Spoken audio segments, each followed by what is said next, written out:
Hello everyone, I'm Thomas, and I'm here to help you unwind and drift off tonight. I know many of you use this video to fall asleep, so before you get too cozy, don't forget to like the video and subscribe to my channel, Stories for Sleep. Also, let me know in the comments, where are you from and what time is it as you're watching this. Now settle in, get comfortable, and let yourself relax. The morning commute. I've been trying to write this down for 3 days now. My hands still shake when I think about it, but I need to document what happened while the details are fresh. Maybe someone can make sense of it, because I sure can't. I keep checking news sites and local forums, but there's nothing. Just the usual traffic reports and weather updates. It started last Wednesday. Nothing special about that morning. Just another dreary February commute. I remember being annoyed because my travel mug was leaking slightly, leaving little brown rings on my center console. The heat was blasting to fight off the 28-degree chill, making that plasticky new car smell more noticeable than usual in my recently leased Civic. I always take the back roads to avoid I-95 traffic. There's this stretch of Route 27 that winds through the woods for about 4 miles before connecting to the industrial park where I work. Usually I zone out on autopilot there, just following the gentle curves while my mind wanders to the day ahead. But something felt off that morning, even before anything actually happened. The first thing I noticed was the radio. I always listen to NPR during my morning drive. Helps me feel somewhat informed about the world. But around 7:45 a.m., right as I was entering that wooded stretch, the signal started cutting out. Not unusual for that area, but this was different. Between bursts of static, I could swear I heard what sounded like backward speech. Not garbled nonsense, but actual words being played in reverse. I tried changing stations, but they were all doing it. I switched the radio off, deciding to drive in silence rather than deal with the unsettling noise. That's when I noticed how quiet everything was. No wind in the trees, no birds. Even my engine seemed muffled, like someone had thrown a heavy blanket over the car. The morning fog was thicker than usual too, clinging to the road in a way that made the yellow lines look like they were floating. I checked my phone. No signal, which wasn't completely unusual for that stretch, but the time display caught my eye. 7:47 a.m. I distinctly remember because I had just checked it 2 minutes earlier when the radio started acting up. Still 7:47 a.m. I watched for another 30 seconds or so. Still 7:47 a.m. The seconds weren't moving. My rational brain kicked in. Obviously, the phone's frozen. Force restart it later. But my skin was starting to prickle. That animal instinct that tells you something's wrong before your conscious mind can process why. I pressed the accelerator a little harder, wanting to get through the woods and back to civilization. That's when I saw the first one. At first I thought it was just a trick of the fog, a darker patch that seemed to be moving wrong. You know how fog usually drifts with the wind? This patch was moving perpendicular to the rest, like it was cutting through it. As I got closer, it resolved into what looked like a person walking alongside the road. Nothing inherently scary about that, except they were walking backwards. Perfect fluid backward steps, like a video being rewound. And they were wearing what looked like business casual clothes, slacks, button-up shirt, but the fabric was wrong. It rippled and shifted like static on an old TV, black and white pixels constantly rearranging themselves. I gripped the steering wheel harder, my knuckles going white. Just someone exercising in weird athletic wear, I told myself.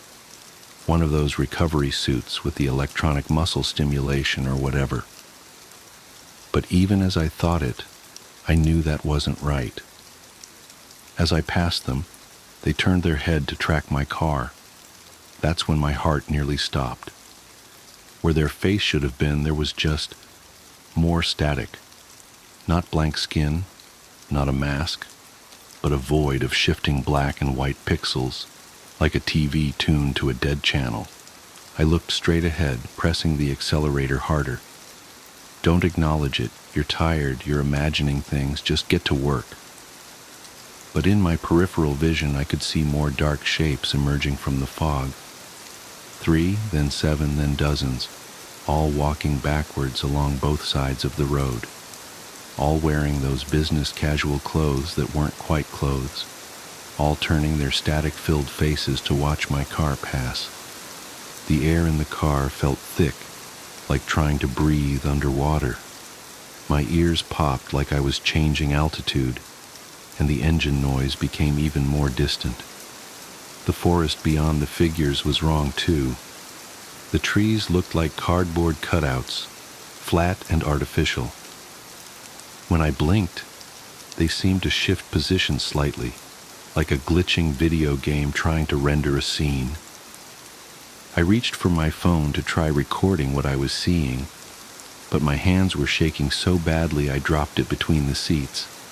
When I glanced down for a split second to grab it, I heard a sound that I still can't properly describe, like a dial-up modem screaming through a meat grinder, but deeper, more organic. I looked up and immediately slammed on the brakes. One of them was standing in the middle of the road facing my car, not walking backwards like the others, just standing perfectly still. It was closer than any of the others had been, close enough to see details I wish I hadn't noticed.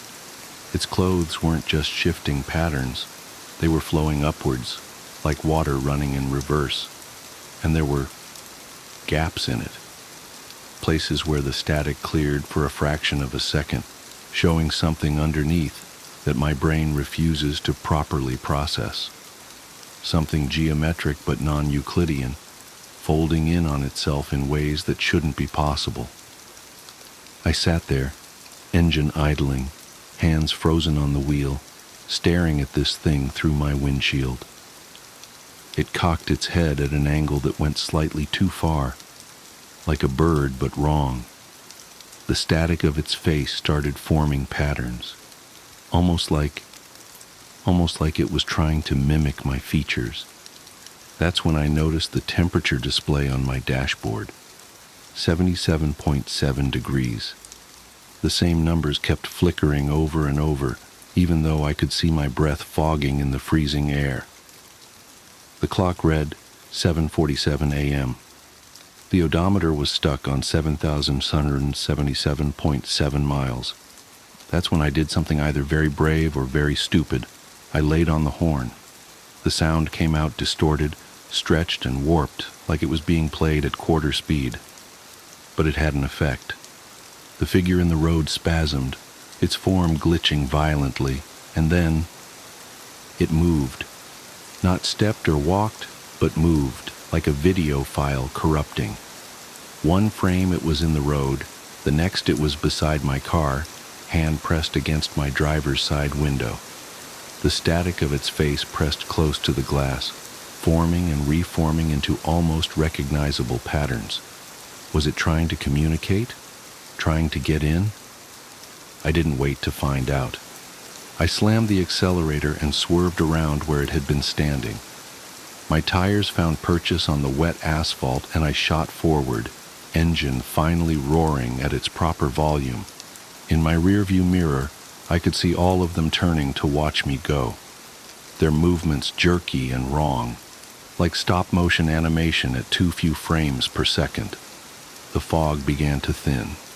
My phone suddenly chimed with a dozen delayed notifications. The radio burst back to life mid-sentence, some story about local council elections. The clock jumped to 8:15 a.m. The temperature reading settled back to a realistic 29 degrees. Everything was normal again. I pulled into the first gas station I saw, hands trembling so badly I could barely put the car in park. The morning commuters filling their tanks and buying coffee gave me odd looks. I must have seemed crazy, sitting there hyperventilating in my car. When I finally got my breathing under control, I checked my phone. The photos I tried to take were corrupted, just blocky digital artifacts and strange patterns. But I did find something else. In my podcast app's recently played history, there was an entry from 7:47 a.m. It's just 30 seconds of what sounds like white noise, but if you play it backwards and adjust the speed, it almost sounds like words. I uploaded it to my computer and ran it through some audio software, but I still can't make out what it's saying. I called out sick that day, drove home taking the interstate, even though it added 40 minutes to my journey. I've been taking that route ever since, even though it means leaving an hour earlier and sitting in traffic. Better than the alternative. But here's the thing that really keeps me up at night. I decided to do some research into that stretch of Route 27. Found some old forum posts and local news articles. Over the past decade, there have been an unusually high number of single-car accidents there, always between 7:45 and 7:50 a.m. The police reports all read similarly. Driver lost control of vehicle. No obvious cause determined. Driver claimed mechanical malfunction, but no evidence found. And the victims? All commuters, all wearing business casual. I keep telling myself there must be a logical explanation. Bad cell reception and a frozen phone, fog playing tricks on my eyes, stress and an overactive imagination. But yesterday, I was reviewing some old work emails and I noticed something that made my blood run cold. Every email I've ever sent between 7:45 and 7:50 a.m. is corrupted. The text is replaced with strings of sevens and static characters.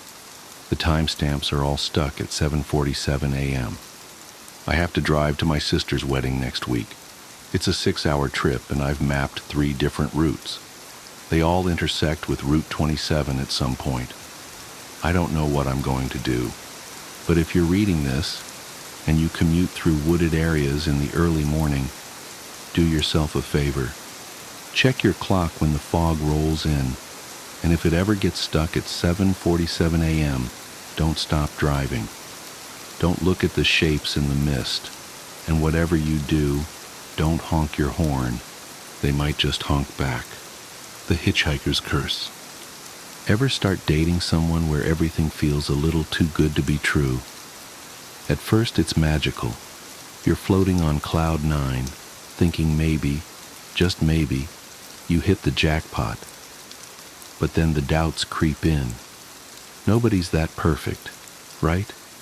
And even if they were, why would someone so flawless pick you? Your mind starts playing games, convincing you there's a dark secret lurking beneath their charm. Maybe those cute little quirks that make you laugh now will drive you insane later.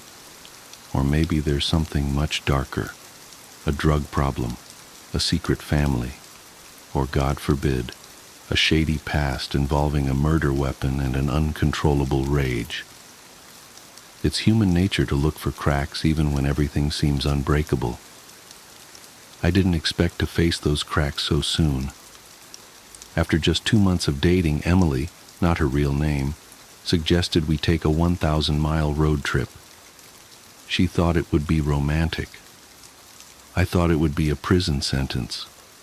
Don't get me wrong, I liked her, a lot, but something about being stuck together for hours on end made me uneasy.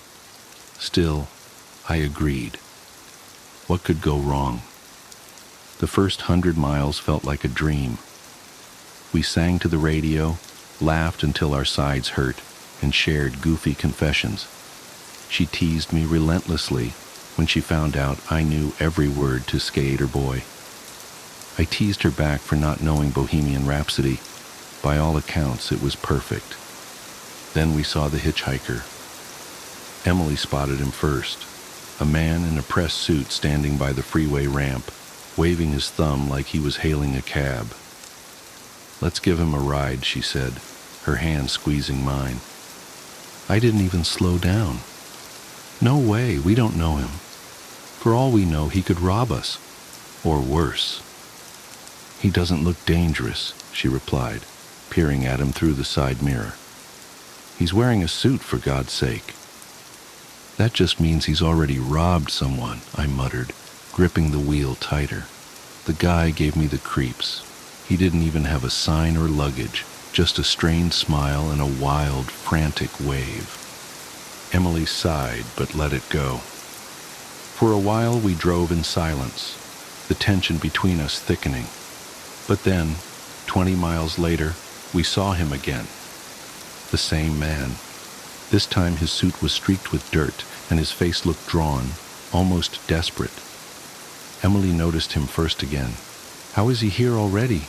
she asked, her voice tinged with unease. "I don't know, and I don't care," I snapped. "Let's just keep going." But I did care. My stomach knotted as we passed him, my grip on the wheel tightening. Emily, however, couldn't stop glancing back. The unease turned into a low-grade argument. She accused me of being heartless. I accused her of being reckless. We bickered until we both agreed to drop it, but the tension hung in the air like a storm cloud. Another 30 miles passed, and there he was again. Only this time he looked worse.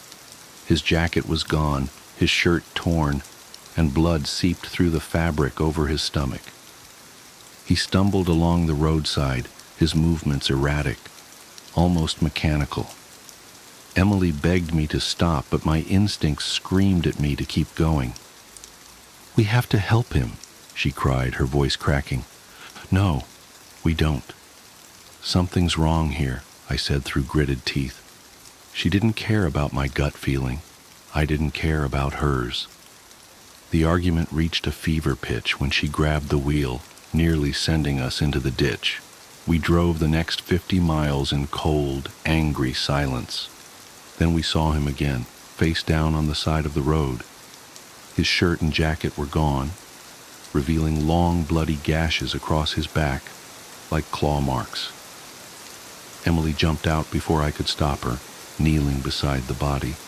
She looked up at me, her eyes burning with rage. "He's dead," she said. "Can I call the police, or is that too much of an inconvenience for you?" I nodded, numb. I couldn't process what was happening. While she waited for the police, I filled the gas tank, my mind racing. What the hell was going on? The cops asked a few questions, but neither of us mentioned that we'd seen him alive, multiple times. How could we explain it without sounding insane? We got back on the road, but the damage was done. Emily stared out the window, refusing to speak. I kept driving, desperate to end the trip. The sun dipped below the horizon and darkness swallowed the road. Emily eventually fell asleep, her head resting against the window. She looked peaceful, like nothing had happened. I wanted to believe we could still salvage things. That was until she woke up screaming. "In the back seat!" she yelled, her voice raw with terror. I glanced in the rearview mirror. At first, I thought my eyes were playing tricks on me, but then I saw him, the hitchhiker. His skin was gray, his body covered in dried blood and deep wounds. He was leaning forward, his eyes glinting in the dark as he stared directly at me. "Get off the road!" Emily screamed, clutching my arm. "I can't! Get him out!" I shouted back, my voice shaking. My hands were white-knuckled on the wheel as I tried to keep control. The hitchhiker didn't move. He just cocked his head, almost curiously, like he was studying me. Then he lunged, his filthy hands wrapped around Emily's throat, his fingers sinking into her skin like it was clay. She thrashed, her fists smashing against the windows. I slammed on the brakes, but the car didn't stop fast enough. When I finally flung open the door and ran to the back seat, they were both gone. No hitchhiker, no Emily, just an empty car streaked with blood and shards of broken glass. I searched for hours, calling her name into the endless night. Nothing. When I finally gave up, I got back in the car, my mind numb. I decided to drive home, to forget this nightmare and pretend none of it ever happened. But then, a few miles down the road, I saw her. Emily, standing by the shoulder, clean, unhurt, smiling, her thumb outstretched in the dim glow of my headlights. Now I'm parked here, writing this. I don't know what to do. If I stop, what happens? If I drive past, will she catch up anyway? One thing's certain. I'm not alone on this road anymore. I stumbled upon a dead language. As part of my doctorate, I was hired as a lab assistant working with pediatric treatment. We were working on a paper measuring the exposure effect of a potential contaminant, while my colleagues were working on the measured effects on adults and the elderly. My team would work with children. The potential disruption to developing adolescence was deemed important enough to have a separate set of experiments and measurements. The study garnered unilateral attention and funding of not only one, but 4 different pharmaceutical companies, Hatchet PH being the main contributor. I was hired pretty late in the process. I wasn't even sure what the contaminant was, as it was just designated as the contaminant. Apparently it was something that resided just under the topsoil in a large residential area. To not taint our measurements, me and my colleagues were given minimum information about the symptoms to look for and what to expect. Instead, we were provided a set of experiments and willing participants. It was all fast and haphazard. Most of us started on a Monday, and Tuesday the following week was the day of our first experiment. Little time to prepare, get settled, or even understand. Still, this could be big enough to launch a career. The experiment, described as the Cognition and Ocular Development Assessment, CODA, was to be performed with full consent and supervision of the parental guardians. All children were between 6 to 10 years old, and none of them had any observed deformities or illnesses. We were given limited access to certain medical records to make sure our study didn't have the potential to cause any harm. Then again, I'd read the experiment checklist, and there was nothing that could damage anyone. If anything, I argued the results would be pretty much useless. As Tuesday came around, me and my 2 colleagues had prepared as best we could. The 3 of us would put 1 participant each through a series of tests. The CODA was 3 tests over a total of 3 hours. The parents were to be asked for consent before and after each step, and given the ability to stop any test at any given time. The experiment overall was surprisingly simple. It was supposed to be a measurement of cognitive and emotional development, mostly tested through facial and spatial recognition. The day of the experiment, I first met Logan, an 8-year-old kid sporting a baseball cap and a brand new Pokemon t-shirt. His mom was a bit anxious, but from what I'd been told, she'd been generously compensated. As I met them in the parking lot and lead them inside, I promised her we'd go through the specifics. "Don't worry," I said. "We're mostly going to look at pictures. Doesn't sound too bad, huh?" He shook his head, but I'd yet to see him smile. Maybe his mom's anxiety rubbed off on him. The testing room was somewhat small and made entirely out of concrete. There was a pair of opposite 2-way mirrors on each side of the room. The walls were painted this sickly mint green, a color so neutral it hurt to look at. The first test was all about emotional intelligence. In sets of 6 pictures each, I was to show Logan various expressions and ask him which mostly correlated to an emotion. If they answered objectively wrong, according to a chart, we were supposed to ask them to explain their choice. Simple enough, I'd done something similar before. But this is where I first realized that Logan wasn't some ordinary kid. As I laid out the first image set, I asked him to identify the happiest face. Clearly it was card number 3, and Logan answered as such without hesitation. In the second image set, he was asked which one was the saddest. Again, it was number 3. He answered correctly, again. In the third picture, the 6 pictures were a wild mix. Some sad, some happy. One guy was sleeping in the corner. Which one is the angriest? I asked. There was a correct answer. Number 4. A woman furrowing her brow and exposing her teeth. Yet Logan looked at them all for a long time. Number 6, he said finally, pointing at the sleeping man. How come? I asked, following protocol. It's complicated. They almost killed his mom. The kid seemed almost distant, staring at the picture. What the hell? He answered the rest of the questions flawlessly, but that answer stuck with me. Such a strange reaction. Not only did he answer wrong to an obvious question, but it was also such an odd explanation. Logan himself seemed to have trouble finding the right word for it. The second test was similar, but there were new cards, in sets of 3. Logan was supposed to explain each emotion presented by the people in the pictures. Happy, sad, angry, scared. It was similar to the first test, but much more detailed. For every image, there would be a description and a short explanation given by the participant. We pressed forward. First 3 cards, no problem.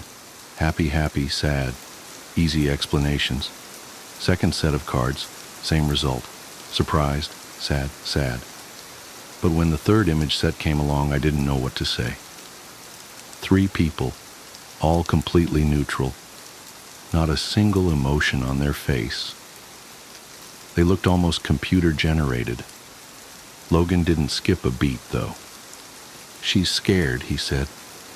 She doesn't know why she's doing this. And, what about this one? Oh, he's hungry. He just doesn't show it. Hungry? Is that the emotion? Yeah, he's really hungry. Dangerous. And the third one? Logan took a long, hard look.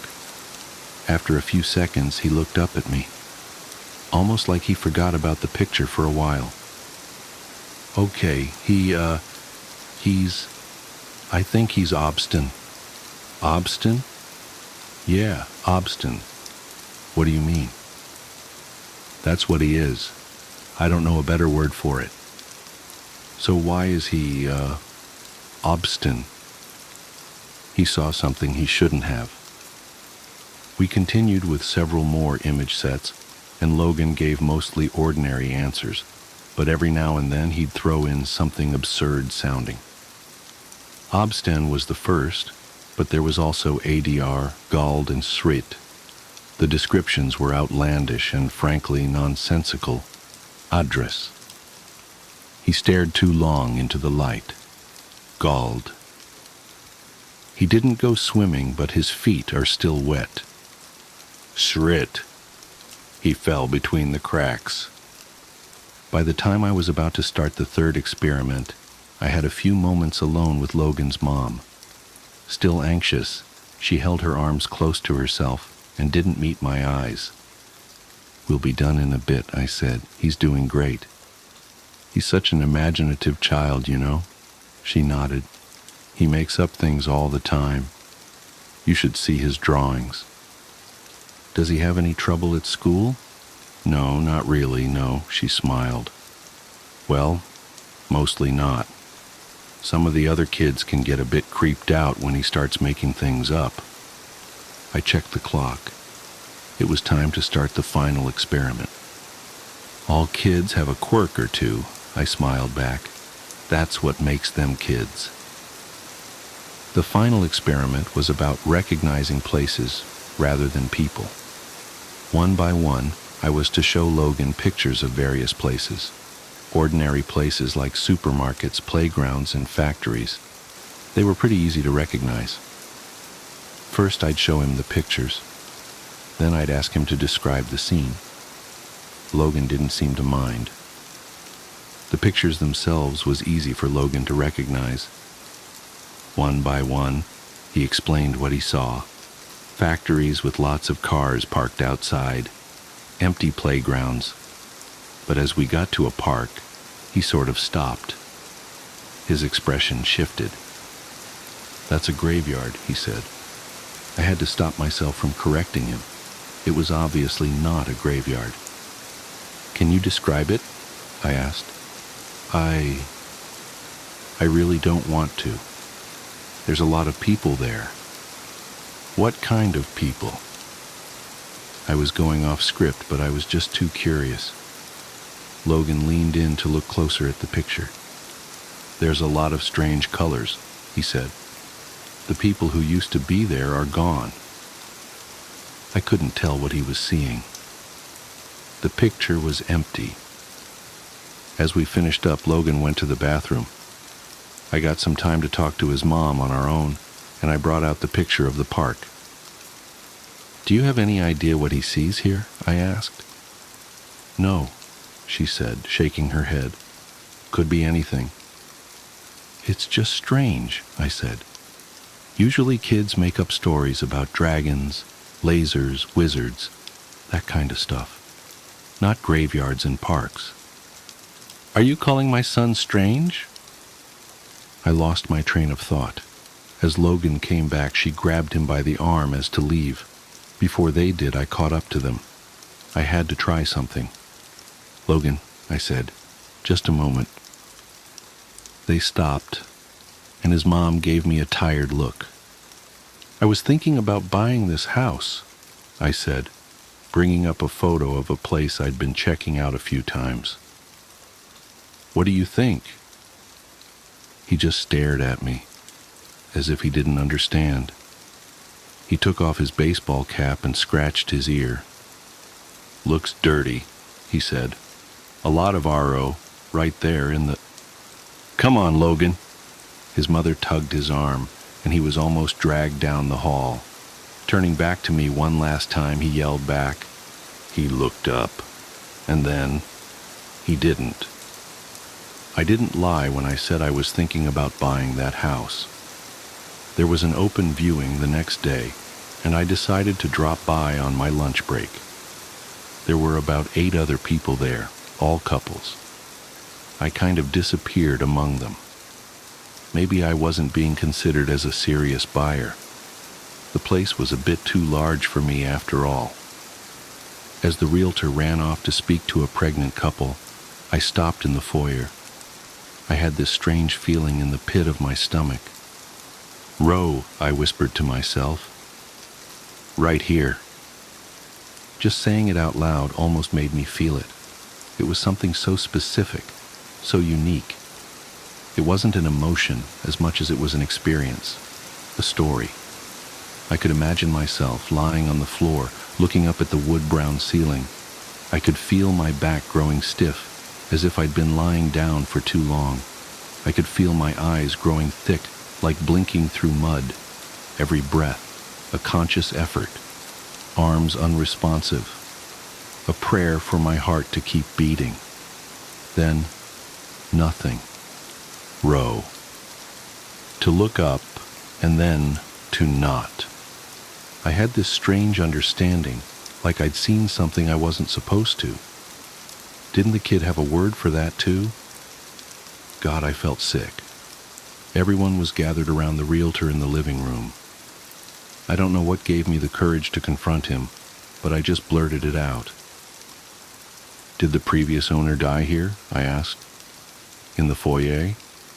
No, they didn't," he answered. "You have to tell us if they did," one of the couples said. Another couple agreed. "Okay, yeah, no one has died here. That much is true. No one did. But yes, they were found unresponsive in the foyer." There were loud sighs. A couple immediately left. Another left shortly afterwards. There was a queue to talk to the realtor, and within 10 minutes I was the only one left. Row or not, I got the place too cheap to care. This made me curious as to the words the kid had used to describe the various places and emotions. Over the following days, as I transcribed our findings, I started thinking about them a lot more, staring into the light too long, to get wet feet without swimming. It was all just cryptic nonsense. But what I'd felt that first night in my new house, that was Row. I could feel it. It was the right way to describe it. One night, as I stood in the bathroom, I thought about the word aider. It was what Logan had used to describe staring into the light for too long. It felt fitting, but I didn't know if I'd experienced it. I tried looking up into the bathroom light and just saying it out loud, but I didn't get the same feeling as when I'd said Row in the foyer. This wasn't it. This wasn't ADR. I sort of gave up on it after a while. But as I was watching TV, the thought came creeping back to me. There was a news segment about a patient with severe brain damage, a woman who couldn't breathe on her own, or speak. She was aware in a sense, but completely imprisoned in her body. The segment focused on how her family was caring for her, but I just leaned in closer and looked at her. "Adder," I whispered to myself, "that's it." And it was. No question about it. She was Adder. From staring into the light too long, I could feel it, understand it. Over the next couple of days, I started chasing Gald. The word meant someone whose feet was wet, despite not swimming. It took me a while to get this one, but I finally found it in a newspaper article online. I felt galled from reading about a man who had died from an overdose down at the beach. His body had apparently choked itself, causing him to sweat to death. As he was homeless and living close to the beach, he'd been found by a couple of teenagers building a sandcastle. But that feeling of drowning on dry land, next to the ocean, that was galled. With the right word, I could feel it. I could empathize. In my mind, I could be there with him. But the final word I'd noted, srit. That was a difficult one. Over several days, I looked all over the internet. I searched forums, read obscure articles ranging back to the 90s, but I just couldn't shoot blindly into the web and hope for the best. I had to find out more, get something substantial. That thought made me take a step back. What about the photos? The photos we had shown Logan in the first place. Who were the people in the photos? I checked the inventory list for the experiment. Most of the cards were just mentioned as a number and an emotion, but I noticed that some of the faces were repeated with the same actors. All the cards which Logan had gotten right were repeated at least once, but the weird ones? Those were unique faces. The lighting was different. They didn't show any peculiar emotions. They were just strange people, a bit off. I took a few photos with my phone and tried to do an image search. I couldn't get a single hit. These pictures simply weren't available anywhere online. The ordinary emotions displayed could be found on various stock image sites, but not the strange ones that Logan pointed out. Finally, after a few hours and dozens of pages clicked through, I did find a picture that looked like one of the models, but in a completely different setting. And this was freaking weird. The picture I found online was from a social media profile. The profile, in turn, portrayed the user page of the very same homeless man that had drowned in his own sweat from an overdose. The same one I'd read an article of. But the article was written just a few days prior, and the picture must have been taken at least weeks ago. Listen, I don't know if you can get this, What Logan did was to perfectly describe, using one of his made-up words, was exactly what was about to happen to that man. The man who galled, who overdosed on the beach. I mulled the whole thing over in my head countless times, and finally, I just gave up. I had to talk to Logan again. I did the creepiest thing I've ever done. I tracked the kid down at his school. The following day, as he was about to get on the bus back home, I waved at him from across the parking lot. He was surprised to see me and couldn't place me at first. Then I could see him recognize me, like something lit up in his mind. "Hey," he called out. "Science man." "Hey, Logan," I called back. "How's it been?" "Good," he said. "You're not here for more tests, are you?" He stopped a few feet ahead of me. "Actually, I'm just here to ask you about that language of yours. Those strange words you use. How do you come up with them?" "That's easy," he said. "Once you start talking it, you kinda don't stop. After a while, you just feel them, you know?" "So where did you learn it?" I asked. "Anywhere special?" "I think I always knew." He shrugged. It's weird, like listening. But not to a sound, but like a color. It's just sort of there, inside. So you can always see it? Because sometimes you said people in pictures were just happy or sad, ordinary things.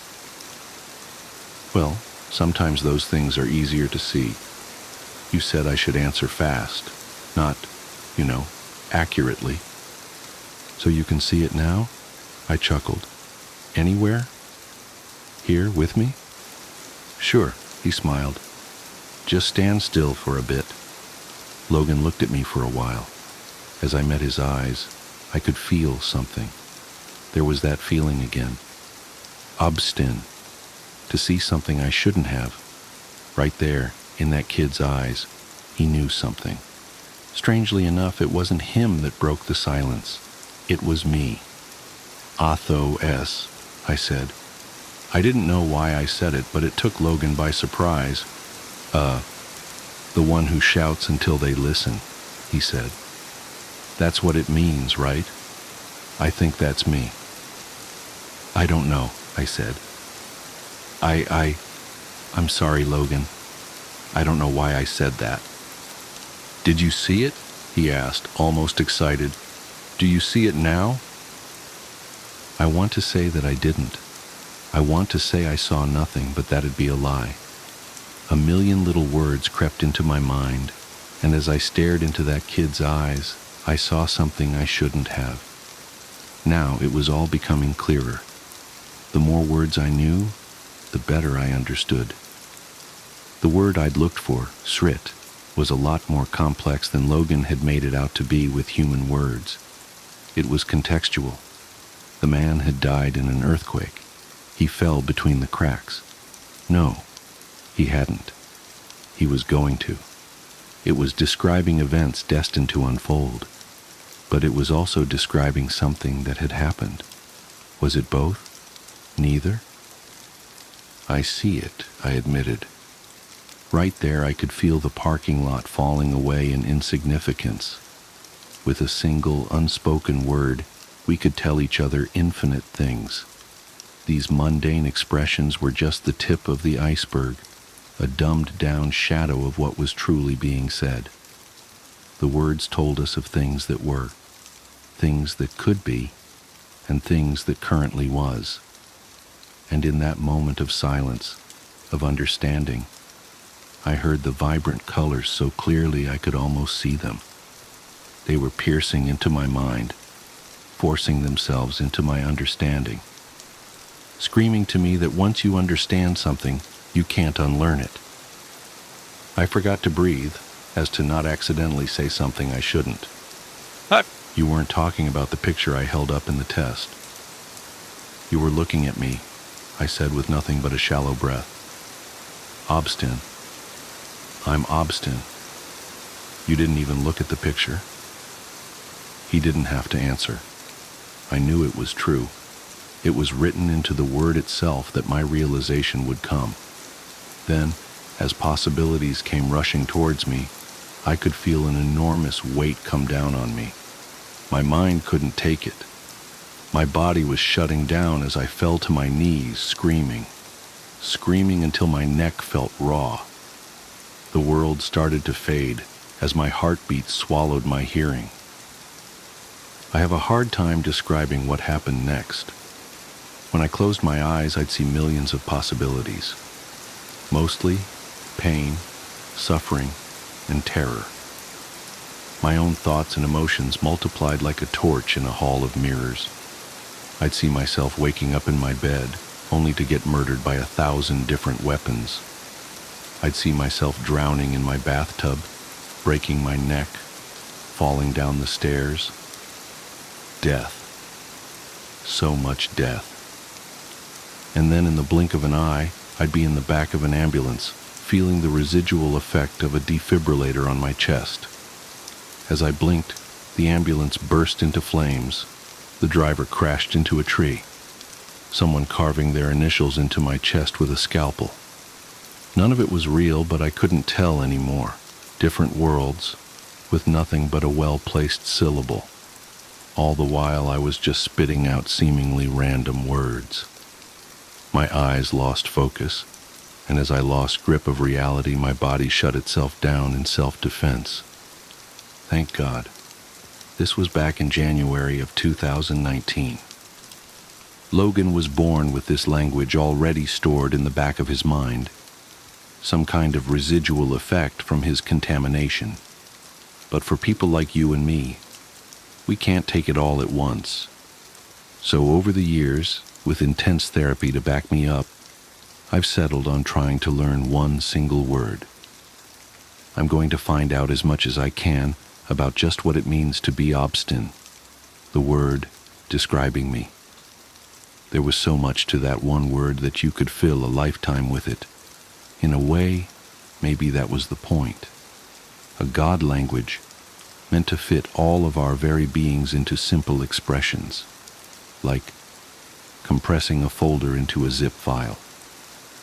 But that's just the thing.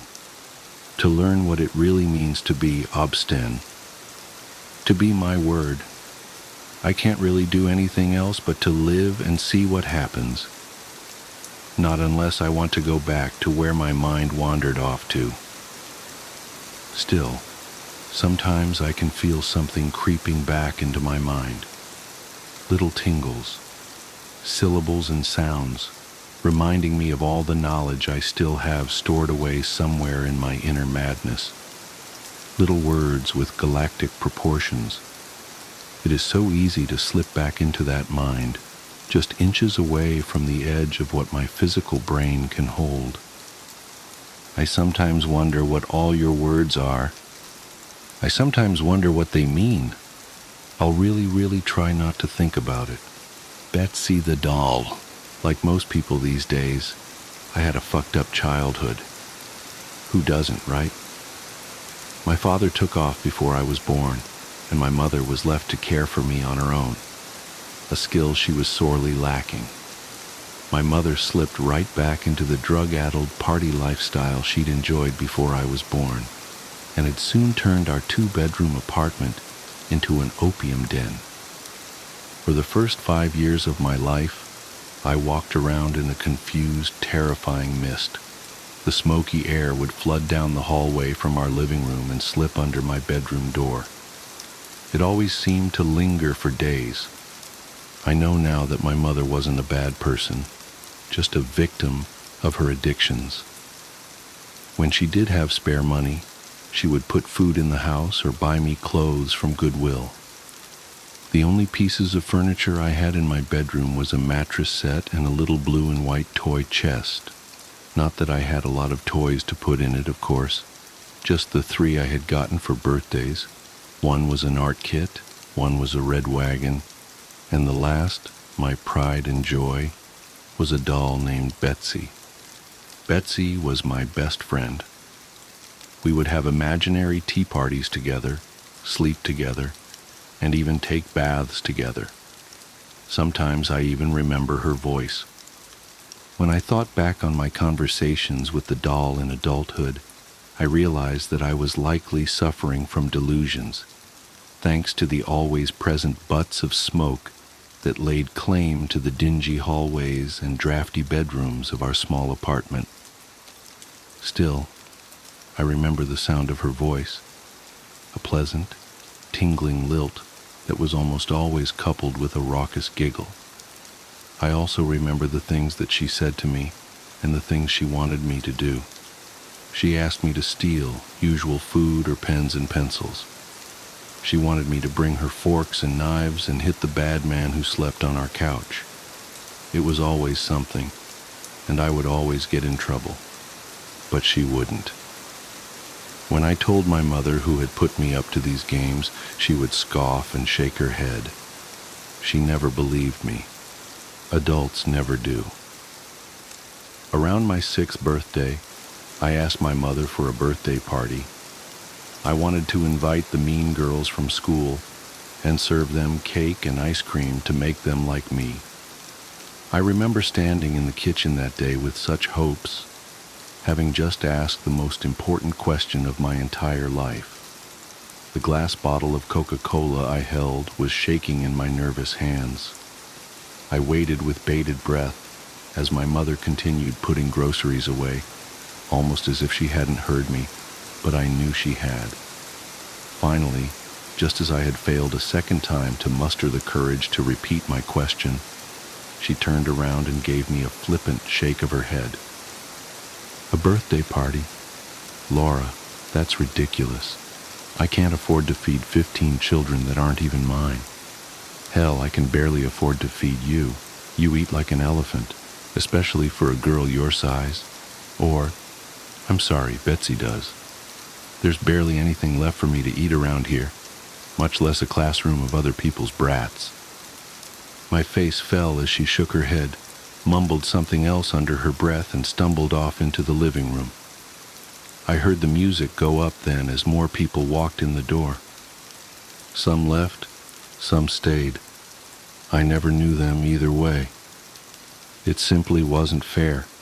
My mother threw parties all the time. What about me? I was a kid.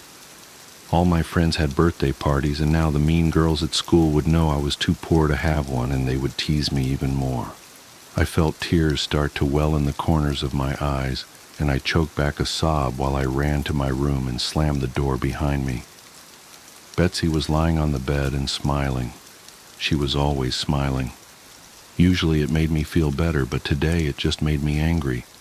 She just kept staring at me, smiling. She was going to tell me to do something bad, again. This was why Mother wouldn't throw me a birthday party. It was because of all the trouble I got into because of her. This was her fault. Betsy didn't have to go to school, and Betsy never got in trouble like I did. And in my young mind, I truly believed it was the doll, not my mother, who was to blame for everything. I snapped then. I screamed in indignant rage, and I threw the bottle as hard as I could at the bed. It hit Betsy on her forehead, and she fell on the floor. Good. I picked up the bottle and I hit her again and again. I thought I heard her laugh, and I hit her harder. Then I laughed. When my rage was spent, I dragged Betsy to my toy chest and threw her in. I slammed it shut and kicked the chest against the wall. I never wanted to see Betsy again. Ever. I never owned another doll after Betsy. About a week later, the police came and 2 nice ladies took me to live in a new home in a new state, with food and toys and no drugs. The trunk went into storage and the wagon disappeared. I never saw my mother again. As I got older, my foster parents admitted she was in jail, doing 25 years. That was fine with me. I felt nothing for her anyway. I still had nightmares because of my life with that woman. But then slowly, I began to heal. I focused on doing well in school, and I ignored my mother's letters from prison. She reached out to me several times in my 20s as well, but I always declined her calls. That is, until this morning. I'm 30 now, with my own children and a loving, honest husband. I have a beautiful house, 2 dogs, and a career as a social worker trying to make a difference for kids who had it bad like me. I'm happy, I'm steady, and I'm content. So when I got a voicemail from my mother informing me she had been paroled and that she wished to speak, decided to let her say her piece. Since the kids were home from school, I went out into our shed in the backyard to return my mother's call. The shed was the children's domain and they used it to play in the summer. I sat on my old toy chest, which was currently being used as tea party table, and dialed the number she had left me. 3 rings. Hello? Laura? Hello, Mother. How are you? Oh, Laura, thank you for speaking to me. I know you have your own life now and a family. I would love to meet them someday. I just wanted to tell you how sorry I am for everything. Mother, you are not meeting my kids, ever. And since you called me, I am going to what I have needed to say for years. The opium, the heroin, they destroyed you. And the worst of it is that you almost took me down with you. I was 5. That was no home for a child. Honestly, I'm surprised it took you so long to get caught. Laura, I know how it seems, but I honestly know nothing. Look, it hardly matters, and I do understand why you would feel that way, why you would hate me and not want me to meet your little ones. I learned a lot about forgiveness while I was away, and just, oh, Laura, I am so sorry about Betsy. Betsy? I paused, confused. Why would you care about her? I know, Laura. Believe me, I do. It was all my fault, the drugs, the partying. And Betsy, oh God, if I had only paid attention, if I had only known. She's gone, and it's because of me. As my mother began to cry, I tapped my fingers on the toy box, impatiently. The drugs had clearly fried her brain. Mother, I sighed, why are you talking about Betsy? And why do you even care? I know where Betsy is, right underneath me. What are you talking about, Laura? Oh God, where is she? I shifted uncomfortably. Well, Betsy's in the trunk, where she's always been.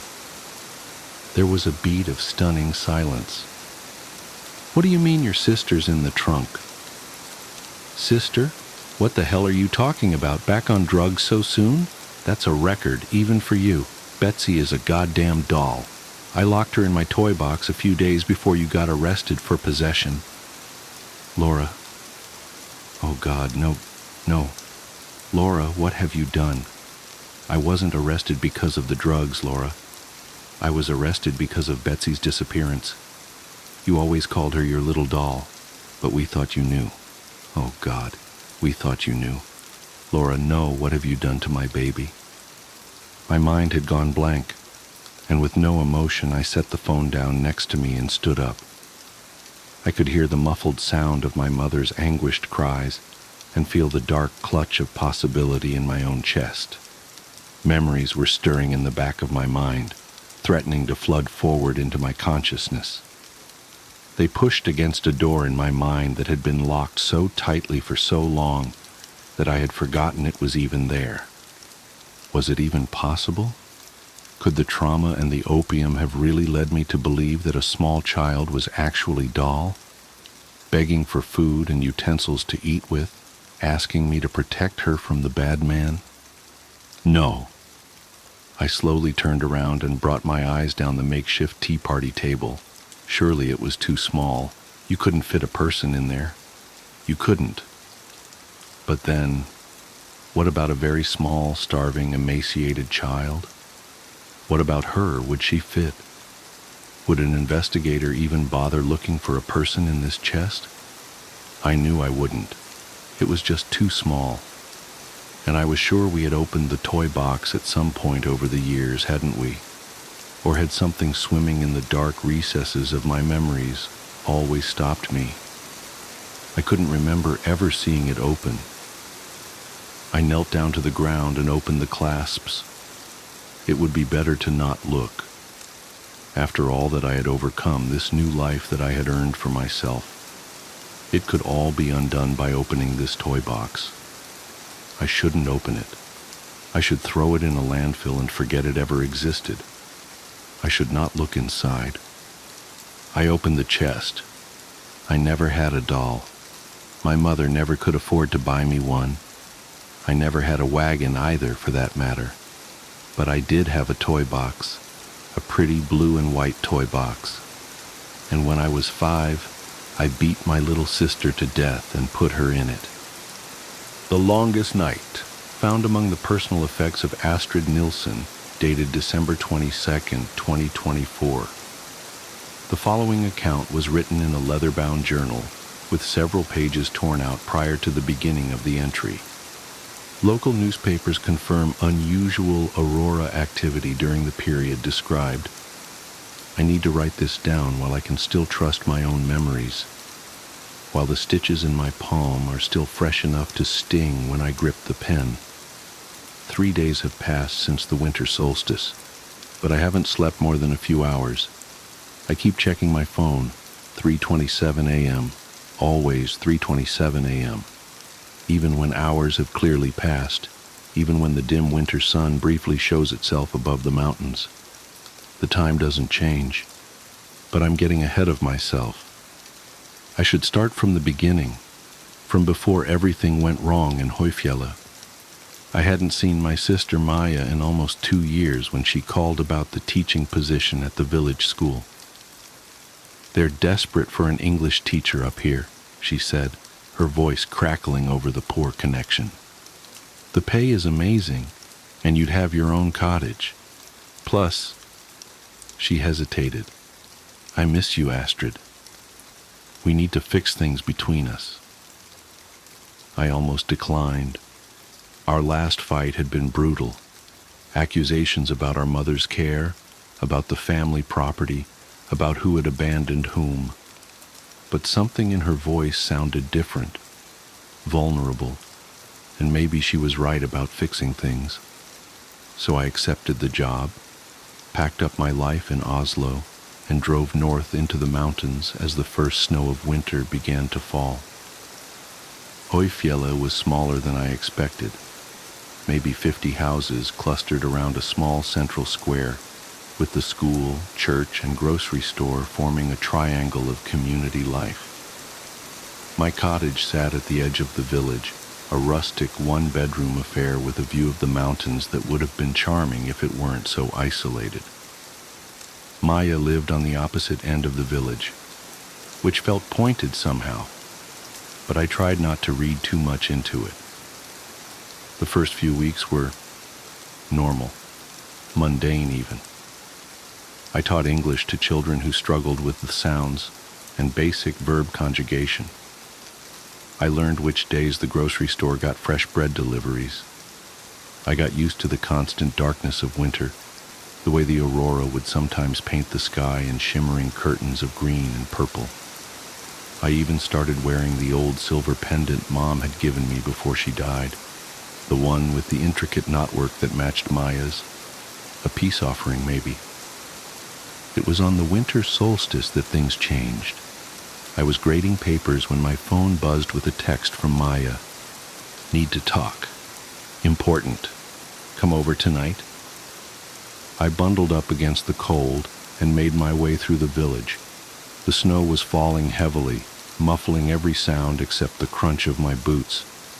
The aurora was particularly bright that night, casting an eerie glow that made the snow look almost green. As I passed the church, I noticed a group of ravens perched along the roof ridge, silent and still. Too still. I counted 7 of them, their black shapes stark against the shifting lights above. Maya's house was dark when I arrived, except for a single candle burning in the kitchen window. I knocked, but there was no answer. The door was unlocked, not unusual in a village this small, but something made me hesitate before stepping inside. "Maya," I called out, stamping snow from my boots. "It's Astrid." The house smelled wrong, like copper and something else I couldn't place, something organic and musty, like old leaves or damp wool. The candle in the window cast strange shadows on the walls, and I noticed that all the photographs, the ones of us as children, of our parents, of Maya's life here, had been turned to face the wall. Up here. Maya's voice drifted down from the second floor, but it sounded off, like she was speaking through something. I should have left then. Everything in my body was screaming at me to leave, but she was my sister, and we were supposed to be fixing things. I found her in the spare bedroom, sitting cross-legged on the floor, surrounded by what looked like sewing supplies. She was wearing our mother's old wedding dress, yellowed with age, and her hands were busy with needle and thread. "I've been waiting for you," she said without looking up. "Do you remember when we used to sew with Mom? How she taught us that every stitch holds a purpose?" My throat felt dry. "Maya, what's going on? Why are you wearing that dress?" She finally looked up at me, and I took an involuntary step backward. Her face was the same, the sister I'd grown up with, fought with, loved and resented in equal measure. But her eyes were wrong. They reflected the aurora's light like a cat's eyes would, glowing green in the darkness. "They told me you'd come," she said, her voice dreamy and distant. "The ravens promised. They said on the longest night, when the veil is thinnest, we could fix everything. Make it right again. We just need to stitch it back together." I reached for the doorframe to steady myself, my heart pounding so hard I could feel it in my throat. "Who told you? Maya, you're scaring me." She held up her hands, and I saw that they were covered in complex patterns, sewn directly into her skin. Dark thread wove in and out of her flesh in the same knotwork design as our pendants. Blood beaded along the stitches, but she didn't seem to feel any pain. "Don't you see?" she whispered. "This is how we become whole again, how we stop the separation." Mother understood. That's why she gave us the pendants, to keep us connected. But we broke it, Astrid. We broke everything. Now we have to sew it back together. She stood up in one fluid motion, needle glinting in her hand. "Give me your hand, sister. It only hurts for a moment." What happened next comes back in flashes, like screenshots from a horror movie I never wanted to watch. Maya lunging for me with inhuman speed, the needle piercing my palm as I tried to block her, the sensation of thread pulling through my flesh like ice. Ravens bursting through the windows in the explosion of glass and feathers, the pendant burning cold against my chest. I remember running through the snow, blood dripping black in the aurora's light. I remember the ravens following, their wings making no sound as they flew. I remember reaching my cottage, locking the door and huddling in the corner as their beaks tapped against every window, keeping time like a metronome. Tap, tap, tap. When I looked at my phone, it was 3:27 a.m. It's been 3:27 a.m. ever since. The police came the next day, but they found nothing strange at Maya's house. No blood, no broken windows, no sewing supplies. Just my sister, confused about why I'd run out during our conversation about Mom's estate. The officers were kind but dismissive. "Stress," they suggested. "The darkness gets to everyone eventually." But the stitches in my palm are real. I can trace their pattern, identical to the knotwork in the pendant I no longer dare to wear. Sometimes I think I can feel them moving under my skin, trying to complete a design I can't fully see. And every night at 3:27 a.m., I hear the ravens outside my window. Tap, tap, tap. Maya still teaches at the village school. We wave to each other in the grocery store, exchange pleasantries about the weather. She seems normal now, concerned about my episode, eager to repair our relationship. She suggested I see the village doctor about my hand, about my insistence that something happened that night. She's probably right. That would be the rational thing to do. But I won't. Because sometimes, when the aurora is particularly bright, I catch a glimpse of her hands, and beneath her skin, I swear I can see the threads moving, weaving patterns that pull at something deep in my blood, calling to the unfinished stitches in my palm, reminding me that on the longest night of the year, when the veil is thinnest, there are debts that must be paid in thread and silver and sisterhood. I think I understand now why Mom gave us the pendants, why she made us promise to always wear them.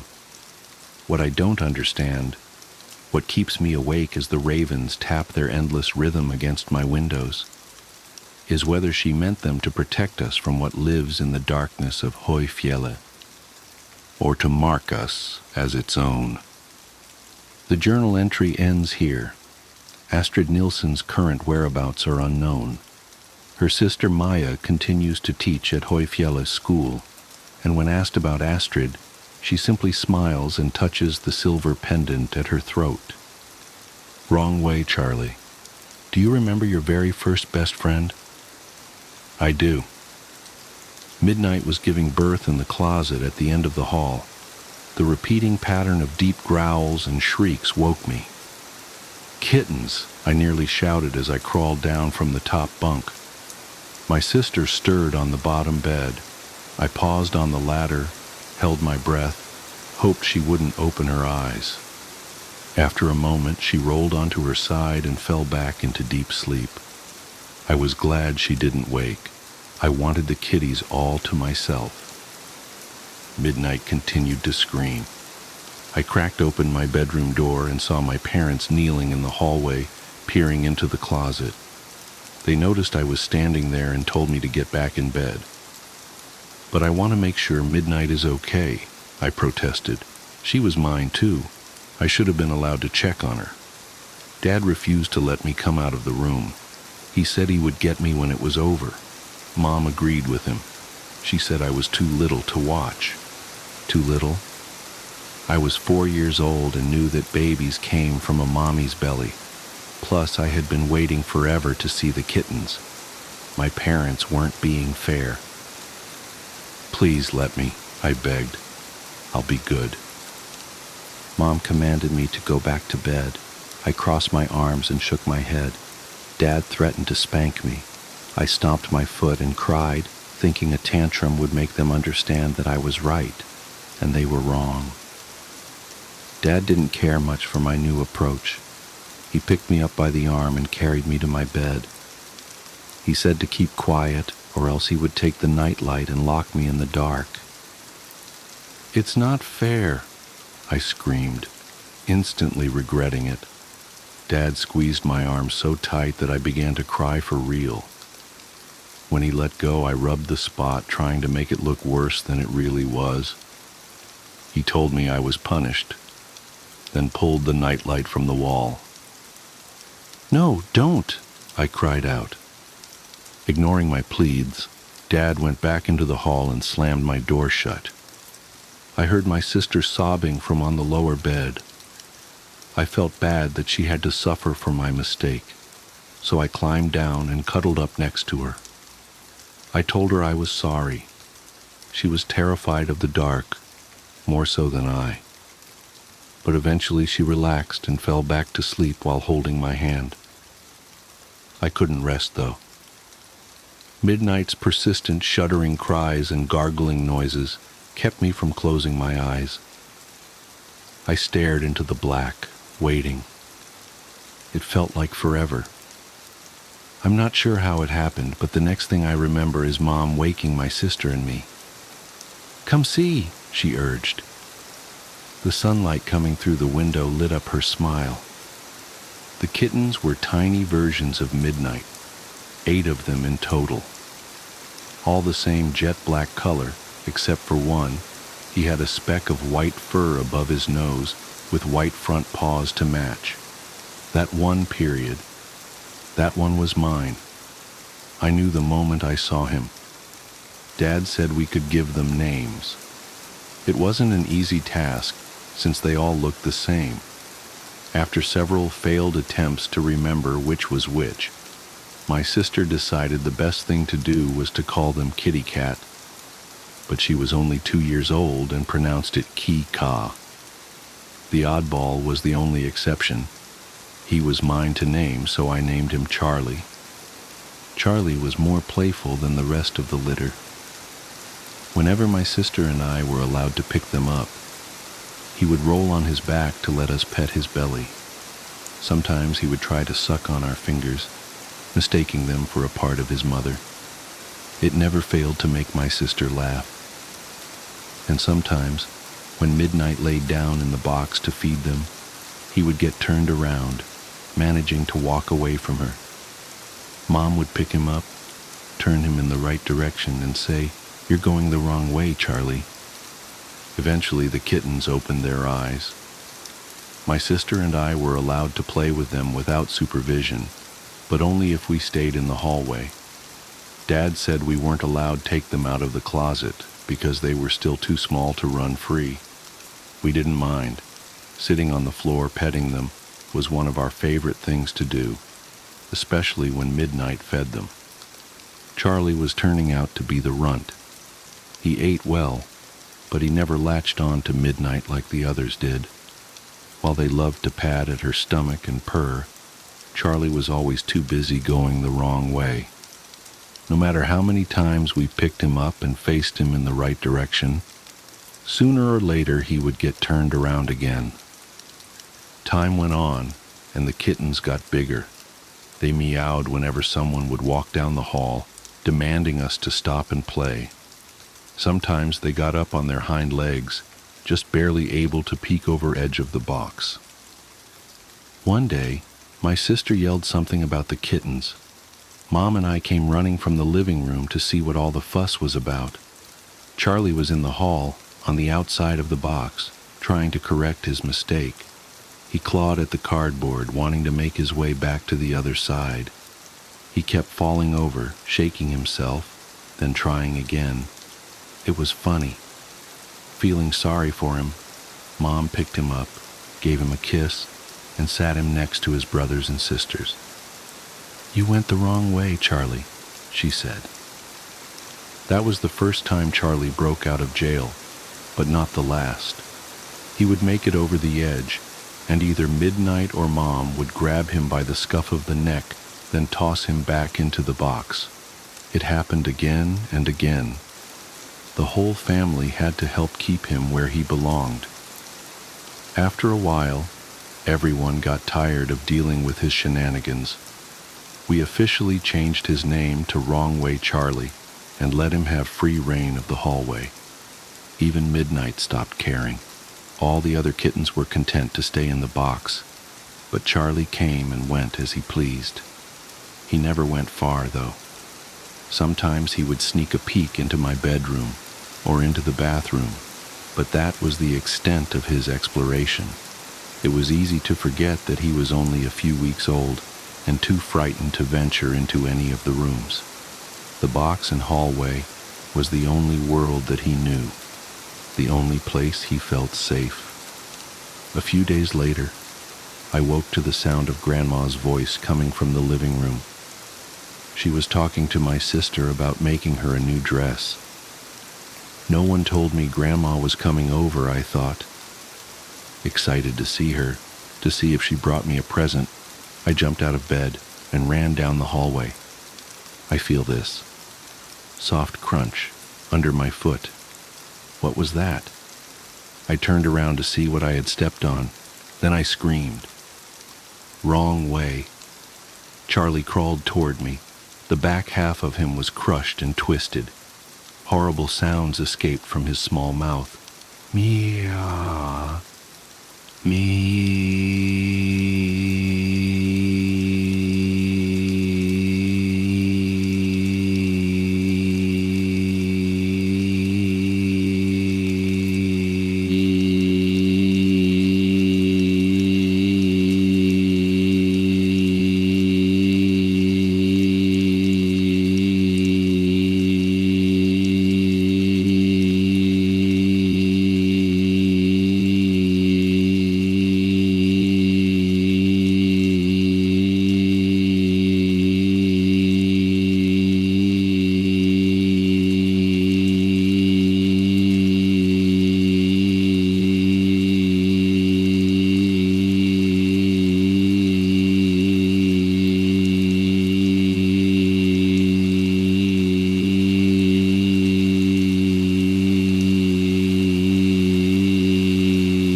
I continued to scream. Charlie was still trying to crawl toward me while making that resounding, awful sputter. His body trembled, and his little head twitched incessantly. Mom came running down the hall, my sister right behind her. Blood was everywhere, a trail of gore soaking into the carpet.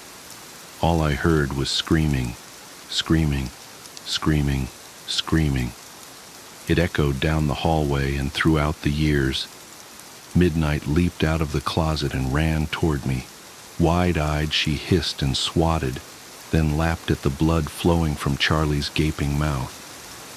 Grandma grabbed a hold of me, held me close. My sister pressed her face into Grandma's side so she wouldn't have to see. Mom and Charlie were still screaming, still making those appalling noises. I couldn't tell them apart. "It's still alive," Mom wailed. "It's still alive. Oh my God, what do I do?" Though Grandma tried to protect me, I couldn't look away. Charlie was crying in agony. The look on his little face said, "Why is this happening to me? What have I done? Make it stop. Please, please make it stop." "You have to kill it," Grandma shouted, angry. "Put the thing out of its misery, for Christ's sake." Mom ran into the living room and turned the corner. I heard a drawer in the kitchen pulled open, then slammed shut. She came running back, hammer in hand. "Eeeeee!" Mom shrieked. She pounded the hammer down on Charlie's head over and over and over again while midnight attacked her, trying to protect the kitten. And yet Charlie still crawled toward me, gurgling, "Me, Meeg." Midnight kept scratching and hissing. Mom kicked her away and brought the hammer down again. After the 5th or 6th drop, Charlie finally stopped making the awful noises. Chunks of his skull and brain littered the hallway. It was hours later before I calmed down enough to understand what had happened. Mom told me that it was okay. Dad said it wasn't my fault. They said these things as they cleaned up the mess that used to be Charlie. But it wasn't okay, and it was my fault. My kitten got hurt because of me. If I hadn't been running, my Charlie would be alive. I killed him. Plus. Charlie was my first best friend, my first responsibility, and my first introduction to death. He'll always be with me, even now, after all these years. Every time I walk down a fucking hallway, I see wrong way. Charlie's mangled little body crawling toward me. Balloons! When I was 5 years old, I went to an elementary school that, from what I've come to understand, was really adamant about the importance of learning through activity. It was part of a new program designed to allow children to rise at their own pace. And to facilitate this, the school encouraged teachers to come up with really inventive lesson plans.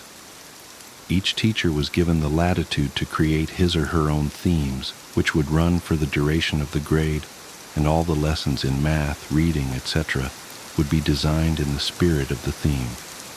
These themes were called groups.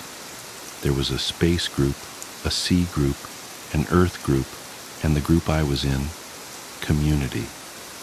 In kindergarten in this country, you don't learn much except how to tie your shoes and how to share, so most of it isn't very memorable. I only remember 2 things very clearly. I was the best at writing my name the right way, and the balloon project, which was really the hallmark of the community group, since it was a pretty clever way to show how a community functioned at a really basic level. You've probably heard of this activity.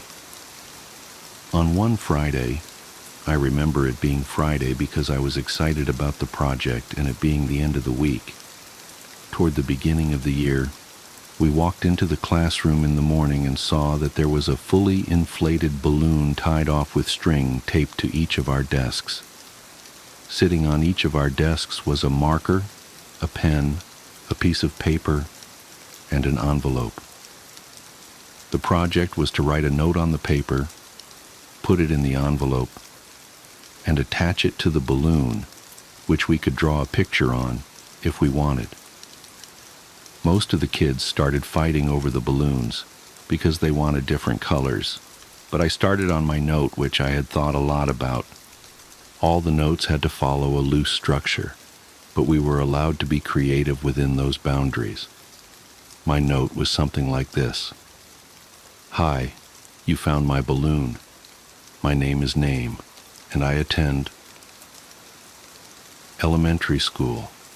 You can keep the balloon, but I hope you write me back. I like Mighty Max, exploring, building forts, swimming, and friends. What do you like? Write me back soon. Here's $1 for the mail." On the dollar I wrote "for stamps" right across the front, which my mom said was unnecessary, but I thought it was genius, so I did it. The teacher took a Polaroid of each of us with our balloons and had us put them in the envelope along with our letter. They also included another letter that I assume explained the nature of the project and sincere appreciation for anyone's participation in writing back and sending photos of their city or neighborhood. That was the whole idea, to build a sense of community without having to leave the school and to establish safe contact with other people. It seemed like such a fun idea. Over the next couple weeks, the letters started to roll in. Most came with pictures of different landmarks, and each time a letter would come in, the teacher would pin the picture on a big wall map we had put up showing where the letter had come from and how far the balloon had traveled. It was a really smart idea because we actually looked forward to coming to school to see if we had gotten our letter. For the duration of the year, we had 1 day a week where we could write back to our pen pal or another student's pen pal in case our letter hadn't come in yet. Mine was one of the last to arrive. When I came into the classroom, I looked at my desk and once again didn't see any letter waiting for me. But as I sat down, the teacher approached me and handed me an envelope. I must have looked so excited because as I was about to open it, she put her hand on mine to stop me and said, "Please don't be upset." I didn't understand what she meant. Why would I be upset now that my letter had come? Initially, I was mystified that she would even know what was in the envelope. But now I realized that, of course, the teachers had screened the contents to make sure there was nothing obscene. But all the same, how could I be disappointed? When I opened the envelope, I understood. There was no letter.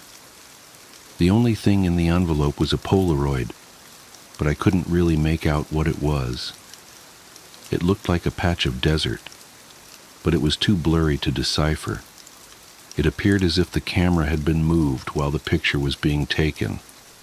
There was no return address, so I couldn't even write back if I wanted to. I was crushed. The school year pressed on, and the letters had stopped coming for nearly all of the other students.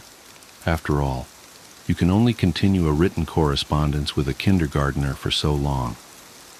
Everyone, including myself, had lost interest in the letters almost completely. Then I got another envelope. My excitement was rejuvenated, and I reveled in the fact that I was still getting a letter when most of the other pen pals had abandoned their involvement. It made sense that I received another delivery. There had been nothing but a blurry picture in the first one, so this was probably to make up for that. But again, there was no letter at all. Just another picture. This one was more distinguishable, but I still didn't understand it. The photograph was angled way up, catching the top corner of a building, and the rest of the image was distorted by a lens flare from the sun. Because the balloons didn't travel very far, and because they were all launched on the same day, the board became a bit cluttered, and so the policy for the students still exchanging letters became that they could take the photographs home. My best friend Josh had the second highest number of pictures taken home by the end of the year. His pen pal was really cooperative and sent him pictures from all around the neighboring city. Josh took home, I think, 4 pictures. I took home nearly 50. The envelopes were all opened by the teacher, but after a while I stopped even looking at the pictures. However, I saved them in one of my drawers that housed my collections of rocks, baseball cards, comic book cards, Marvel metal cards for those who might remember, and little miniature baseball batting helmets that I'd get out of a vending machine at Winn-Dixie after t-ball games. With the school year over, my attention turned to other things. My mom had gotten me a small snow cone machine for Christmas that year, and Josh had really coveted it, so much so that his parents bought him a slightly nicer one for his birthday, which was toward the end of the school year. That summer we had the idea that we would set up a snow cone stand to make money. We thought we'd make a fortune selling snow cones at $1. Josh lived in a different neighborhood, but we eventually decided that my neighborhood would be better because there were a lot of people who cared for their lawns. The yards in my neighborhood were slightly bigger. We did this for 5 weekends in a row until my mom told us that we had to stop, and I've only recently come to understand why she did that. On the 5th weekend, Josh and I were counting our money. Because we both had a machine, we each had a separate stack of money that we put together into one stack, and we then split it evenly. We had made a total of $16 that day, and as Josh paid out my $5th, a feeling of profound surprise consumed me. The dollar said, "For stamps." Josh noticed my shock and asked if he had miscounted. I told him about the dollar, and he said, "That's so cool, man." As I thought about it, I came to agree. The idea that the dollar had made it right back to me after changing so many hands floored me. I rushed inside to tell my mom, but my excitement, coupled with her being distracted by a phone call, made my story incomprehensible, and she responded simply by saying, "Oh wow, that's neat." Frustrated, I ran back outside and told Josh I had something to show him. Back in my room, I opened the drawer and took out the stack of envelopes and showed him some of the pictures. I started with the first picture, and we went through about 10 before Josh lost interest and asked if I wanted to go play in the ditch, a dirt ditch down the street from my house, before his mom came to pick him up. So that's what we did. We had a dirt war for a while, but it was interrupted several times by rustling in the woods around us. There were raccoons and stray cats that lived in there, but this was making a little too much noise, and we traded guesses at what it was in an attempt to scare each other. My last guess was that it was a mummy, but in the end, Josh kept insisting that it was a robot because of the sounds that we heard. Before we left, he got a little serious and looked me right in the eyes and said, "You heard it, didn't you? It sounded like a robot. You heard it too, right?" I had heard it, and since it sounded mechanical, I agreed that it was probably a robot. It's only now that I understand what we heard. When we got back, Josh's mom was waiting for him at the kitchen table with my mom. Josh told his mom about the robot. Our moms laughed and Josh went home. My mom and I ate dinner, and then I went to bed. I didn't stay in bed for long before I crept out and decided that, due to the day's events, I would revisit the envelopes since now the whole affair seemed much more interesting. I took the first envelope and set it on the floor and set the blurry desert Polaroid on top. I laid the second envelope right next to it and placed the oddly angled Polaroid of a building's top corner on top, and did this with each picture until they formed a grid that was about 5 by 10. I was always taught to be careful with things that I was collecting, even if I wasn't sure they were valuable. I noticed that the pictures gradually became more decipherable. There was a tree with a bird on it, a speed limit sign, power line, a group of people walking into some building. And then I saw something that vexed me so powerfully that I can now, as I write this, distinctly remember feeling dizzy and capable of only a single repeating thought. Why am I in this picture? In this photograph of the group of people entering the building, I saw myself holding hands with my mother in the very back of the crowd of people. We were at the very edge of the photo, but it was undeniably us. And as my eyes swam over the sea of Polaroids, I became increasingly anxious. It was a really odd feeling. It wasn't fear, it was the feeling you get when you are in trouble. I'm not sure why I was flooded with that feeling, but there I sat floundering in the distinct sense that I had done something wrong.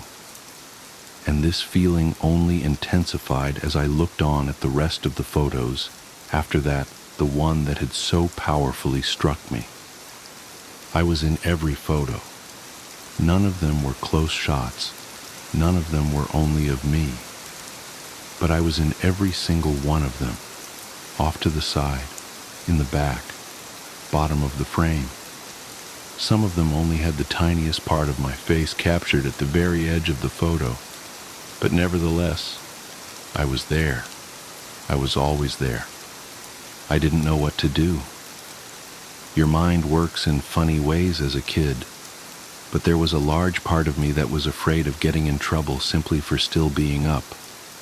Since I already had the looming feeling of having done something wrong, I decided that I would wait until tomorrow. The next day, my mom was off work and spent most of the morning cleaning up around the house. I watched cartoons, I imagine, and waited until I thought it was a good time to show her the Polaroids. When she went out to get the mail, I grabbed a couple of the pictures and put them on the table in front of me as I sat waiting for her to come back in. When returned, she was already opening the mail and threw some junk mail into the trash can, and I said, "Mom, can you come here for a second? I have these pictures." "Just give me a minute, honey. I need to mark these on the calendar." After a minute or two, she came and stood behind me and asked me what I needed. I could hear her shuffling with the mail behind me, but I just looked at the Polaroids and told her about them.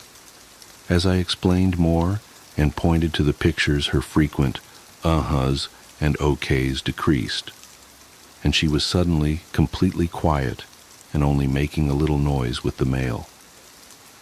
The next noise I heard from her sounded as if she was trying to catch her breath in a room that had no air left in it. At last her struggling gasps were conquered, and she simply dropped the remaining mail on the table and ran to the kitchen to get the phone. "Mom, I'm sorry, I didn't know about these, don't be mad at me."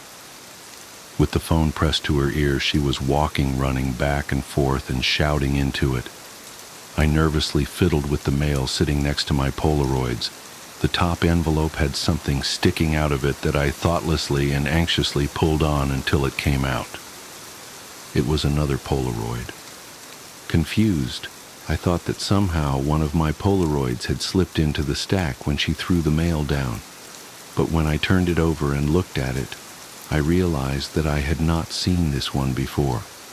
To my dismay, it was me, but this one was a much closer shot. I was surrounded by trees and was smiling. But it wasn't just me, I noticed. Josh was there too. This was us from yesterday. I started yelling for my mom, who was still screaming into the phone.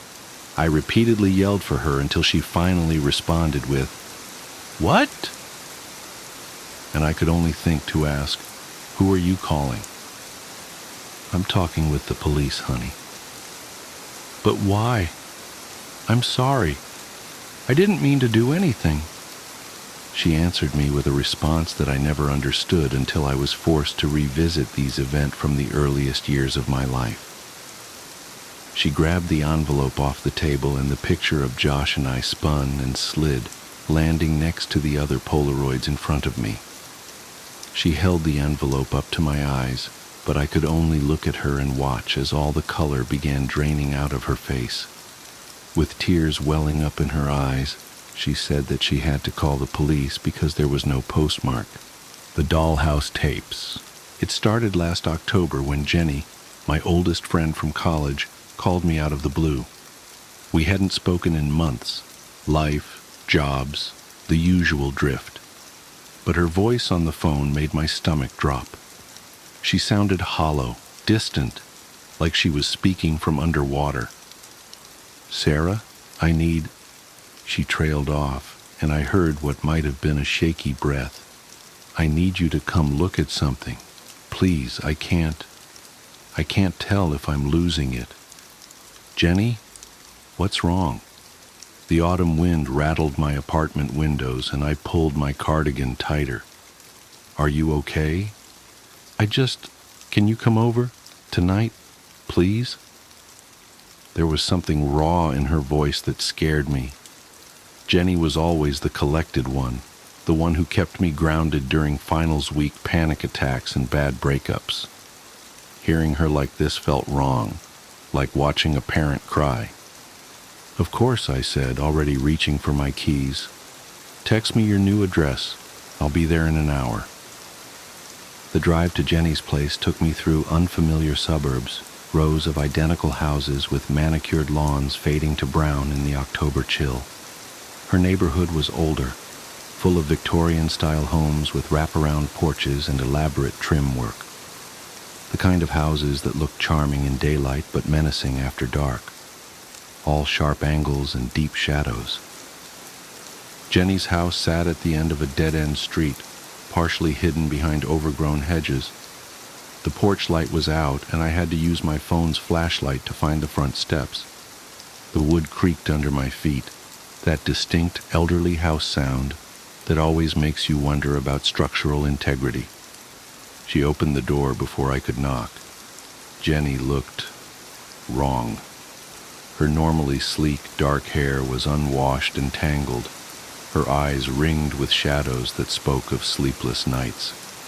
She wore what looked like the same Northwestern sweatshirt from our college days, now threadbare and stained. "Thank God you're here," she whispered, pulling me inside. The house was freezing, and I could see her breath in the dim entryway. "I need you to tell me I'm not crazy.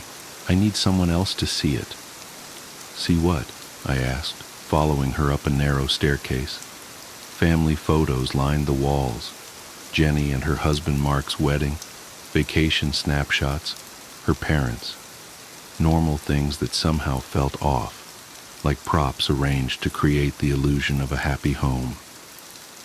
"Jenny, you're scaring me. Where's Mark?" "Conference in Seattle. He's been gone 2 weeks." She laughed, a sharp sound with no humor in it. "He thinks I'm having some kind of breakdown. Keeps talking about postpartum depression, about seeing someone. But this isn't. This is real. You'll see." The mention of postpartum made my chest tight. Jenny had lost the baby 6 months ago, late in the second trimester. I should have been there more, should have called more often. Some friend I was.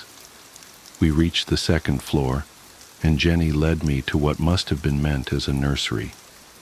The walls were a soft yellow, but the room was empty except for a large dollhouse in the center of the floor. It was beautiful in an antique way, Victorian style, matching Jenny's actual house, with intricate gingerbread trim and tiny, perfect shutters. "Mark's mother gave it to us when we told her I was pregnant," Jenny said, kneeling beside it. "Family heirloom, supposedly. Been passed down for generations." She reached out with trembling fingers but stopped just short of touching it. "Watch." I knelt beside her, knees cracking against the hardwood floor. Up close, the dollhouse was even more impressive. Every detail was perfect, from the miniature door knocker to the tiny books visible through the windows. But something felt off. The proportions were slightly wrong, the windows a bit too tall, the doors at slightly odd angles. Looking at it too long made my eyes hurt. "Jenny, what am—" "Shh," she hissed, eyes fixed on the dollhouse. "Listen." At first I heard nothing but the usual old house sounds, settling foundations, creaking wood, the whisper of wind through old windows. Then, something else. A soft scratching, like mice in the walls, but rhythmic, deliberate.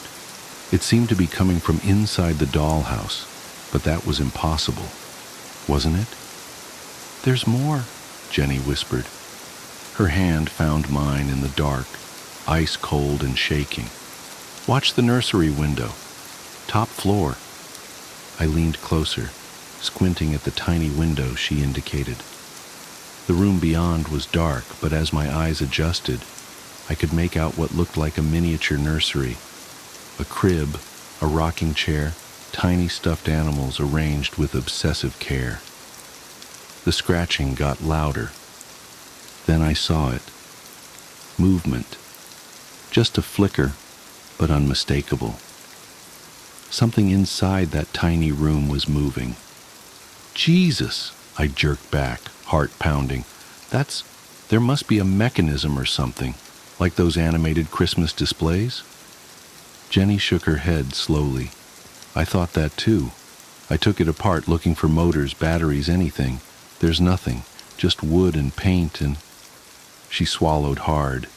"And sometimes, late at night, I hear crying, baby crying." A chill ran down my spine that had nothing to do with the room's temperature. "Jenny, maybe Mark is right about talking to someone. After everything you've been through..." "I knew you wouldn't believe me," she said flatly. "Nobody does, but I can prove it." She stood suddenly, moving to a shelf I hadn't noticed before. "Look at this." She handed me what looked like an old VHS tape, the label worn away with age.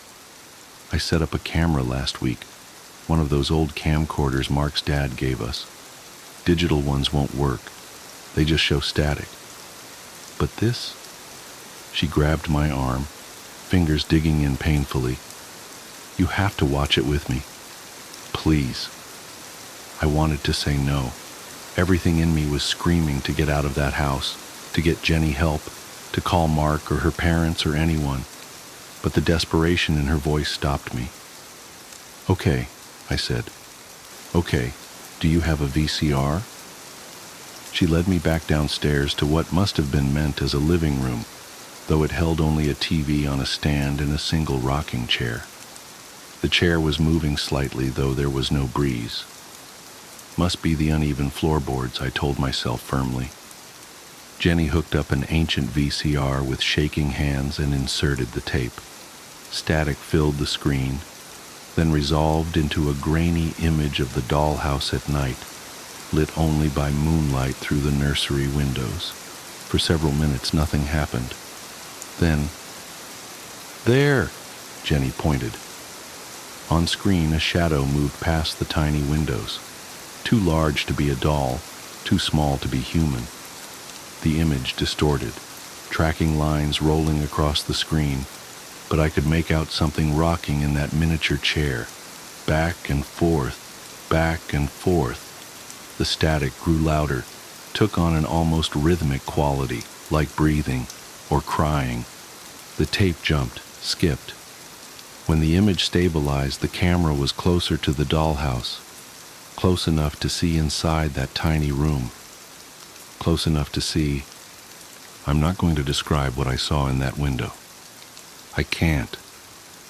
My mind shies away from it like a hand from a hot stove. But I remember the sound I made. A thin, animal whimper of pure terror. Jenny just nodded. "You see? You see it too?" Her voice was eager, almost triumphant. "I'm not crazy. It's real." The tape continued, but I couldn't watch anymore. I stumbled to the bathroom and threw up, my whole body shaking. When I came back, Jenny was rewinding the tape with methodical care. "Jenny," I said carefully, "we need to get rid of that dollhouse. Burn it, break it up, whatever. This isn't right. Don't you think I've tried?" She laughed that horrible laugh again. "Nothing works. Fire won't catch, tools break. And when I tried to throw it out..." She pulled up her sleeve, revealing angry red scratches down her arm. "It came back. It always comes back. Then we'll try harder. We'll figure something out. I pulled out my phone. I'm calling Mark. He needs to come home. No, Jenny knocked the phone from my hand with surprising strength. He'll just try to have me committed again, like after the baby. She wrapped her arms around herself, rocking slightly. I have to figure this out. There has to be a reason. A connection. What do you mean, a connection? She took a deep breath. I found something. In Mark's mother's attic when we were cleaning out her house last month.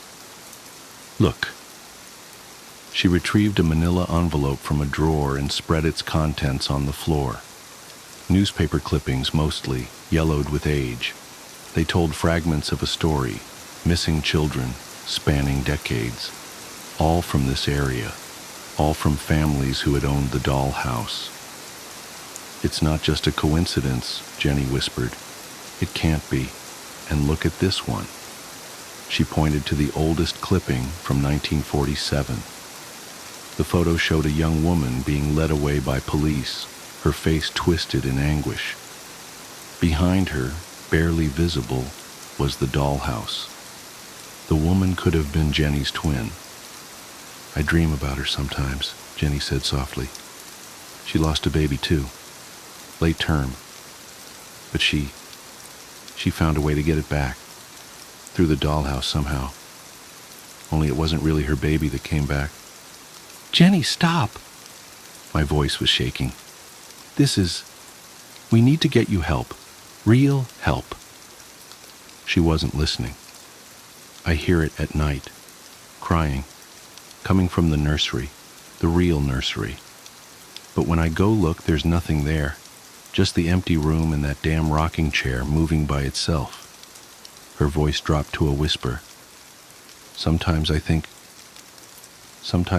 if I just went in the dollhouse, if I could make myself small enough. Stop it! I grabbed her shoulders. Listen to yourself. This isn't the answer.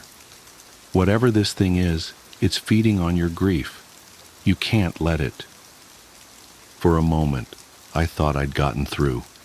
Then her face hardened. You don't understand. You can't. Just go. I shouldn't have called you. I'm not leaving you alone with that thing. Get out! She screamed, shoving me toward the door. Get out! Get out! Get out! I stumbled backward, caught off guard by her strength. As I fell, my elbow knocked against something, the VCR. The tape ejected with a mechanical shriek, and I grabbed it without thinking. Jenny lunged for it, but I was faster. I ran, taking the porch steps 2 at a time, her screams following me into the night. I drove home in a daze, the tape burning a hole in my passenger seat. I tried calling Jenny the next morning. No answer. Same the next day, and the next. I called Mark, but it went straight to voicemail. Finally, I drove back to the house, heart pounding the whole way. The police were already there. They found Jenny in the nursery. The official report says she died of exposure, hypothermia, despite all the windows being closed and the heat being on. The temperature in that room was 30 degrees below the rest of the house, and they never figured out why. The dollhouse was gone, no sign of it anywhere. But they found something else, something that didn't make it into the official report. My friend on the force told me later, voice shaking. In the corner of the nursery, they found tiny footprints in the dust, baby-sized, leading to the wall, then stopping. Like something very small had been walking there. And on the rocking chair, the real one, life-sized, they found a single perfect scratch mark. Too big for a doll, too small for a human hand.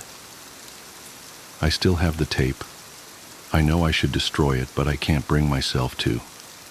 Sometimes late at night, I swear I can hear it calling to me from the drawer where I keep it. A soft scratching sound, like tiny fingers on wood. And sometimes, in my dreams, I see Jenny. She's in a beautiful Victorian nursery, rocking a baby that isn't quite right. She looks up at me through the window and smiles, but her face isn't quite right either, like a doll's face, painted on. She's still rocking. Always rocking. I guess I should mention I'm pregnant. Just found out last week. And yesterday I got a package. No return address. Inside was a beautiful antique dollhouse. I haven't opened it yet. But sometimes, late at night, I hear crying. The vanishing camper. I'm not sure how to start this story. Even now it feels unreal, like something out of one of those campfire tales meant to spook kids. But it happened. I lived it. And every time I think about it, a cold shiver crawls up my spine like a spider's legs. Maybe writing it down will help. Maybe it won't. But at least you'll know what happened to us that weekend in the woods. It started innocently enough. My best friend, Jake, had been nagging me for weeks to join him and some of our old college buddies for a camping trip. One last hurrah, he'd called it, like we were still 21 and invincible. I wasn't keen on the idea. Since my wife, Sarah, passed away 2 years ago, I'd become something of a recluse. I worked, I ate, I slept. That was my life. But Jake was persistent, and I owed him. He'd been there for me when the grief threatened to swallow me whole, so I said yes. There were 5 of us in total: Jake, me, his younger brother Matt, our mutual friend Chris, and a guy named Tom who was Matt's co-worker. I didn't know Tom well, but he seemed nice enough. A bit quiet, maybe, but friendly. We piled into Jake's beat-up SUV on a crisp Friday morning, the air sharp with the promise of fall. Our destination was Pine Hollow, a dense forest reserve about 3 hours' drive from the city. Jake said he'd been there before and assured us it was perfect for camping, remote, peaceful, and picturesque. The drive up was uneventful. We laughed, shared old stories, and teased each other mercilessly, the way only old friends can. By the time we reached the trailhead, the sun was dipping low, painting the sky in streaks of orange and pink. We loaded up our gear and hiked about 2 miles into the woods until we found a clearing near a small, still lake. It was beautiful. The kind of place that made you forget, for a moment, that the world could be cruel. We set up camp quickly. 2 tents, a ring of stones for a fire pit, and a rope strung between 2 trees to hang our food and keep it away from curious animals. By the time the fire was roaring, darkness had fallen. We sat around the flames, drinking cheap beer and roasting marshmallows, the flickering light casting long shadows across our faces. It felt good, normal even. For the first time in years, I felt a glimmer of peace. Then Tom told his story. It started as a joke. We'd been swapping ghost stories, each trying to outdo the last. But Tom's tale was different. He spoke quietly, almost reluctantly, his eyes darting to the shadows just beyond the firelight. "Have you ever heard of the Pine Hollow Vanisher?" he asked. We hadn't. He told us about a man, or something that looked like a man, who supposedly haunted these woods. According to local legend, campers would go missing without a trace. No bodies, no belongings, nothing, just gone. Some said the Vanisher lured people away with strange sounds or lights, leading them deeper into the forest. Others claimed he appeared in their dreams, beckoning them to follow.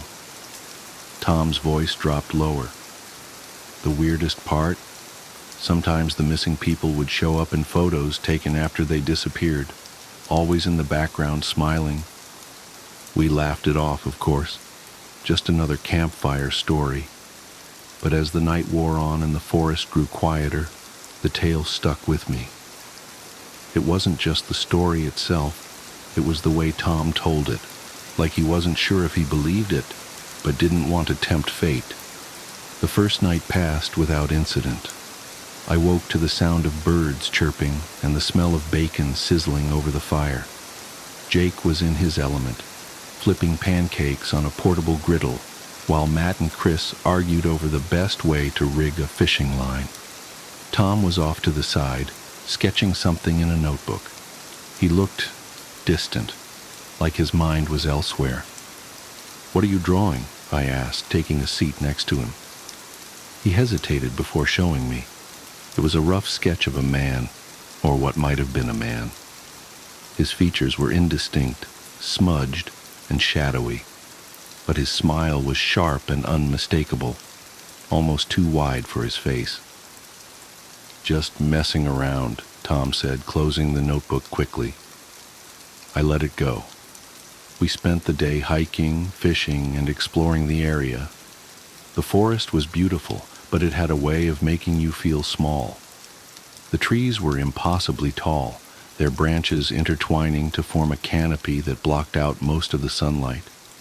The air was cool and damp, carrying the earthy scent of moss and fallen leaves.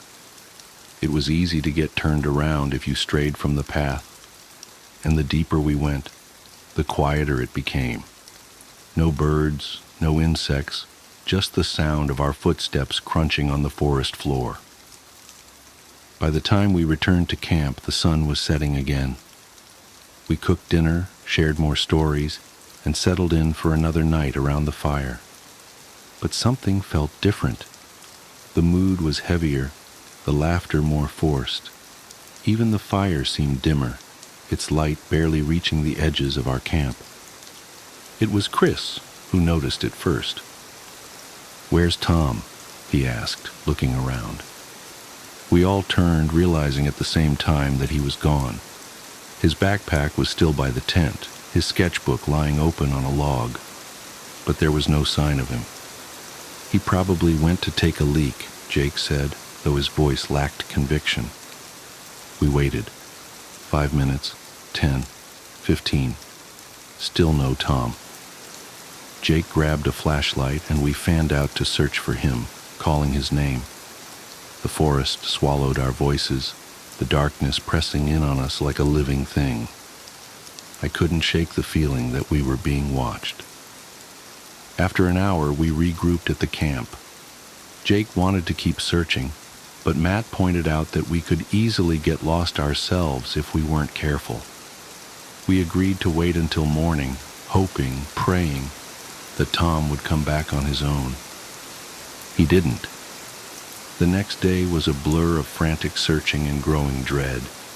We combed the forest for hours, shouting his name until our throats were raw. We found nothing. No footprints, no broken branches, no sign that he'd ever been there at all. By evening, we were forced to admit the truth. Tom was gone. We decided to pack up and head back to the trailhead to get help. But as we were breaking down camp, I noticed something by the fire pit. It was Tom's backpack, neatly placed on the ground. That wouldn't have been strange, except we'd already searched the area. The backpack hadn't been there before. Inside we found his sketchbook, a water bottle, and a single Polaroid photo. My hands trembled as I pulled it out. It was a picture of us, taken the first night sitting around the fire, but there was someone else in the photo. Standing in the background, just beyond the circle of light, was a man. His features were blurry, his form indistinct, but his smile was sharp and unmistakable. We left the forest that night, leaving behind the tents, the gear, everything.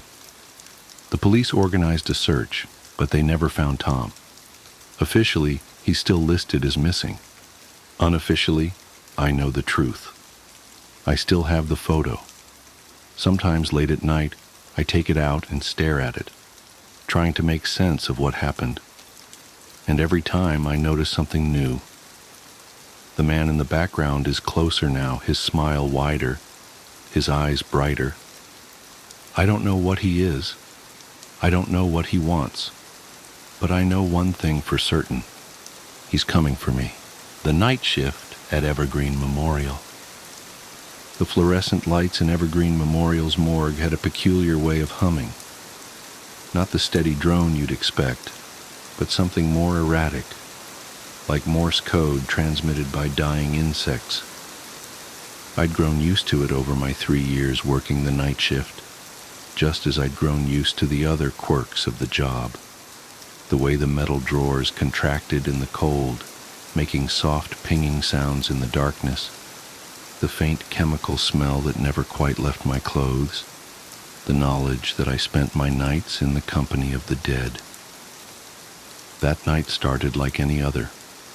I arrived at 11:45 p.m., 15 minutes early as always, to get my handover from Mike, the evening shift supervisor. The familiar routine helped keep the creeping unease at bay. Check the security system, sign the logbook, count the occupants. 3 tonight, Mike said, flipping through his clipboard. 2 from the hospital, natural causes. 1 from the county morgue, waiting on autopsy tomorrow morning. Nothing special. He yawned, already shrugging into his jacket. Everything's logged and tagged. Have a quiet one, James. I nodded, settling into my chair at the security desk. 3 bodies, an easy night. I'd had worse, like the time we had 14 after that bus crash, or the night of the apartment fire. Those nights the air felt thick with death, heavy with the weight of so many lives suddenly ended. But 3 was manageable, almost peaceful. The first few hours passed as they always did. I made my rounds every hour on the hour, checking the seals on the cold storage units, monitoring the temperature gauges, making sure everything was secure. The morgue was located in the basement of the hospital's east wing, accessible only by a single elevator and a rarely used stairwell. Most people didn't even know it existed. They preferred to imagine their loved ones simply disappeared after death, whisked away to some unseen place where the messy business of mortality was handled discreetly. It was during my 3 a.m. round that I first noticed something was off. The temperature in cold storage unit 4 was slightly higher than it should have been, 38 degrees Fahrenheit instead of the standard 35. Not enough to cause any problems, but unusual enough to note in the log. I made a mental note to have maintenance check the unit in the morning. That's when I heard it. A sound so faint I might have imagined it, the soft scrape of metal on metal, like someone slowly opening one of the storage drawers. I froze, flashlight beam fixed on the temperature gauge. The sound didn't repeat. After 30 seconds of straining to hear anything beyond the usual ambient noise of the morgue, I convinced myself it had been nothing, just another of the building's many nocturnal voices. But when I turned to continue my rounds, the beam of my flashlight caught something that made my blood run cold. A single droplet of water on the floor, directly beneath storage unit 6. As I watched, another drop fell, joining the first. Condensation wasn't unusual in the morgue. The temperature difference between the storage units and the main room often caused it. But Unit 6 was empty, had been empty all week, according to the logs. I approached slowly, my footsteps echoing in the silence. The handle of Unit 6 was cold under my fingers as I pulled it open, dreading what I might find. Empty. Just as it should be. The stainless steel interior gleamed in my flashlight beam, completely dry. I shut the drawer, shaking my head at my own paranoia. 12 years working in morgues, and I was still jumping at shadows. I turned to head back to my desk, and that's when I saw it. A wet footprint on the floor. A single bare footprint, as if someone had stepped out of a shower, and it hadn't been there a moment ago. I swept my flashlight beam across the floor, following a trail of similar prints that led toward the main storage area. They were spaced oddly, too far apart for a normal stride, as if whatever had made them had been hopping, skipping. The logical part of my brain kicked in, trying to make sense of it. A leak in the ceiling, maybe, or someone playing a prank, though who would be sick enough to break into a morgue in the middle of the night just to leave wet footprints was beyond me. I followed the trail, my heart pounding so hard I could feel it in my throat. The footprints led to storage unit 12, one of our 3 occupied units for the night. According to the log, it contained John Doe, 47, a drowning victim found in the lake 2 days ago, awaiting identification. The handle of Unit 12 was wet. I should have called security. Should have backed away, returned to my desk, and called for backup. That's what protocol demanded. That's what any sane person would have done. Instead, I pulled open the drawer. The body bag was unzipped, empty. A drop of water fell on my hand, and I looked up. He was on the ceiling. John Doe, number 247, naked and dripping, his waterlogged flesh pale as milk in the beam of my flashlight. He was crouched like a spider, hands and feet somehow adhering to the ceiling tiles, head twisted at an impossible angle to stare down at me with milky eyes. His mouth opened, far wider than any human mouth should be able to open, revealing rows of needle-sharp teeth that hadn't been there during his intake examination. A sound emerged, like water rushing through pipes, forming words that no dead throat should have been able to produce. I brought friends. That's when I heard the other storage units beginning to open, one by one. The sound of metal on metal no longer soft but sharp and deliberate. And other sounds, wet sounds, slithering sounds, the pop and crack of rigor mortis giving way to impossible movement. I ran.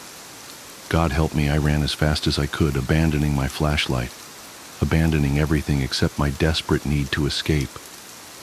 I could hear them behind me, the splash of wet feet on concrete, the rustle of body bags, and that awful rushing water voice calling out, "Count them, James. Count your friends." I reached the security desk and slammed my hand down on the emergency alarm. Nothing happened. The power was out. How had I not noticed the power was out? Even the emergency lights were dark, leaving only the pale square of the basement window to illuminate the room. My phone, I needed to call for help.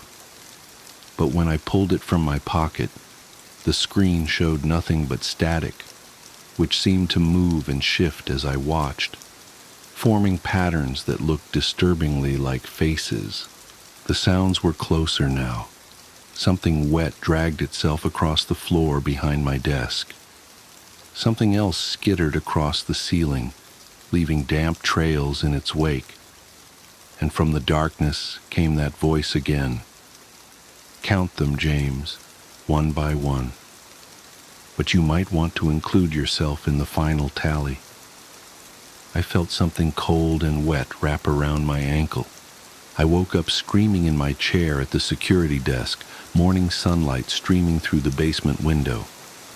Mike was shaking my shoulder, looking concerned. "Bad dream?" he asked. "You were out cold when I came in. Must have been some night." I looked around wildly. Everything was normal. The power was on, the fluorescent lights humming their usual drone. No wet footprints, no open storage units, no dripping creatures from the lake. Yeah, I managed. Must have dozed off. Sorry. Mike shrugged. "No worries. Want to do the morning count before you head out?" I nodded, still shaky but determined to prove to myself it had all been a dream. We walked to the storage area together, Mike clipboard in hand. "Let's see," he said, checking his notes. "Should be 3 bodies, right? 2 natural causes, 1 drowning victim." I nodded again, not trusting myself to speak. We counted the occupied units. 1, 2, 3, 4. Mike frowned. That can't be right. Log shows 3. With trembling hands, I opened Unit 13, a unit that should have been empty, should have been clean and dry and empty. Inside was a body bag, unzipped. Inside the bag was me, my skin pale and waterlogged, my mouth frozen in a scream that showed rows of needle-sharp teeth. And clutched in my dead hand was a note, written in my own handwriting. Final count. 4 bodies. The extra one is still warm. I passed out. When I woke up in the hospital 2 days later, they told me Mike had found me unconscious at my desk, soaking wet, with no memory of how I got that way. The security cameras had malfunctioned, showing nothing but static for my entire shift. The motion sensors recorded no movement except my regular rounds. And John Doe, number 247, never existed according to the records. No drowning victim had been brought in that week. In fact, there hadn't been a drowning in the county lake in over 20 years. I quit my job at Evergreen Memorial that day.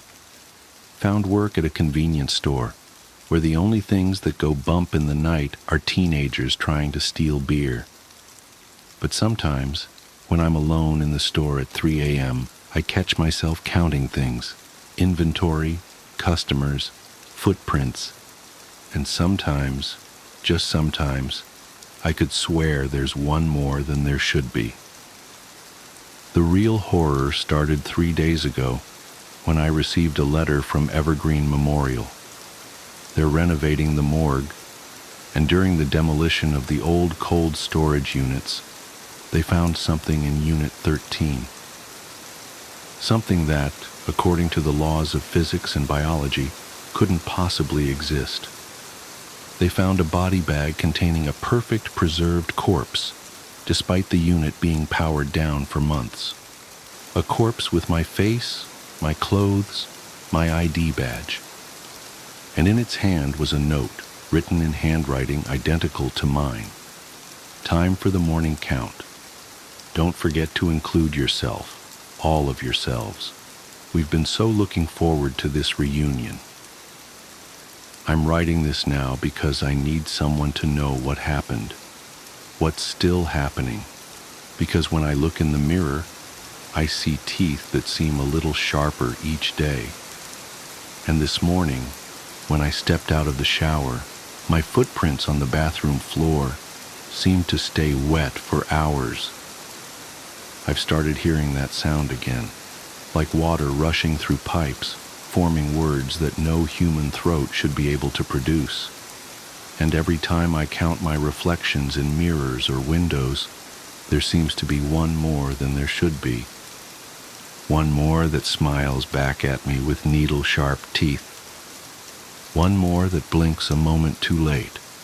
One more that whispers, "Don't forget to count yourself in the final tally." The worst part? I'm starting to think it was never about the morgue at all. The morgue was just where it found me, where it found us. And now it's spreading, one reflection at a time, one count at a time. So if you're reading this, do me a favor. Count the shadows in your room right now. Count them carefully. Then count them again. I bet there's one more than there should be. And it's probably smiling. The orangutans are skeptical of changes in their cages. "Is this a new couch?" I asked. The psychologist looked at the couch. "Number, same as always." "New chair?" "No." "New glasses?" "No." "Are you the same doctor?" The psychologist paused. "Yes." He scratched his head and sighed. Father sighed the exact same way often. He opened his desk drawer and pulled out a small rectangular bottle of Jim Beam. He raised the bottle to his lips, avoiding eye contact with me, and took a sip. Then he offered the bottle to me. Take a swig. What? I'm retiring in a week. I'm leaving. Take a swig. I took the bottle of whiskey, unscrewed the cap, and took a sip. This isn't whiskey, I said after swallowing. You're right. It's brandy. You noticed that. You're fine. You overreact. You're a clam.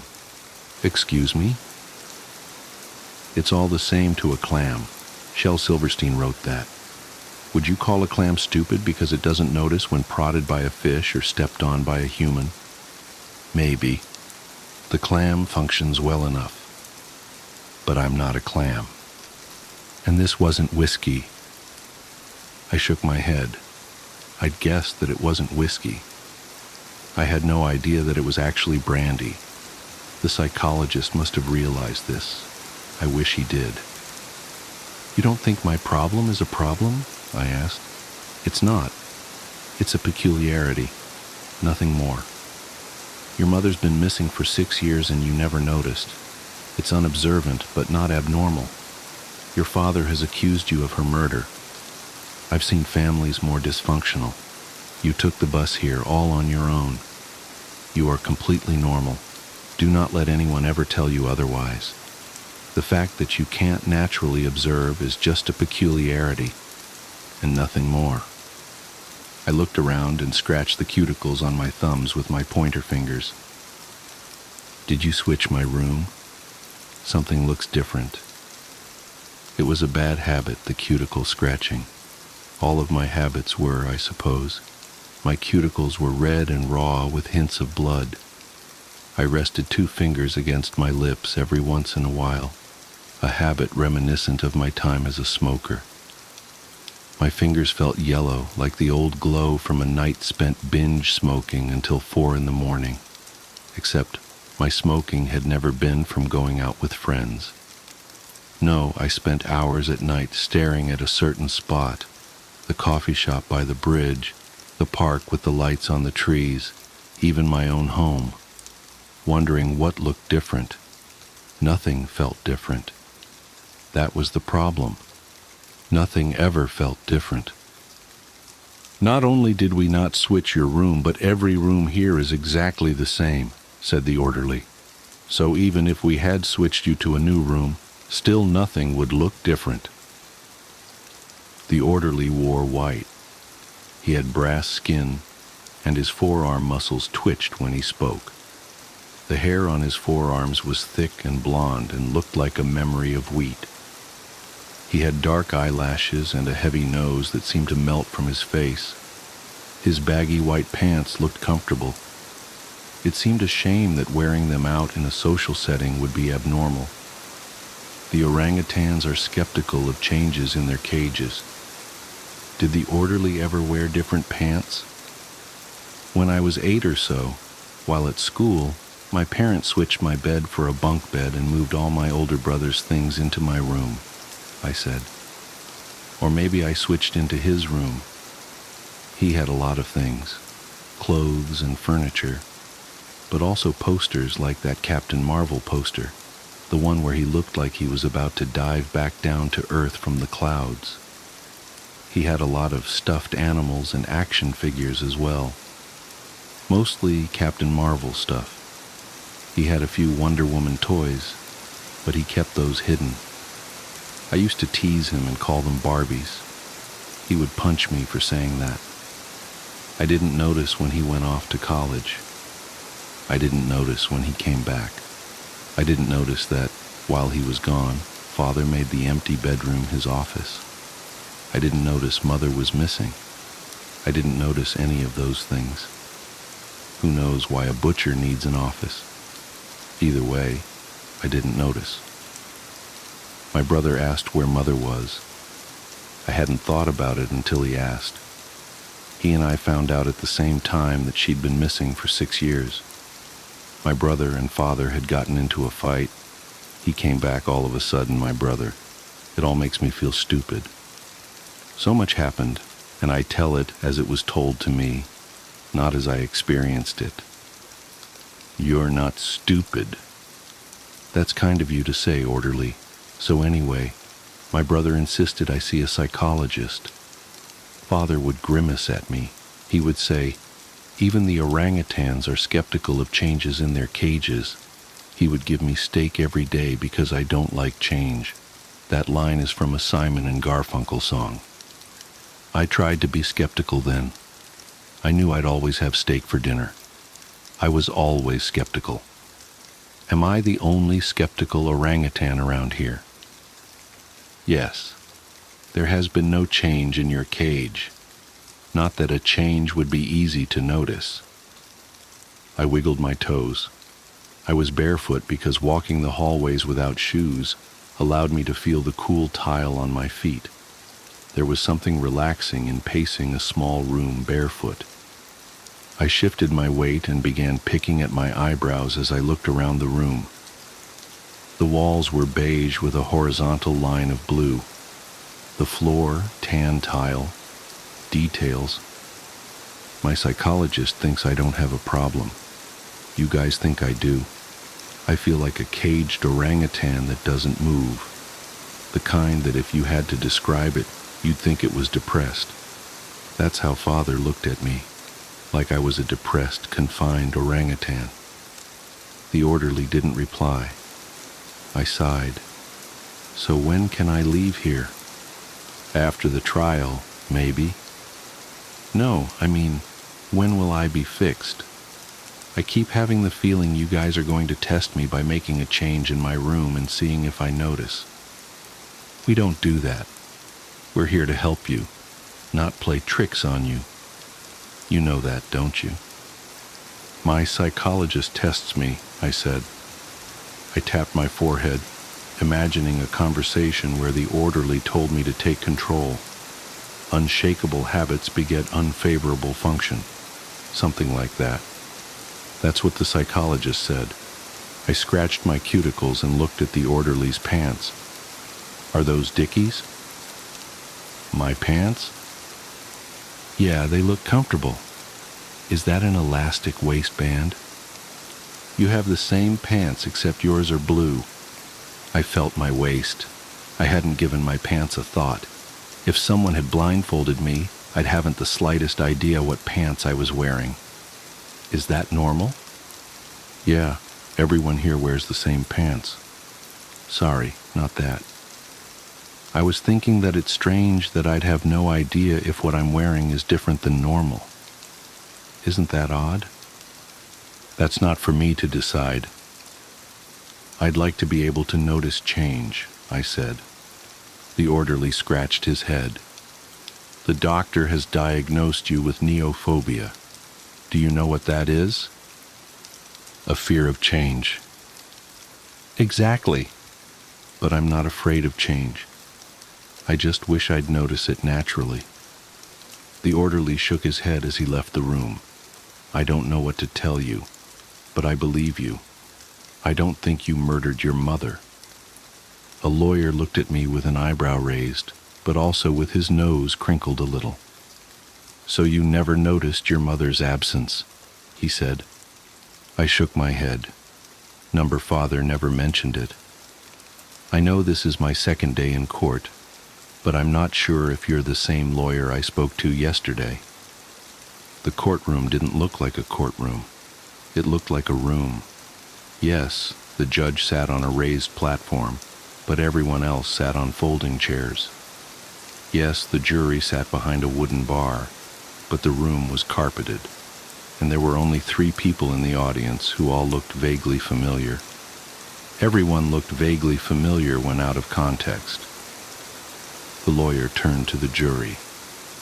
Why is that something that would need mentioning if you already knew? I didn't know. Are you the same lawyer as last time? I asked. The lawyer raised an eyebrow and turned back to me.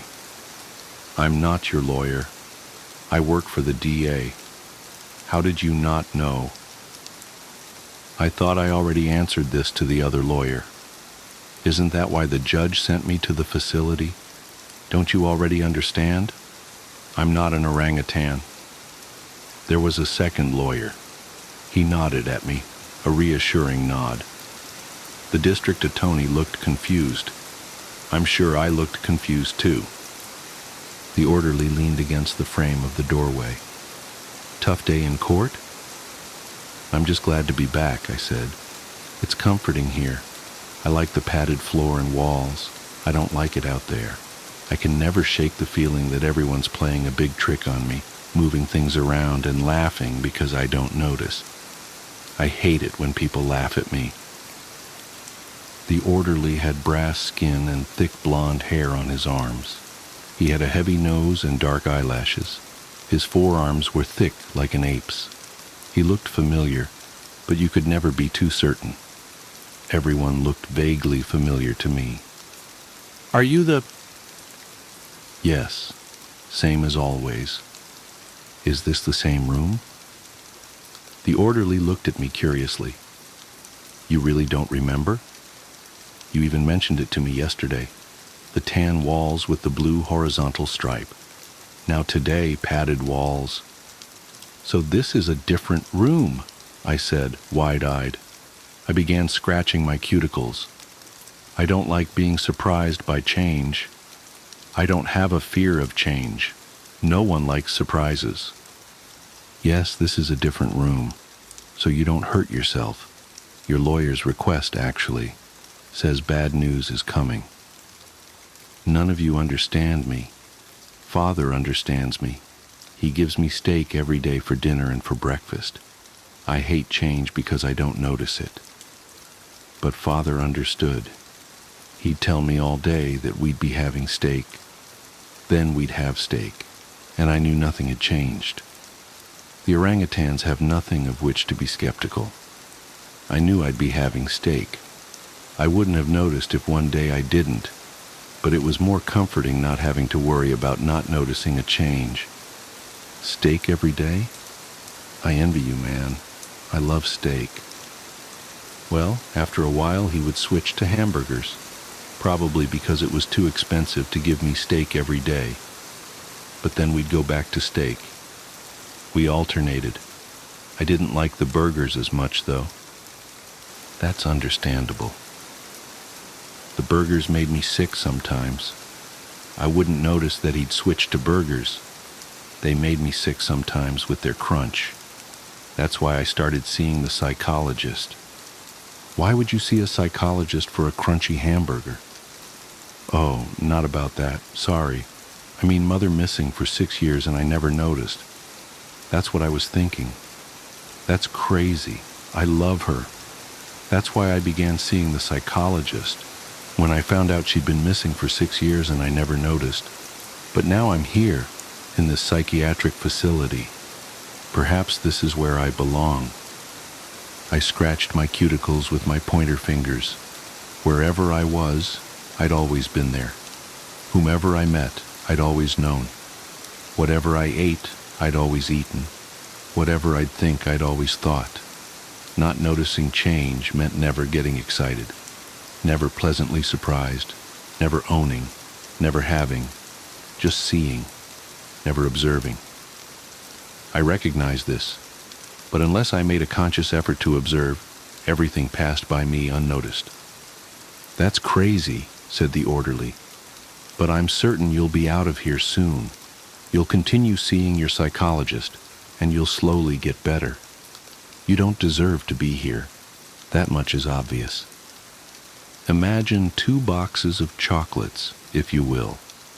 One is uncovered, one is covered. Both are yours. You would notice immediately if the uncovered had missing chocolate. Missing chocolates from the covered, however, could only be noticed once the cover was removed. This is how the butcher's son lives his life. Every uncovered box in his world is covered. While you or I would notice missing chocolates immediately by just glancing at the box, he wouldn't notice unless he actively wanted a piece of chocolate and it wasn't there. A favorite sofa, even if it were the only piece of furniture in his otherwise empty home, would only be noticed as missing once he intended to sit on it, and not a moment before. The rest of us would notice the second we set foot inside the home. and his father kept feeding him steak. He pointed out the front door of the courtroom for some reason, instead of at me in the witness stand. I guess father was here too, somewhere. I hadn't seen him since this case began. The DA stood. Objection. Move to strike. The other lawyer turned to the judge. It's all about the evidence, Your Honor. The judge looked at both clients. Overruled. I want to see where this goes. Same couch? The psychologist looked at me like I'd covered myself in shit. He didn't reply to my question. He really did not like me. It was the exact same look father always gave me. I'd been released from the psychiatric facility. I wasn't guilty. I did not murder mother. Now both father and mother were missing. I just needed to see my psychologist. The orderly looked apologetic as I'd left. I'd taken the bus straight here. The psychologist always made himself available to me. He felt sorry for me too, I think. Yes, this is the same couch, the psychologist said, sighing. He took a swig from his bottle of Jim Beam. Do you understand what happened in court today? Pity was common. People always felt sorry for me because of my debilitating stupidity. The orangutans are skeptical of changes in their cages. They are especially skeptical of the clam. Yes, apparently father is now the alleged murderer of my mother. I only get to see bits and pieces of the trial when I'm on the stand. But I'm not stupid. I could figure that much out. I still can't believe it. The psychologist stood from his chair and walked to the window. He stared at the parking lot down below. I watched him, wondering what I missed. That's why I hated change. I obviously missed something, but I had no idea what. I missed something. The psychologist's complexion became slightly pale, but also a tinge green, as if he suffered from food poisoning. He turned, grabbed his keys from the desk and coat from the hook by the door. Come with me, he said. This will all be over soon. We're going out for lunch. Lunch? The psychologist held the door open for me. Yes, let's go. I wrapped my fingernails on the table. Why were we out to lunch at Outback Steakhouse? The waiter approached. What will we be having today? One steak, said the psychologist. For the young man across from me. You're not eating? I asked. Not right now, no. That's all, thanks. The waiter nodded and left. I looked around the restaurant. A giant boomerang hung from the wall. Do Australians actually use that? The psychologist cleared his throat. Do you understand what happened in court? I nodded. Father is wanted for the alleged murder of mother. They think he did it. I didn't do it. Mother's body was never found, so I'm not sure why they think there's a murder to be solved. Maybe she just left. That's what I've been saying. No, she didn't just leave. She was murdered. Your father is guilty. I grimaced. I don't think so. But either way, he's been missing since the verdict. I'm sure he's off trying to find her now. The psychologist spoke slowly. Your father, the butcher, cooked you steak every day? Yes. He understood how I didn't like change.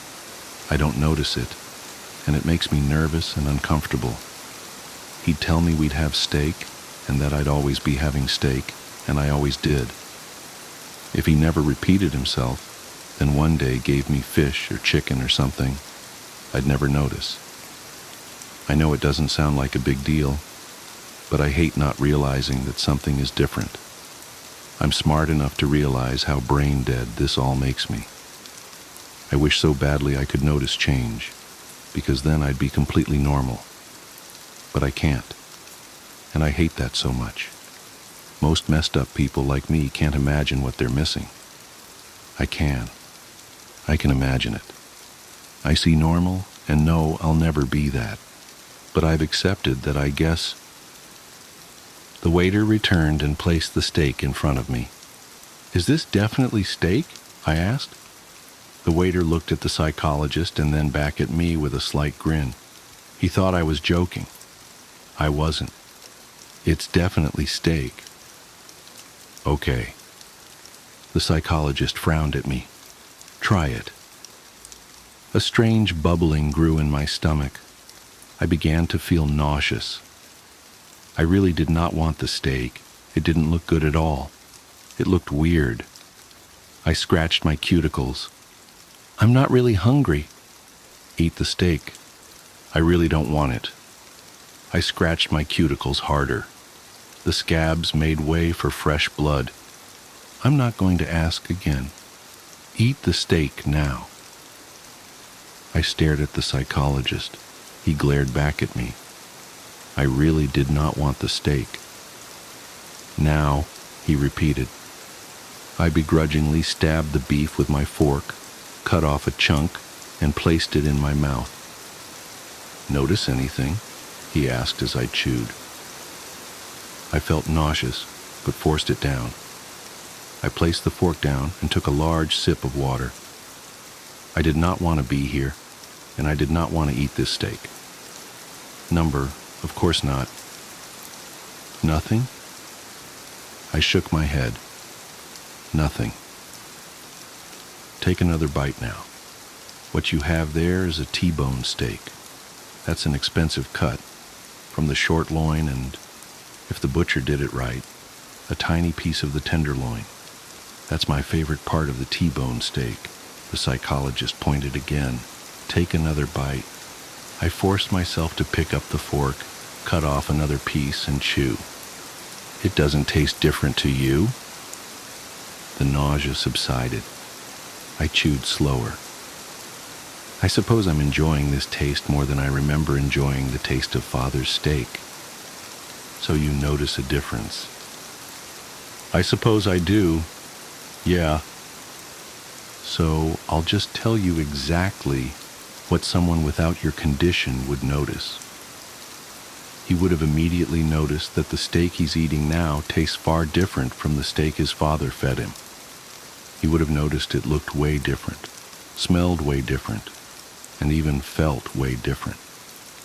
He would. Immediately. You never liked your father's steak. That's true. But you like this steak? I kept on eating. Yeah, I guess I do. The psychologist pressed on, his hands clenched on the table, a weird grin on his face. Your mother's body was never found.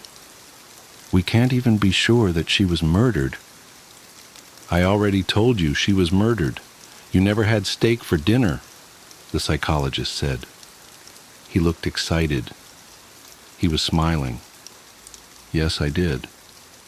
I had steak for dinner and for breakfast. The psychologist shook his head, smirking. You didn't. You had steak before your mother died, but after she died, Father cooked steak every day. No. The psychologist's smile broadened by the second. He looked deranged now. You never had steak for dinner because you wouldn't know the difference. The orangutans are skeptical of changes in their cages. The clams, well, it's all the same to the clam. Your father killed your mother. Your father killed a lot of people. You had meat for breakfast and dinner, but it wasn't beef. No, it was never beef. Your father had a room, your brother's old room. That room became your mother's. Your father prepared your every meal every day, but it was never steak. I dropped my fork. It clanged on the table. I dropped the knife too. It was hard to breathe now. I missed something. The psychologist began laughing hysterically. He grabbed his mustache and pulled. It came right off. He took off his glasses. I missed something big. It was hard to breathe. He was laughing so hard. You still don't recognize me. You're so stupid. This disguise cost $2. He took a handkerchief out of his pocket and dabbed tears from his eyes. The handkerchief was stained heavily with blood. You never had steak. For dinner you had your psychologist, he said, wagging the handkerchief. And for breakfast, you had your mother. I never wanted to write this down, but my therapist says I need to process what happened, that putting it into words might help make sense of it. Help me accept that it was real. Though honestly, I still wish I could convince myself it wasn't. It started with my friend Marcus's confession. We were having our usual Friday night drinks at O'Malley's, that dive bar downtown where the neon beer signs barely cut through the perpetual haze of cigarette smoke that seems embedded in the walls. I remember everything about that night with this weird, sharp clarity. The way the ice clinked against his glass as his hand trembled. How his voice dropped to barely above a whisper when he finally told me. I found something in the church basement, he said, staring into his whiskey. Something that shouldn't be there. I should mention that Marcus was the maintenance guy at St. Augustine's, this ancient Gothic revival church that looms over the east side of town like something out of a Victorian ghost story. The place had been around since the 1800s, all weathered limestone and creeping ivy, with those towering spires that always seemed to scratch at the belly of the clouds. Marcus had worked there for almost a decade, knew every creaking floorboard and dusty corner. What do you mean? I asked, watching him drain his glass. His hands were shaking so bad he almost missed setting it back down on the sticky bar top. Like what kind of something? He wouldn't look at me, just kept staring straight ahead, his face gone this sickly shade of gray in the dim bar lighting. I was doing the annual inspection of the confession boxes, he said, checking for termites, rot, that kind of thing. But when I opened up the maintenance panel in the back of the north box, the one that's been out of order for years, he trailed off, rubbing at his face like he was trying to scrub away the memory. There was wax, he continued finally. All these little rivulets of it, dried in these weird patterns on the wood. At first I thought maybe it was just from old candles, you know. But then I noticed the holes. Holes? Tiny ones. Hundreds of them, maybe thousands, all through the wood. Like something had been eating its way through. And when I shined my flashlight in deeper, he grabbed my arm then, his fingers digging in so hard I could feel his nails through my sleeve. It moved, Dave. Whatever was in there, it moved. I remember trying to laugh it off, even as something cold slithered down my spine. Come on, man. Probably just rats or something. Old buildings like that. It wasn't rats. His voice had gone flat, dead. I know what rats look like. It was like a rope, but it was segmented, and there were so many legs, all of them moving at once, like a centipede, I supplied, immediately regretting it when he flinched so hard he knocked over his empty glass. Bigger, he whispered, so much bigger. And the sound it made, this weird scratching, clicking noise, like dozens of little mandibles working all at once. I slammed the panel shut so fast I almost broke it. But I could still hear it in there, moving around. And I think it heard me too. I tried to rationalize it, of course. Told him he was probably just stressed, maybe needed some sleep. But he wouldn't let it go. Kept insisting that something was wrong with that confession box, that the whole out of order sign had been there for a reason, that maybe someone else had found it too, and instead of dealing with it, they'd just tried to seal it away. I have to go back, he said suddenly, standing up so fast his bar stool almost toppled. I have to make sure it can't get out. Whoa, hold on, I grabbed his arm. You're in no shape to drive. Let me call you a cab. No time, he muttered, already pulling away. It's after midnight. Church will be empty. Best time to check things out. Make sure everything's secure. I should have stopped him. Should have insisted on going with him or called someone or, I don't know, something. Instead, I just watched him stumble out into the night, telling myself he'd sleep it off and laugh about it in the morning. That was the last time anyone saw Marcus alive. They found his body 3 days later, when the smell started seeping through the floorboards into the main sanctuary. He was inside the confession box, not the penitent's side where people would normally sit, but the priest's section, crammed into that tiny space like he'd been trying to reach something in the back.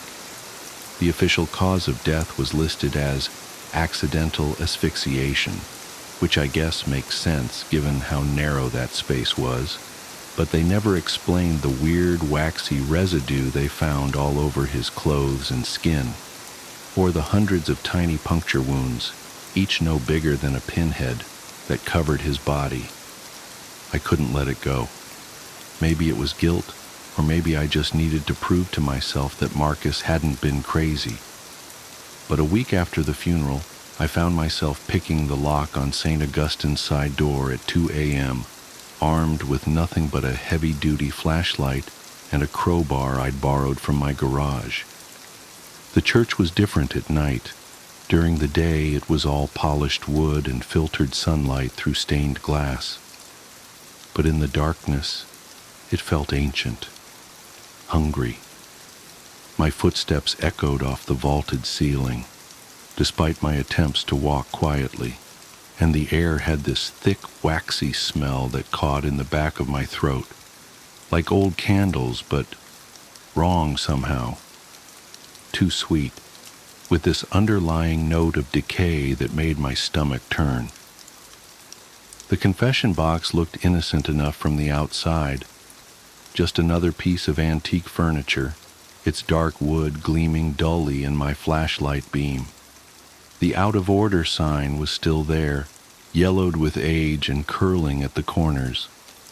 I tried the door to the priest's side, locked of course, but the maintenance panel Marcus had mentioned was just where he'd described it, hidden behind a decorative molding at the back. My hands were shaking so bad it took me 3 tries to work the crowbar into the seam. The wood creaked in protest as I pried, and then suddenly gave way with a sharp crack that seemed to echo through the entire church. I froze, heart pounding, but the silence that followed was absolute. The panel swung open with a whiff of that sickly sweet smell, so strong it made my eyes water. I had to swallow hard against the urge to gag as I shined my flashlight into the space beyond. The beam caught countless threads of dried wax, forming these intricate, almost organic-looking patterns across the wood. And the holes. God, the holes. They were everywhere, turning the solid wood into something that looked more like lacework. Some were fresh, the edges still pale and raw. Others were older, darkened with age, and other things I didn't want to think about. And then I saw the movement. It was subtle at first, just a suggestion of motion in the shadows at the back of the space. But as I watched, unable to look away, something began to emerge from one of the larger holes. Something long and segmented, its chitinous body reflecting my flashlight beam in a way that made it look almost crystalline, almost beautiful, in the same way a spider's web can be beautiful right before you realize you're caught in it. The legs came next. So many legs, each one tipped with something that looked unsettlingly like a tiny human finger. They moved in this horrible undulating wave as the thing pulled itself forward, and I could hear this dry, rustling sound that reminded me of old paper being crumpled. Or maybe that was just the sound of my own ragged breathing. I don't know how much of it I actually saw emerge before my nerve broke. Probably only a few segments, though it felt like feet. But what I remember most clearly was the moment it turned what I guess you'd call its head toward me. Because that's when I saw the face, or rather, faces. Dozens of them, tiny and distorted, pressed against the translucent surface of its carapace like fossils in amber. Some of them were moving. I think I screamed. I must have, because my throat was raw afterward. I remember dropping both the flashlight and the crowbar, remember stumbling backwards so fast I slammed into one of the pews. By the time I scrambled to my feet, I could hear that clicking, scratching sound Marcus had described, growing louder and faster, like something picking up speed. I ran until my lungs were burning and my legs felt like they were going to give out. Ran until I was halfway across town, before I finally collapsed in front of an all-night diner. The waitress must have thought I was having some kind of breakdown, the way I was shaking and crying and babbling about faces in the wax. Maybe I was. They found my flashlight the next morning, still lying on the floor in front of the confession box. The crowbar was gone. So was the maintenance panel, just smooth wood where it had been, like it had never existed at all. When I tried to tell the police what I'd seen, they just gave me this look. The same look people give me now when I try to explain why I can't go into churches anymore, why I flinch at the sight of candles, why I wake up screaming sometimes, convinced I can hear that dry, clicking sound coming from inside my walls. The confession box is still there, still marked out of order. Sometimes I drive by St. Augustine's late at night and I swear I can see a faint light flickering behind those windows, like candlelight. And sometimes, if I listen carefully, I think I can hear something that sounds almost like whispered prayers, almost like screaming. But the worst part, the part that keeps me up at night, that makes me question everything I think I know about reality, it's not the memory of what I saw in that church. It's not even the guilt about Marcus. It's the dreams I've been having lately. Dreams where I'm back in that confession box. But this time, I'm inside the walls, moving through tunnels of wax and wood, feeling my body stretch and segment, growing new appendages with every molt. Dreams where I'm not alone, where I can feel others moving with me, through me, becoming part of me. Their faces press against my skin from the inside. Their voices blend with mine in that endless chittering prayer. And sometimes in those dreams, I catch glimpses of my reflection in the polished wood. I see what I'm becoming, what we're all becoming, one confession at a time. And I understand why that box has been there so long, why it will always be there. Because some sins aren't meant to be forgiven. They're meant to be transformed. I said at the beginning that my therapist wanted me to write this down, to help process it. But that's not entirely true. I'm writing this as a warning. Because lately I've noticed more churches in town putting up out-of-order signs on their confession boxes. And sometimes, late at night, I think I can hear that familiar clicking sound coming from inside them, spreading, growing, waiting. So if you ever see one of those signs, walk away. Don't look too closely at the wood. Don't listen for the whispers. And whatever you do, don't confess, because something is waiting to hear your sins, something that hungers for guilt and shame and regret. Something that wants to add your face to its collection, your voice to its endless prayer. And it's patient, so patient. After all, everyone has something to confess eventually. Don't let it be you. don't let it. The reunion. The first time I realized something was truly wrong was about an hour after I dropped Jim off. But let me start at the beginning. I'm not the type of person who usually attends reunions. Life has a way of pulling you in every direction but the one that takes you back to the past. But that year, when I was 37, I made an exception. The invitation had arrived months earlier, and at first, I dismissed it. High school was a lifetime ago, a chapter long closed, but as the date approached, nostalgia crept in.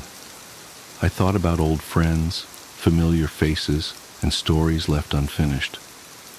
So I booked a flight, rented a car at the nearest airport, and set out on a 35-mile drive to the town where I grew up. The drive was serene at first. The road twisted through farmland, patches of forest, and the occasional abandoned barn, the kind of rural stretch where radio stations fade into static and the silence takes on a weight of its own. I'd forgotten how isolated this part of the country felt. It wasn't unpleasant, just quiet. About 3 miles outside of town, I saw him. A figure standing by the roadside, one arm raised in an unmistakable gesture to flag me down. As I drew closer, recognition hit me like a punch to the gut. It was Jim. We'd been friends in high school, not best friends, but close enough to hang out at football games and split a six-pack when one of us could swipe it from an older sibling. Seeing him standing there, with that same crooked grin I remembered, was a surprise. But it was the kind of surprise that felt good, comfortable even, like slipping on an old, worn jacket and finding it still fits. I pulled over and rolled down the window. "Jim, is that you?" "Sure is," he said, his voice as familiar as the road ahead. "Good to see you, man." He climbed in, and we started talking. His hair was a little thinner, his face a little more lined, but it was Jim, no question about it. The years had treated him well, and he still had that easygoing charm. We talked about high school, the people we remembered, and how life had taken us in different directions. I told him about my work, my family. He listened, nodded, and occasionally chimed in with his own updates. Though, now that I think about it, he didn't say much about himself. When we reached the outskirts of town, I asked him if he wanted to come to the VFW with me for a drink. It seemed like the natural thing to do, catch up with other old friends, swap more stories. But Jim shook his head. "Nah," he said, "just take me home." His parents' old house was only a few blocks from my grandmother's place, so I turned in that direction. But he stopped me. "Not there," he said. "Out by the mobile home park. You know the one?"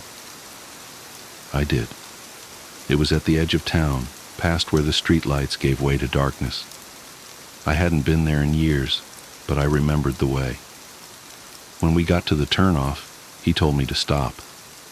"This is good," he said, opening the door. "It was good to see you again." "You sure you don't need a ride all the way?" I asked, but he was already stepping out. He smiled, waved, and walked off into the night. I sat there for a moment, watching until his figure disappeared into the shadows. Then I drove to the VFW. The parking lot was full, and the sounds of laughter and music spilled out as I stepped inside. Reunions are funny things. There's always that initial awkwardness as people try to reconcile the faces they've carried in their memories with the ones standing in front of them. But once the ice broke, the night unfolded like a high school yearbook brought to life. People I hadn't seen in decades greeted me with hugs and slaps on the back. At some point, the conversation turned to who had made it to the reunion and who hadn't. I mentioned Jim. "He's not coming tonight," I said, but I saw him on the way here, gave him a ride actually, dropped him off near the mobile home park. the room went quiet. Not the gradual kind of quiet where conversations fade naturally, but the abrupt, jarring silence that makes you feel like you've said something horribly wrong. Even the guy singing karaoke stopped mid-verse, his voice trailing off as he set the microphone down. My cousin Barb was the first to speak. Her face had gone pale. "That's not possible," she said. I frowned. "Why not?" She hesitated, looking at the others for support. Finally, she said, "Jim died 8 years ago. He rolled his car on that curve 3 miles east of town. We were all at his funeral." I laughed, a nervous, brittle sound. "That's not funny. I just saw him, talked to him, gave him a ride." Barb shook her head. "I'm serious. Jim's gone. We buried him." My stomach turned. My hands felt suddenly clammy and the room tilted slightly. "No," I said, but my voice lacked conviction. That can't be right."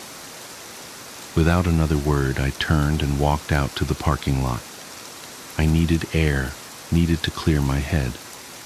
The cool night breeze hit my face as I opened the car door. That's when I saw it. On the passenger seat was a newspaper, yellowed with age, its edges curled and fragile. The date at the top was 8 years old, and there, on the front page, was Jim's obituary. The rest of the night is a blur. I remember driving back to my hotel, my hands gripping the wheel so tightly my knuckles turned white. I couldn't bring myself to look at the passenger seat again. The paper stayed there, a silent accusation, daring me to confront what I couldn't explain. Over the years, I've told this story to a few people. Some believe me, most don't. But I've kept that newspaper. It sits in a drawer in my office, a relic of a night that refuses to make sense. I've thought about throwing it away, but I can't. It's the only proof I have that any of it happened. Sometimes late at night, I find myself wondering, if I drove back to that spot on the edge of town, would I see him again? Part of me wants to try. Another part of me hopes I never do. The Artist. There's this painting my wife loves, called Death and Life, by Klimt. I don't know what she finds so fascinating about it. I made all the right noises when she showed me her beloved framed print when we were first dating, oohing and ahing and making up some bullshit about warm and cold color schemes and the specific choice of angles and line. She was an artist. Our first few dates involved long walks through museums, starting in Picasso's Blue Period and ending in heavy petting and blue balls. I took an art history course as an elective when I was finishing up my doctorate. I remembered enough of the lingo to charm my fantastically gorgeous future wife and lure her back to my stupidly filthy apartment. We're talking me as the foul bachelor frog, sitting on a lily pad made of empty takeout containers surrounded by pond, of enough unwashed clothes to keep a laundromat in business for a cool 6 months. I remember scrambling to find 2 of any sort of cup-like container for the bottle of wine we had brought back while she was in the bathroom. I rinsed out a couple of coffee mugs and ran into the bedroom to try to clean up the condom wrappers that had been sitting on my bedside table since 2003. On the bed, neatly laid out against the rest of the chaos, were my wife's dress, bra, and panties. She came out of the bathroom completely nude aside from a pair of high heels, took the wine from me and took a swig straight from the bottle. I fell totally, completely, and irrevocably in love. I have no head for artistic things. I work in finance. I get creative with numbers, not paint, but I really love her stuff. She's made a name for herself over the past few years. Critics call her the American Damien Hirst. One of her first exhibits was composed of a dozen oil paintings of rotting pastries surrounding an actual cake filled with thousands of dead ladybugs being fed to a mummified tarantula dressed up as Little Miss Muffet. I have no idea what it meant, but it was sick, successful, and catered by Balthazar, so I ate about 20 croissants. They did not have bugs in them. I checked. She was amazing. She had the body of a Laker girl and the face of a Modigliani model, and still does. She's charming, charismatic, deep, the kind of person people flock to, want to be around constantly. She made love like she had something to prove. She had a twisted sense of humor. As soon as I hooked a job with enough figures to keep a girl like her satisfied the way she should be, I proposed, bought her a historical brownstone in the city with a garden full of roses and hardwood mahogany floors. And for the first few years, she seemed happy. We were the kind of couple you see in New York Magazine and scoff at because they're just too damned lucky. But we had a rough spot, like all married couples do. She was still superficially the same woman I fell in love with, looked amazing. People always asked me when she was going to host the next dinner party. She still had an amazing eye for art. I knew, though. I knew she was miserable. I could see it. The misery in the corners of her eyes and the curve of her mouth. It happened gradually. First, it was the shower curtain. She bought 3 or 4 from a small boutique downtown, brought them home so we could choose one out together. We decided on one, pale blue, made of material that was impractical and way too expensive for a drapery in a bathroom, but we had the money, and it made her happy, so why the hell not? A few days later, I was shaving and realized she still hadn't put the curtain up. It wasn't until about a month after that I caught a glimpse of it hanging up in her studio, cut to shreds and dyed, till it was almost unrecognizable. I chose to ignore it because I had learned it's usually not the best course of action to call an artist out on their creative license, unless you want to start an all-out war with no discernible end. A year after that, though, I had no choice. She had been so on edge it was like she was standing on a razor. She usually had a show every 3-4 months or so, and if anything she had too many ideas. The galleries always asked her to trim down her collections. When the year passed, without so much as a single finished painting, I started to worry, both about her well-being and our bank account. We were extravagant spenders, and each of her shows would bring in a cool $20,000 that paid for a few months of European beaches and ski trips in Aspen. The final straw, though, is when she burned down the roses. It turned out she had finished dozens of projects over the year. She had hated all of it and had either destroyed or painted over everything. While I was at the office, she flew off the handle, doused about 16 canvases in lighter fluid, and set the yard on fire. When I got the call from the fire department, I rushed home to find her sitting in the back of the ambulance covered in ashes, blonde hair singed at the ends. She was smoking a cigarette. I looked over the burnt flowers, the skeletons of her paintings, the ruined limbs of broken sculptures, and asked her what happened and why. She took a drag of the cigarette and said it was mine to burn. She took big, fancy pictures of the inferno, a family of bunnies suffocated in the smoke. She had them stuffed and mounted in size order on a baking soda volcano, like the kind you see in middle school science fairs.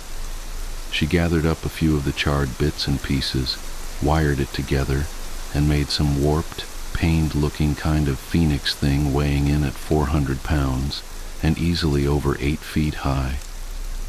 She called the whole thing From the Ashes, and the reviews in the Times called it incendiary. Her first foray into becoming a true artist. Someone bought the phoenix. I pity the person who wakes up every day and looks at that strange thing, suspended in constant agony. We were both drunk, at a random, expensive, vaguely Dante's Inferno-themed bar in San Francisco when I finally got a chance to ask her what was bothering her. We had been making dark jokes all night about the beautiful irony of her show and our current locale. At first she vehemently denied anything was wrong, angrily pointing out that we had made 4 times as much off of her last show as anything before it, that it had more than covered the damages, that it had paid for the vacation we were on. I stayed silent. She tossed her newly cropped hair and looked like she was going to open up for a second. I saw her soft blue eyes fill with tears. Then she took a shot of whiskey from a glass that had a bull's head and smirked. "Well, for starters," she slurred, nonchalantly dangling the glass from the bull's nose ring, "I'm fairly certain I'm pregnant." She let the glass drop from her finger and it shattered on the floor as she slid out of her seat and stumbled to the exit. I sat there for a while and drank more, feeling furious, confused, and miserable. I remembered her face when she showed me that Klimt painting. I remembered how she wore glasses back then, and how she pushed them up the bridge of her nose when she smiled, as I talked about the warm and the cold colors and the angles and lines. We converted her studio into a nursery. Rather, I did, while she stayed in San Francisco and did God knows what with her artist friends. I had a landscaper come in and replant the roses. I worked a lot of overtime, drank myself to sleep while I skimmed through parenting books. She came back when she was almost full term. I came home from work one night to find sonogram pictures posted all over the fridge of 2 healthy-looking twins, big baby girls. I walked into our bedroom and saw her dead asleep on top of the covers, belly swollen, smelling faintly like pot and paint thinner. She had a rainbow of dried paint on her fingertips. I loosened my tie and walked to the nursery. She had been busy. The canary yellow I had chosen was covered in a layer of translucent blue, and she had covered one wall in Klimt-esque patterns and curlicues. The creamy plush carpet was covered in paint splatters. She had worked furiously to finish. She had cut a swath from one of the new rose bushes and made a giant bouquet, shoving them so tightly in the vase that some had escaped and made their way from their perch on the changing table to the floor. She had scattered them in the bassinet on the windowsill. It was chaotic and beautiful. The next few years were peaceful, for the most part. We bonded over raising the girls. Despite my wife's less than careful prenatal preparation, they were wickedly smart and beautiful. They both looked like her, with long curly blonde ringlets and blue eyes. Sometimes when I put them to bed, I wondered if any of my DNA was in them at all. They were like miniature versions of her. My wife agreed to see a psychiatrist for a little bit. She took some medication for a while, Xanax, some mood stabilizers. Eventually, she and her doctor decided her crisis had been hormonal and temporary. We started having dinner parties again, soothed the gossip that had infected our social circles. She stopped painting and took up teaching at a university. She seemed content again, even happier than she was before. Every once in a while I would catch a look in her eyes like repressed artillery fire, like she was ready to explode at any second. But it never lasted for longer than a few seconds before they went back to the soft cornflower blue I knew so well. And who doesn't get a little agitated every once in a while? I rose through the ranks at work. I loved the feeling of power that came with promotions. I loved my girls. And by God, I loved her. My crazy, disgusting, beautiful, hateful, and loving, extraordinary wife. Then came today. Today, I came home from work early. Today, my wife took the day off to be a chaperone on a class trip to the Metropolitan Museum. They were after her for months because of her expertise in the art world. They wanted the children to experience the culture in the most sophisticated way possible. I thought it was ridiculous, They were 1 to 3-year-olds in a private daycare. They saw more beauty in Cheerios than in Monet's water lilies. But they wore my wife down, and she was given a gaggle of toddlers and wide-eyed teachers to tour around the museum. I came home for lunch because I had forgotten my iPad that had notes on it for a presentation I was giving that night. I walked through the rose garden and noticed a tiny piece of sculpture left over from the Ashes exhibit from so long ago. It was half of a tiny bird. It had the kind of exquisite detail that my wife used to be so famous for. I was pretty sure it was an actual bird that she had cast in clay. I thought I could see a small piece of feather in one of the cracks. I idly wondered why I hadn't noticed it before. I went inside and poured myself a glass of orange juice. The fridge had pictures that my daughters drew, happy, crooked stick figures that looked nothing like the beautiful horrors their mother used to churn out. I was happy about that. I hoped they would fall in love with numbers like I did.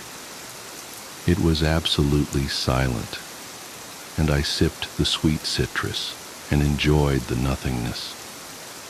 Then I thought I caught a vague scent of fresh paint in the air. Curious, I walked into the living room, and there was my wife, sitting on the leather couch with a bottle of wine, looking like an angel of death. She was covered head to toe in blue-gray body paint, with a special concentration underneath her eyes. She was wearing a revealing patchwork blue dress, covered in crosses of various shapes and sizes. Not a dress, I realized, but the shredded shower curtain from so many years ago. I could see most of her still perfect breasts, the curve of her waist. The bottle of wine was elongated and painted a strange shade of orange. The smell of paint was stronger in here, an overwhelming smell of lighter fluid and something else I couldn't place. She had shaven her head. I stared at her for a while, minutes, an hour maybe. Eventually she took a swig of wine from the bottle, swirling it around in her mouth. I noticed paint, deep blues and even deeper reds around her fingers. I sat down in the armchair across from her, unable to think of what exactly I wanted to ask her. Maybe because I knew, maybe because I didn't want to know. I noticed a camera on the table between us. I went to pick it up and she rested her gray hand on mine before I could, softly, gently, with all the familiarity of years of marriage. She opened her mouth to speak, soft pink lips made pallid by the paint. They were mine, and I've been sitting here, knowing what's behind the door to my daughter's room, with the klimt wall we never repainted, knowing why my phone keeps ringing with calls from the school, from the NYPD, knowing why I couldn't find my sleeping pills last night, knowing what that smell is, seeing in my peripheral the red pooling and staining the carpet from underneath the door, the pile of clothes neatly folded next to my wife on the couch. I can picture that thick wire she used to fit all of her subjects where she wanted them. What a perfect, detailed recreation it must be, because she's so perfect. I see the phoenix in my mind's eye. I hope, when she flicks that cigarette she's about to light, we both fiercely burn. My wife has a removable face. I've never glimpsed what lies beneath it, but my best friend has. Samantha told me about it on our third date. We were watching a movie on her couch when I made my move to kiss her. She whipped her hand in front of my face and blocked me. "There's something you need to know," she said. I braced myself. Here it comes. I'm not ready for a relationship. Nothing to do with you, of course. It was the absolute last thing that I wanted to hear, because I was already crazy about her. "Okay," I said. "I have a removable face." That's a new one. "You have a what now?" I was about to laugh, but she was wearing a deadly serious expression. I have a removable face. Is that like a metaphor or something? No, my face is literally removable. Look, closely. She lifted her chin and traced her jawline with a finger. You can see the seam. After admiring how beautiful her neck was for a dizzying moment, I leaned in for an inspection. It was very hard to see, but it did look like there was a slightly unnatural transition there from her face to her throat. I grew dizzier as a dozen questions rushed into my brain. Don't bother asking why or how or anything like that, said Samantha. I can't tell you that. If that's going to be a problem, you should leave now. I'm letting you know this because I like you and I want to take the next step, but this is non-negotiable. Okay, I said, unsure of what was happening. Not a problem. So what? You have a removable face. Who cares? It looks good. There's something else. Once a day, usually in the evening, I have to remove the face and disinfect the inside of it. If I don't, it will rot. This takes about an hour, give or take, depending on how my day went. During this time, you must never, ever look at my real face. Never. Do you understand?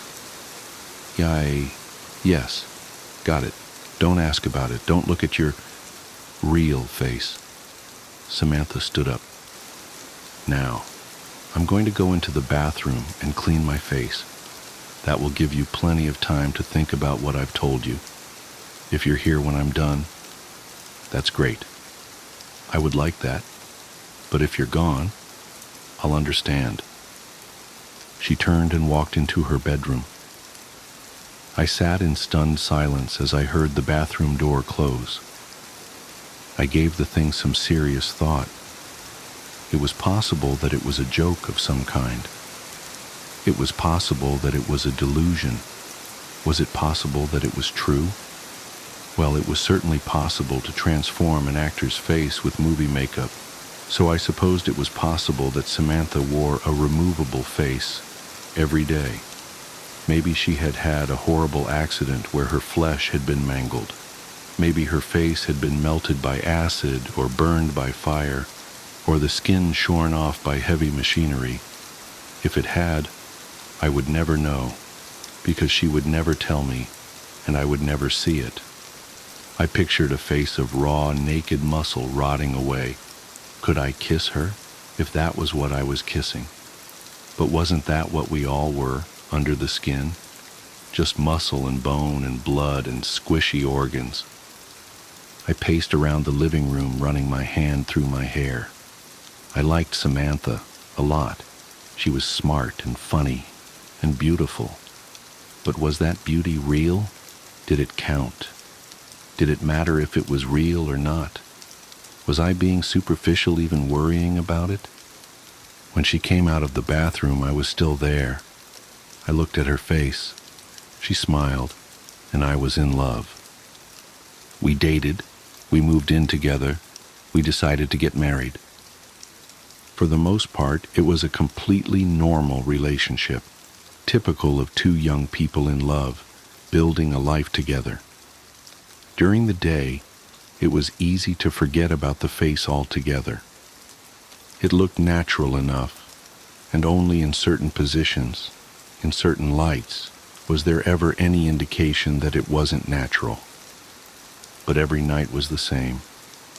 Samantha would close herself in the bathroom, sometimes for an hour, sometimes for 2, and clean the inside of her face. The curiosity never left me. I would sit there and wonder what was under that face. I came so close to barging in on her a few times, but I never did. I did occasionally ask her about it. About what, if anything, had happened. About how it was possible to make the removable face look so real.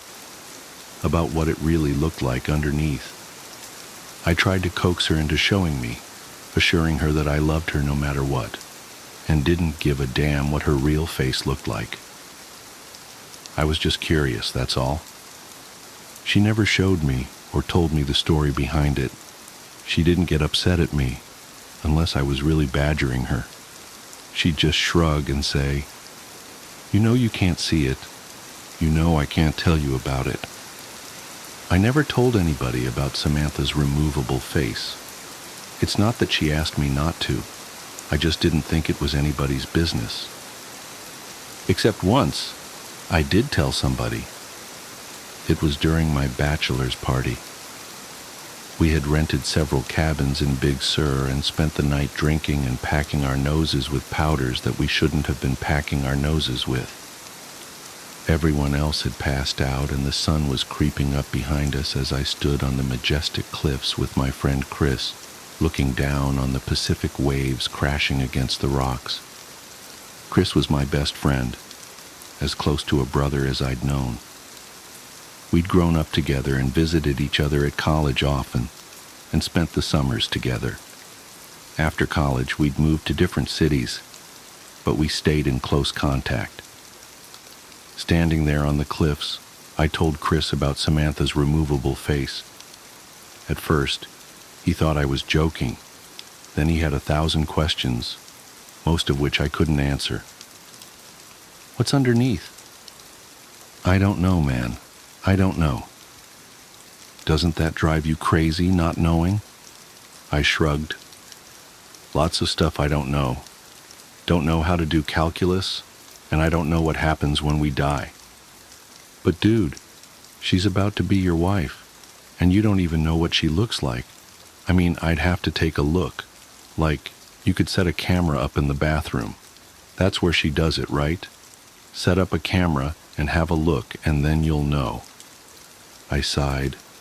"Yeah, it drives me crazy. I've asked her 1,000,000 times, but she told me I could never look. Gotta respect that, man, even if I don't like it. That's love." Chris laughed. "You telling me to respect a woman? Up is down now." Then we fell back into talking about old times as a new day dawned. Chris was in town for business last week and planned on spending the weekend at our house. The conversation at Big Sur had happened 4 years ago, and we hadn't spoken about Samantha's removable face since, despite keeping in close contact and seeing each other, as often as two people transforming into adults in different parts of the country can. It happened on Saturday evening. We were lounging lazily in the backyard deep into the beer, having just finished with some grilled steaks, when I got a text from work. "God damn it," I groaned. "I have to make a work call." "Seriously?" said Samantha, raising an artificial eyebrow. "On a Saturday night?" "My biggest client, baby. Sorry." "It is what it is, I guess," said my wife. "I'm going to head inside and get cleaned up. Chris, are you okay just hanging out for a bit?" Chris smiled. "I'll be fine. Got my beer, got some weeds to pull in your garden. God knows your lazy-ass husband isn't going to do it. Those tomatoes are choking to death. It's a tragedy." I rolled my eyes and went into the side yard to make my call. 15 minutes into it, I heard the screams coming from inside. Both my best friend and my wife were wailing in terror. I dropped the phone and ran into the house and down the hall to our bedroom. Through the open door, I could see that the door to the master bathroom was also standing open. "Don't come in," screamed Samantha. "I don't have my face on. Call an ambulance. He looked. Oh God, he looked." She sounded desperate and truly horrified. That made me desperate and horrified, and I wanted to rush into the bathroom, but I knew suddenly that that would be a mistake. I knew suddenly that Samantha didn't want me to look at her real face, not out of a sense of vanity, but for my own safety. Chris staggered backwards, out of the bathroom. He was holding a straightened-out paperclip, which he had used to pick the privacy lock. Now he was stabbing it again and again into his eyes, shouting gibberish. He was clearly in the depths of madness, and it turned my stomach to see him mutilate himself. "Call an ambulance!" my wife screamed. "Don't come in here! He looked!" I turned and ran back to the side yard where my phone was lying in the newly mowed grass. My client was still on the line, alarmed, asking what was happening, what all the screaming was. I hung up on him and called 911. When the paramedics arrived, Chris was having a seizure in the hallway. Samantha was stroking his head, sobbing.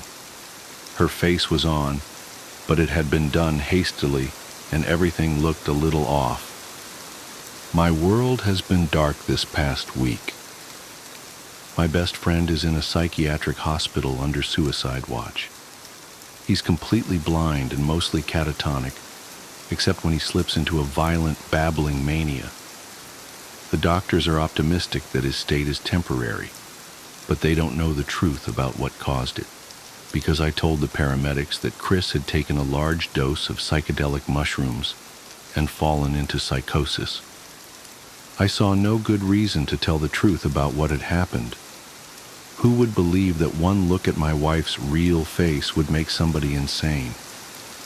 At best, we would be the subjects of a long investigation. At worst, we would have to prove that what we were saying was true by showing somebody Samantha's face. Then the same thing would happen again. And what after that? I had no idea and no interest in finding out. For Samantha's part, I knew that she would never consent to show anybody her real face, no matter what the consequences of refusal were. I did get a follow-up call from the police asking me to confirm my story. The hospital found no traces of psilocybin in Chris's blood, though that's not unheard of, since it has a short half-life. If they end up testing his hair, I will likely be in a lot of trouble. But that's truly the least of my concerns. Samantha is in a state of her own. She still cleans the inside of her face, though not as regularly. And when she puts it back on, it's always crooked now. It is beginning to smell a little bit. I've tried to assure her that it wasn't her fault. He knew, I said. I told him that nobody was ever allowed to look at it. He knew, and then he broke into the bathroom. This is not on you, baby. Please, talk to me. Not on me? That one look at my face makes people insane? Please, I just need some time alone. As for me, I am doing my best to hold it together. Do you know what's strange, though? Despite what happened to Chris, I still find myself curious about what my wife's real face looks like. More curious than ever, really. My sister discovered a universal language, but she hasn't spoken a word since 2003. My sister is a genius. When she was about 13, she made this device that honestly still blows my mind. I've spent my entire life studying physics, and I still don't know what she did, or how, which is probably for the best considering how this all played out. I don't know how she did it, but what I do know is, in the summer of 2003, the laws governing matter and atomic mass didn't seem to affect her anymore. She was invisible to the human eye, and she was speaking a universal language we've never been able to identify or reproduce. Before I get into this, though, have you ever seen Firefly? Allow me to quote, I am very smart. I went to the best medikid in Osiris, top 3% of my class, finished my internship in 8 months. Gifted is the term. So when I tell you that my little sister makes me look like an idiot child, I want you to understand my full meaning. This could have been written about me and my sisters. We come from a long line of gifted people. My father is a neurologist, my mother works for SpaceX, and my eldest sister is an artist whose work has been featured in galleries since she was 12. I'm a full-time research associate of high-energy density physics at a university I can't name without risking my career. And like Simon Tam from Firefly before me, I don't tell you all of this to flaunt our intelligence or to make us look special. I tell you this so you can fully understand what I mean when I say Nerali made us all look like idiot children. In 2003, I was about to turn 17. My interests weren't like most teen girls, so I won't bore you with the details of what I found more entertaining than TV, books, or the mall, but more often than not, I was occupied with personal research projects. The first time Nerali made herself invisible, I was in the middle of a research rabbit hole. I was deep into some really heady academic articles when I heard Nerali pipe up behind me. "They're wrong, you know." I groaned inwardly. We'd had the knocking talk, but she was still so bad at respecting boundaries. "Nerali, what did we say about knocking?" "Oh," she said, and sounded genuinely surprised. "I didn't think about the door." "What?" I frowned and spun my chair around to look at her. My room was empty. "Wait, empty?" I looked around briefly before rubbing my eyes, wondering when I'd slept last and already writing the conversation off as an auditory hallucination. Shaking my head, I started to turn back to my computer when I heard her giggle. "All right, jerkhole, where are you?" "Right here," she giggled, her voice coming from directly in front of me. "What the... how? Did you hide the speakers again?" I stood up, taking a moment to really look around the room. She'd pulled a prank like this before, hiding a complex set of speakers she'd modified to create a confluence of sound she could manipulate. It would sound like someone was anywhere in the room, she specified. She'd even made it sound like she was moving around. It was really impressive, especially since she'd only been 10 at the time. This time, though, she'd either gotten much better at hiding the speakers or something else was going on. She giggled again. "No speakers, just me." "Okay, just me, but how?" I folded my arms, looking in the direction of her disembodied voice.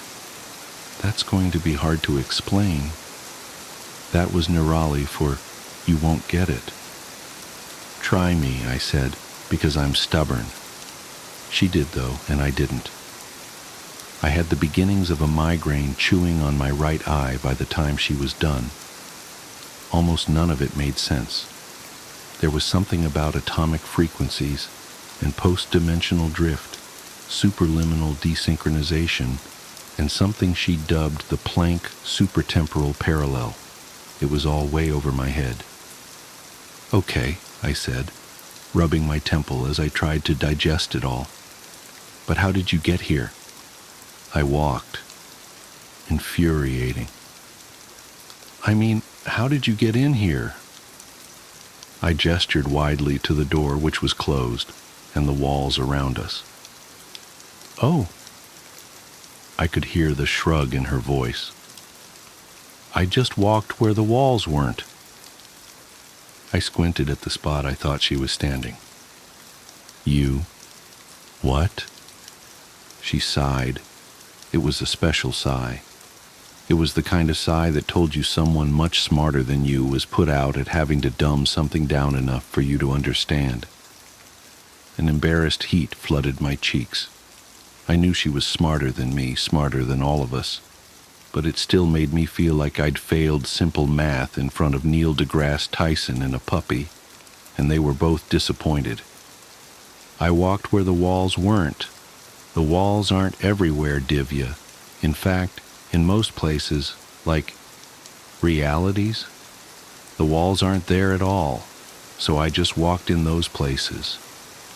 I wanted to see the proofs of this statement, though I knew she wouldn't have bothered writing them down, except in scraps and incomplete snippets that only made sense to her.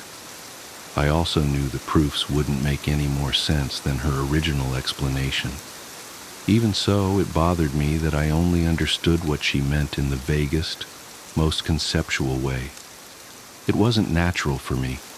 That abstractness of thought warred with the linear way of my brain, making actual understanding impossible, and I hated it. Sana would have understood. Her brain worked that way, but not mine. I must have looked like I was struggling with it, and I was, because she continued on. Where I am, or technically when and how, everything is a Schrodinger's puzzle of is and isn't. All I have to do is observe the places where the state of something isn't, and go there. This wasn't helping. It was. I got the basic concept of what she was saying, but in terms of the practical application of physics, it was a mess of meaningless science-y buzzwords. Nothing she said had any foundation in known science. She could have told me, I ate ice cream upside down and chanted purple backwards 30 times and the wall turned to jello, but only as long as I looked at it from a 45-degree angle. And it would have been exactly as scientifically sound as what she'd actually said. Yet she was the one who was invisible, so the limits of my understanding and science itself had no bearing on her corporeal existence. Do you still have a body? Can you see you? Oh yeah, she said, her voice pitched higher in excitement. I look like 100 versions of me laid on top of each other. Looking at my hands and stuff is kinda trippy, but I'm here. Cool. I had no idea what to do with this information. She started giggling again. What now? I can't believe you haven't noticed yet. Noticed what? I couldn't keep the flash of irritation out of my voice. It wasn't easy to accept the premise that she'd managed to trick physics into letting her pass through matter while being imperceptible to the human eye. But I'd had just about all the how much dumber than Nirali are you I could take for one day. What language am I speaking? I had to blink at that and think a moment. It's English, isn't it? She giggled again. Say something, I ordered in my most authoritative big sister voice. Nor again is there anyone who loves or pursues or desires to obtain pain of itself, because it is pain, but because occasionally circumstances occur in which toil and pain can procure him some great pleasure. If I concentrated, I could tell the words she was saying didn't quite match what I was apparently translating in my head, but I couldn't hear them for what they were. Except, wait, is that the lorem ipsum translation from de finibus bonorum et malorum? She giggled again. Yep. Want me to try something in Hindi? Yeah, I said, a little stunned and more than a little curious. Go for it. May he in whose lap shines forth the daughter of the mountain king, who carries the celestial stream on his head, on whose brow rests the crescent moon, whose throat holds poison, and whose breast is support of a huge serpent, and who is adorned by the ashes on his body, may that chief of gods, the Lord of all, the destroyer of the universe, the omnipresent Shiva, the moon-like Shankara, ever protect me. I frowned, torn between focusing on the words and trying to identify what she was quoting. I started mouthing some of the words as my mind ran back over them, and gawped a little as recognition settled in. Did you just quote the Ramcharitmanas Ayodhya Kand invocation? Another giggle. But how? That didn't sound like Hindi at all. Fascinating, she said. It didn't feel like Hindi when I said it, but I was thinking the Hindi words. What did it sound like to you? English, I guess. It didn't sound like anything, but I understood you in English. That's so cool. Can you actually hear something other than English? Kinda. Almost. If I try, I can tell the sounds you're making don't match the meaning of the words I'm not hearing, but understanding. But the meaning overrides everything else, so I can't actually identify individual sounds or phrases. Do you think you could identify the physical linguistics if we went word by word? It may be the processing of complete phrases prevents the identification of individual phonemes. Maybe, I said, shrugging. still trapped in awe of this aspect of her discovery. We could try it.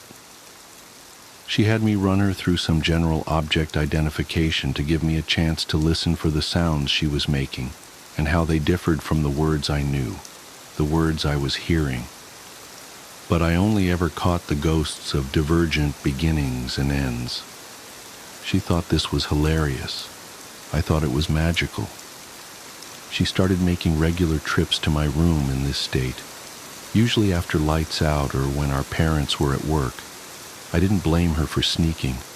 Sana wasn't into the science stuff, and if our parents knew what we'd been up to, we'd have been grounded for life, especially since Nirali had already been banned from experimental projects at home. The last one had required a lot of external help and several $1,000s to clean up. But someone had to try and catalog this universal lexicon, and this was the only way we had access to it. One night, as we lay awake on the floor naming objects, we'd tried making individual sounds before, but without the intent of meaning behind them, there was no divergence. Nirali froze. I couldn't see her, of course, but something changed. She stilled to the point I worried she'd maybe phased through the floor or something and left me alone. But somehow I still felt her presence along with something sharp and alien I couldn't identify. "Nirali?" I whispered, cold unease settling on me like snow. "Shh." It was her, but so quiet I almost missed it. I felt the urgency behind it, though, and hushed to wait in the silence with her. As the seconds ticked by, a prickling dread crawled across the room. It started at the edges where the shadows were thickest and spread outward, tainting everything it touched, including me. My pulse quickened as a primal paranoia sank in. I knew it was just Nirali and me, but it felt like a predator was stalking the shadows, searching for us, and it was only our silence that kept it from pouncing. To keep the paranoia at bay, I focused on the warm red readout of the clock above my desk. The slowly changing numbers were soothing and hypnotic. They dulled the edges of my fear until, at some point between midnight and 2 a.m., I fell asleep. I only realized this when Nirali finally whispered my name, pulling me back to reality. "Divya, wake up." I swam back to consciousness slowly, shaking off the half-formed discomfort of a dream I couldn't remember. It's gone now. What's gone? I rubbed the sleep still clogging my vision and blinked at the clock above my desk. So late. Had we really been laying on the floor for 2 hours? Nirali didn't answer. Not for a long time. Long enough that I thought maybe I'd dreamed her waking me up entirely. "The shadow behind the walls," she whispered, cutting the silence away like cobwebs. There was a weight to her words I couldn't describe that tickled the primal centers of my brain again. An ancient urge calling to me, telling me to hide. "The... what?" I croaked, propping myself up on my elbows. But Nirali was gone. Not just quiet. There was a difference in the room when she left, and I could always sense it, even if she didn't say she was going. A few minutes later, she was at my bedroom door, actually knocking. The sound startled me, giving my heart a sudden workout with a spike of adrenaline. I snuck over to the door to let her in, too keenly aware of the night around me and jumping at shadows I suddenly worried couldn't be trusted. Without a word, she slipped past me and crawled into bed, hiding beneath the covers with her knees against the wall and her back to me. I took my cue as it was offered and crawled in behind her, offering myself as protection against the night. Sleep was slow in coming as my body flushed the survival instinct from its veins, but eventually it must have come as the next thing I knew, the sun was peeking through the windows, and Nirali was watching me sleep. "Divya?" Nirali said my name like she was testing it. as if she didn't expect to hear it again. "Yeah? Nothing," she said, curling back under the covers before adding, "Thanks." It was a week before she came to me through the walls again. "I think it's drawn to the language," she said, pulling me out of a dream about superfluid. "What is?" I yawned, oddly comfortable with the resumption of our nightly conversations. "The shadow behind the walls." "What is that?" "I don't know. Something big. Something old. Older than time, maybe." "What's with the sauna talk? Older than time?" "I don't know, Divya. That's just what it feels like." She was always like this, caught somewhere between science and emotion, like the perfect cross between me and sauna. I think it allowed her to think abstractly enough to escape the box of the known to innovate, while remaining linear enough to build a new box to house her innovations. But sometimes it meant she didn't have the math to back it up. Sometimes it was just a feeling or the hint of a notion. But even then, Nirali's feelings were always spot on, even if it took science a few decades to prove it. "All right," I said, accepting that answer. It was odd, I realized then, how a few weeks of exposure to what my mind told me was factually impossible opened me to the flexibility of the possible. I was surprised, too, when I noticed my first instinct wasn't to challenge her or demand proof, just because what she said was beyond my experience or immediate comprehension. Instead, I would nod and accept that what she said, what she experienced, was simply truth, and the limitations of my understanding couldn't change that. "What does it want?" "I don't know. I don't think it talks, but I think it listens and understands." "That's unsettling," I said, shifting under the covers. The superstitious child in me made sure my feet were hidden in the center of the bed because the shadows still couldn't be trusted. She hummed her agreement. "It's not the only thing here, though." A chill surged through me, prompting my heart into a panicked gallop. "What do you mean?" "I mean there are other things, big things, old things. Most of them can't see me, I think. I'm not really where they are, same as I'm not really where you are, but they can hear me, same as you." "Are you safe?" Nirali was silent. My stomach churned, because I knew it meant something big and old and dangerous was near enough to pose a threat. After several minutes passed, she answered, "Sometimes, only sometimes." I sat up, staring at the spot on the floor where she would have been seated. "Only sometimes." "Then why are we still doing this, Nirali? I wouldn't have agreed if I knew you were in danger." "I know," she said quietly, "but there's so much here. If I focus on a color, I can experience everything that color has ever been and ever will be. If I think about a time, I'm sitting in what used to be here, or sometimes what will be here, watching a blur of activity that won't happen for another 1,000 years. I've seen cities you can't even begin to imagine made of glittering bone and glass, monolithic wonders to shame the gods. Last night I was standing in the center of a black hole, not a hologram or a simulation, but an actual black hole. Captured, contained, reproduced, harnessed, I don't know what, but it was here, and so was I.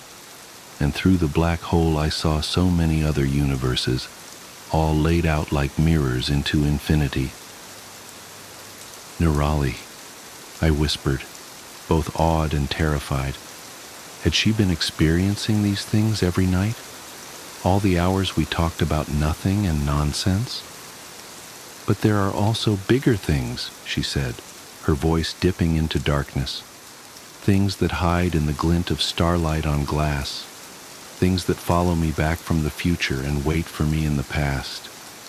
They skip like stones on water, only touching the surface for a minute and never with their whole selves. but even that much is too much. It hurts to look at them. There are too many shapes at once, and all of them are hungry in ways I don't understand. Tears welled in my eyes as I listened to her. It hurt to accept these things as truth. I couldn't understand them or touch them or even experience them myself. But I had to accept they were real, because my sister was invisible. She could pass through matter at will and spoke a universal language to me every night. But accepting all that also meant accepting that my sister spent every night compelled by her own curiosity to go back to this dangerous state again and again, only to be terrified by what waited in between. I'm glad they can't see me, but I don't think that will be true much longer. What? Why? The shadow behind the walls has been in my room all week. I can feel it following me around. It's listening now, but I don't think it will come in your room again. Nene, you have to stop this. I can't, she said, her voice thick with imminent tears.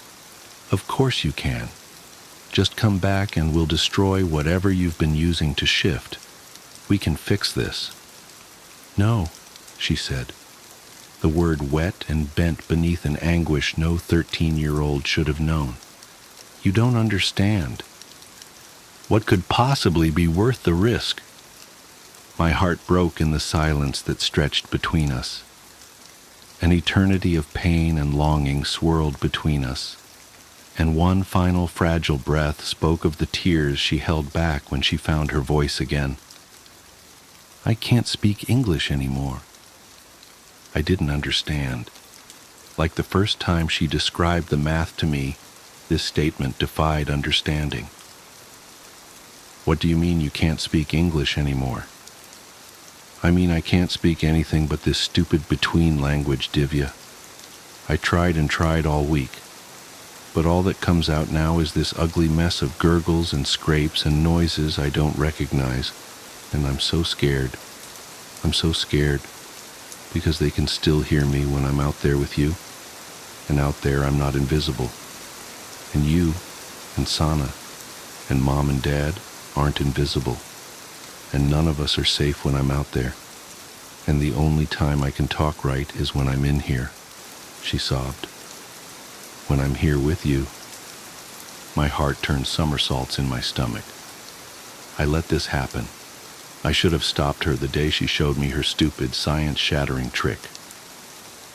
Nene, I whispered, and all I wanted to do was hold her until everything was right.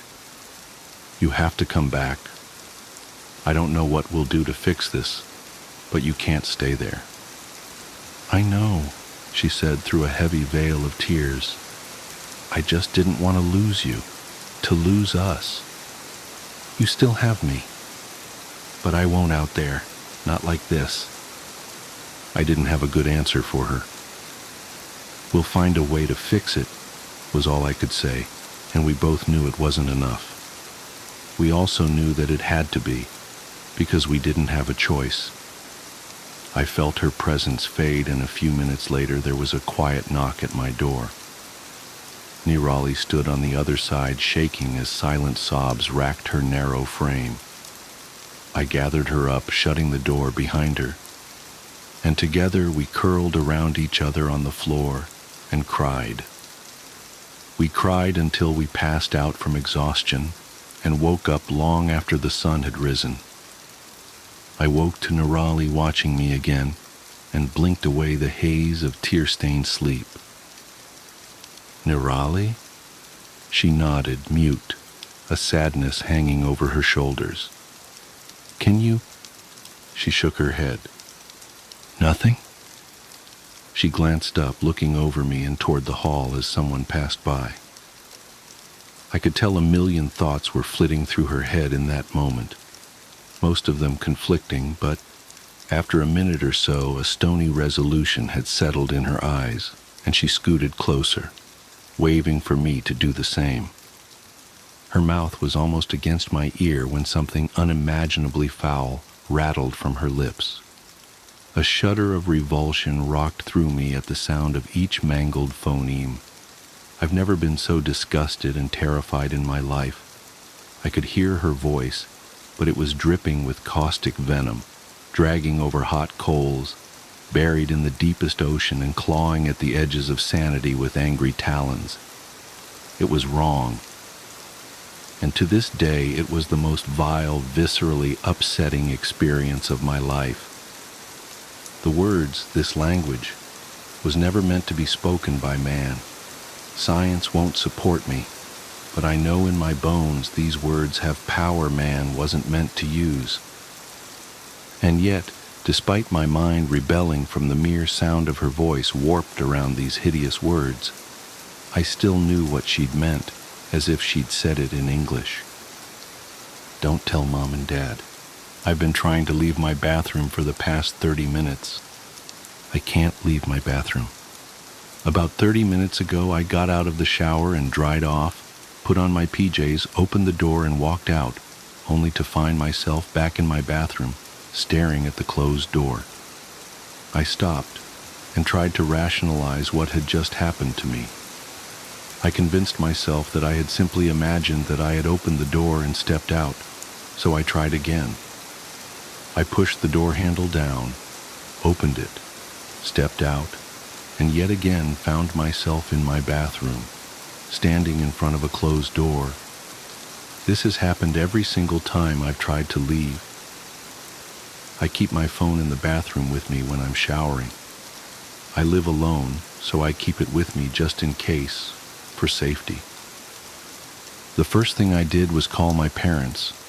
My dad didn't pick up, but my mom did. I tried to explain the situation to her, but she couldn't seem to understand how I was trapped in my bathroom if the door could open. She seemed convinced that I must mean that my bathroom door's lock was broken and I was trapped inside. Regardless, she said that she would be over ASAP. She only lives a 15-minute drive away, so she should be here any moment. I'm sat leaning against my bathtub, looking out the open bathroom door into my landing. I opened it this time, but didn't try to step out. Everything looks normal. My bedroom door is closed just as I left it. The airing cupboard door closed as well. The stairs leading down to the hallway and the front door, all normal. The door's shut. I don't have any recollection of how it shut, when it shut. Only that it must have happened in the last few seconds after I wrote that last paragraph. I've just reread and reread that paragraph. It's proof that I'm not going crazy and imagining this. My mom just texted me to ask if I'm in the house.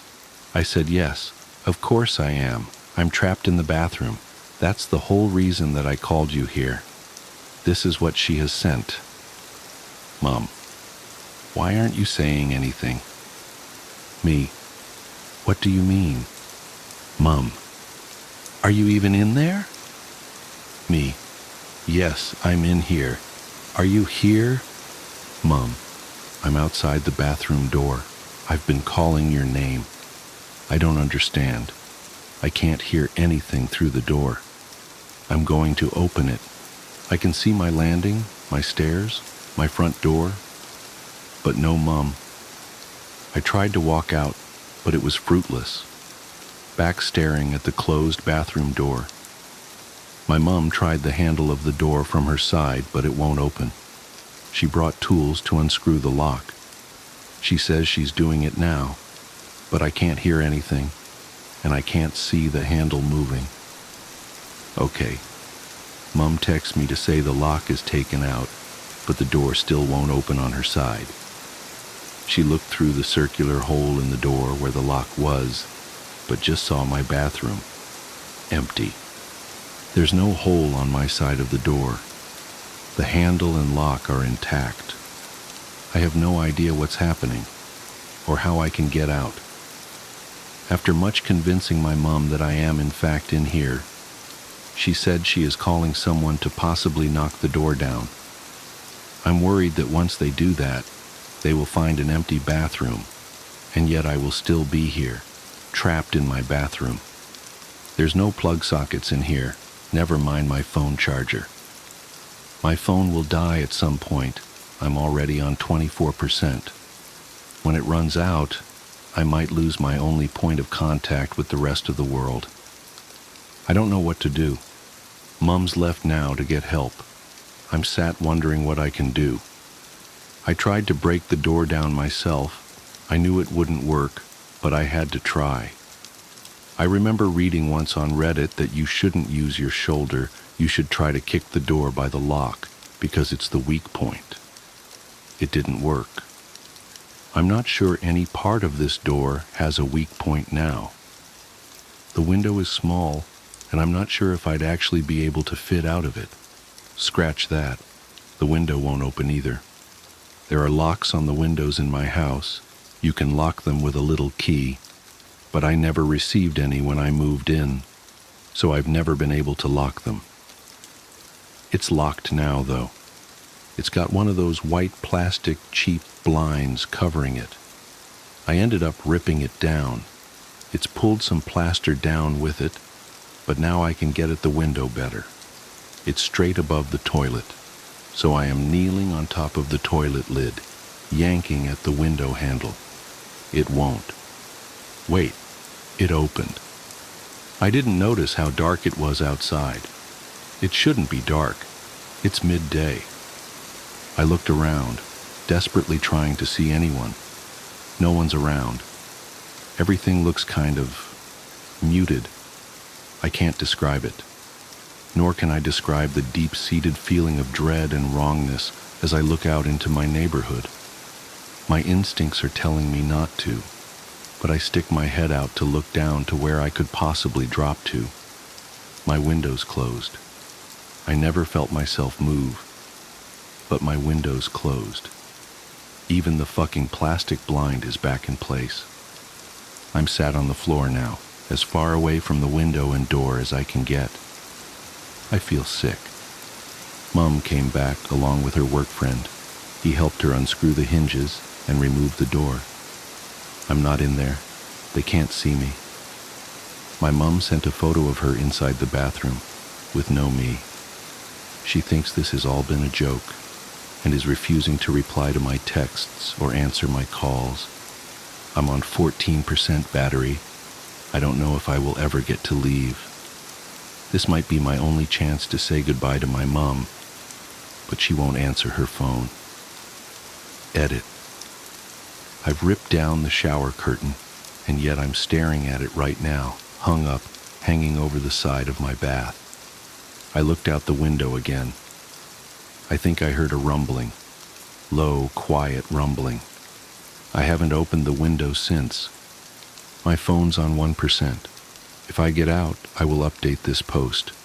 If no edit comes, assume I'm still here, the yellow fog. The first thing I noticed when I arrived at St. Augustine's Artists' Commune wasn't the converted church's imposing Gothic spires, or the way its weather-darkened stone seemed to absorb the weak autumn light. It was the smell, an earthy, almost sweet decay that reminded me of compost and something else I couldn't quite place. I would later learn that the surrounding woods were famous for their mushrooms, but at that moment, standing in the perpetual drizzle with my suitcase and art supplies, the scent only made me wonder if I'd made a mistake accepting the residency. Marion Blackwood? A tall woman with silver-streaked hair emerged from behind the heavy wooden doors. I'm Diana Winthrop, the director. We spoke on the phone. Her smile didn't quite reach her eyes as she gestured for me to follow her inside. You're just in time for evening meditation. We ring the bells at sunset. The interior was darker than I expected, despite the rows of tall windows. Maybe it was the weather, that strange yellow-tinted fog that had followed me for the last few miles of my drive, or maybe it was the way the old church seemed to swallow light rather than reflect it. My boots echoed on the stone floor as Diana led me past what must have been the nave, now subdivided into individual studio spaces by hanging canvas partitions. Your studio is in the north transept, Diana said, her voice carrying that particular New England crispness that made everything sound like a gentle criticism. "You'll find all the basic supplies, though I see you've brought your own." She glanced at my wrapped canvases with what might have been disapproval. I clutched my favorite brushes closer to my chest. Handmade sable that had cost 3 months' rent but were worth every penny for the way they seemed to anticipate my movements, extending my intent directly onto the canvas. "I prefer to use my own tools," I said, trying to keep my voice steady. There was something about Diana that made me feel like I was back in art school, defending my thesis to a particularly unimpressed committee. "Of course," she replied, though her tone suggested otherwise. "We find that true artists can create with anything, but comfort is important for beginners." Before I could protest that I was hardly a beginner, I had a moderately successful gallery show just last year, a sound cut through the air that made my spine stiffen. It wasn't quite a bell, though that's what Diana had called it. It was deeper, more resonant, like someone had struck a massive tuning fork. The vibration seemed to travel through the stone floor and up into my bones. "Ah, right on time," Diana said, checking her watch. 4:45. "We keep to a strict schedule here.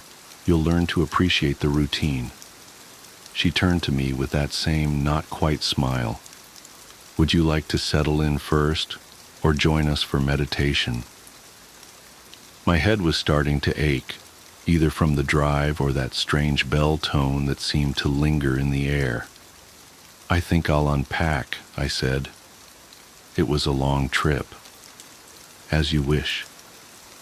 Was that disappointment in her voice? "The others will be eager to meet you at dinner. We've heard so much about your unique perspective on sacred geometry." I watched her walk away, her footsteps impossibly quiet on the stone floor, and tried to remember if I'd mentioned sacred geometry in my application. I didn't think I had. My work dealt primarily with organic forms, particularly mushrooms and their mycelial networks. I'd been fascinated by their hidden connections ever since I'd found that fairy ring in my parents' backyard as a child. My assigned studio space was smaller than I'd expected, but the north-facing windows would provide good light, assuming the sun ever broke through the fog. Someone had already set up an easel and a basic set of supplies: student-grade acrylics, synthetic brushes, the kind of materials I hadn't used since undergraduate studies. But it was the canvas that drew my attention. A large square piece, already primed and stretched, positioned precisely in the center of the easel. I stepped closer, frowning. The surface wasn't completely white. In the dim light, I could make out faint lines, geometric patterns that seemed to shift when I tried to focus on them. They reminded me of the growth patterns of certain fungi, the way they spread underground in perfect mathematics.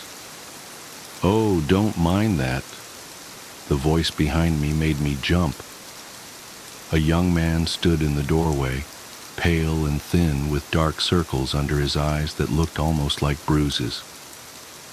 "Sometimes the old works bleed through. I'm James, by the way. Studio next door." "Marion," I said, trying to calm my racing heart. "What do you mean, bleed through?" James shrugged, a jerky movement that reminded me of a puppet on strings. "This place has history. Art has memory. You'll see." He glanced over his shoulder, then leaned in closer. His breath smelled of earth and copper. "Just don't try to paint over them. It doesn't work. Trust me." Before I could ask what he meant, another bell tone filled the air, different from the first, higher, almost piercing. James straightened up as if pulled by invisible wires. "That's the second call. You should come to meditation. It helps with the dreams." "What dreams?" but he was already gone, his footsteps silent despite the stone floor.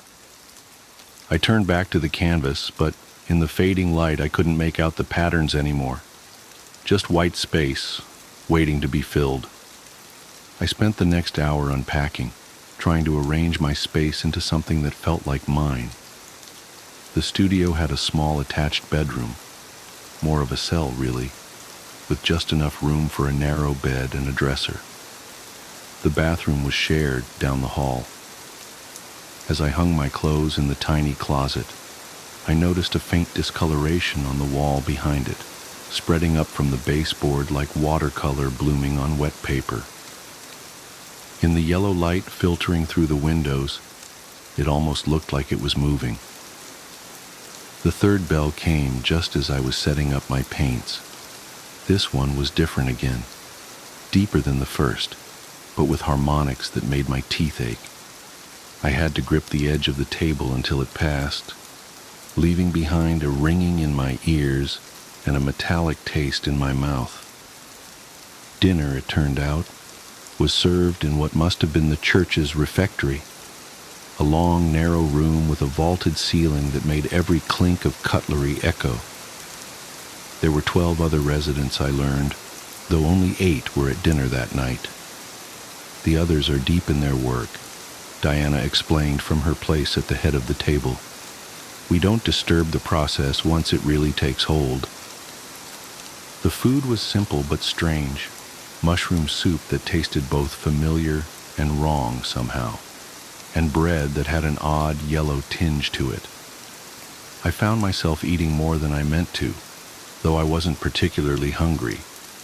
There was something compelling about the flavor, something that made me want to analyze it, break it down to its components. It's the local fungi, said the woman next to me. Sarah, I thought her name was, though everyone had been introduced too quickly for me to keep track. They have unique properties, perfect for artistic inspiration. She smiled, and I noticed a faint yellow stain at the corner of her mouth. Diana forages them herself. I looked down at my bowl, suddenly less hungry. I didn't know mushrooms could be that color naturally. Oh, nothing about them is natural, James said from across the table. That's what makes them. He cut off abruptly as Diana cleared her throat. Perhaps we should discuss your work, Marion, Diana said smoothly. We're all very interested in your process. The way she said process made it sound like an accusation. I took a sip of water, trying to wash away the lingering taste of the soup. I work primarily with organic forms, I began, falling into my usual artist statement. I'm interested in the hidden connections between things, the networks that exist just below the surface. Yes, Diana interrupted. But what are you really looking for? The question caught me off guard. I'm not sure what you mean. Nobody comes to St. Augustine's by accident, Sarah said, her voice soft but intense. We're all searching for something, the truth beneath the truth, the pattern behind the pattern. I'm just here to work, I said. But even as I said it, I knew it wasn't entirely true.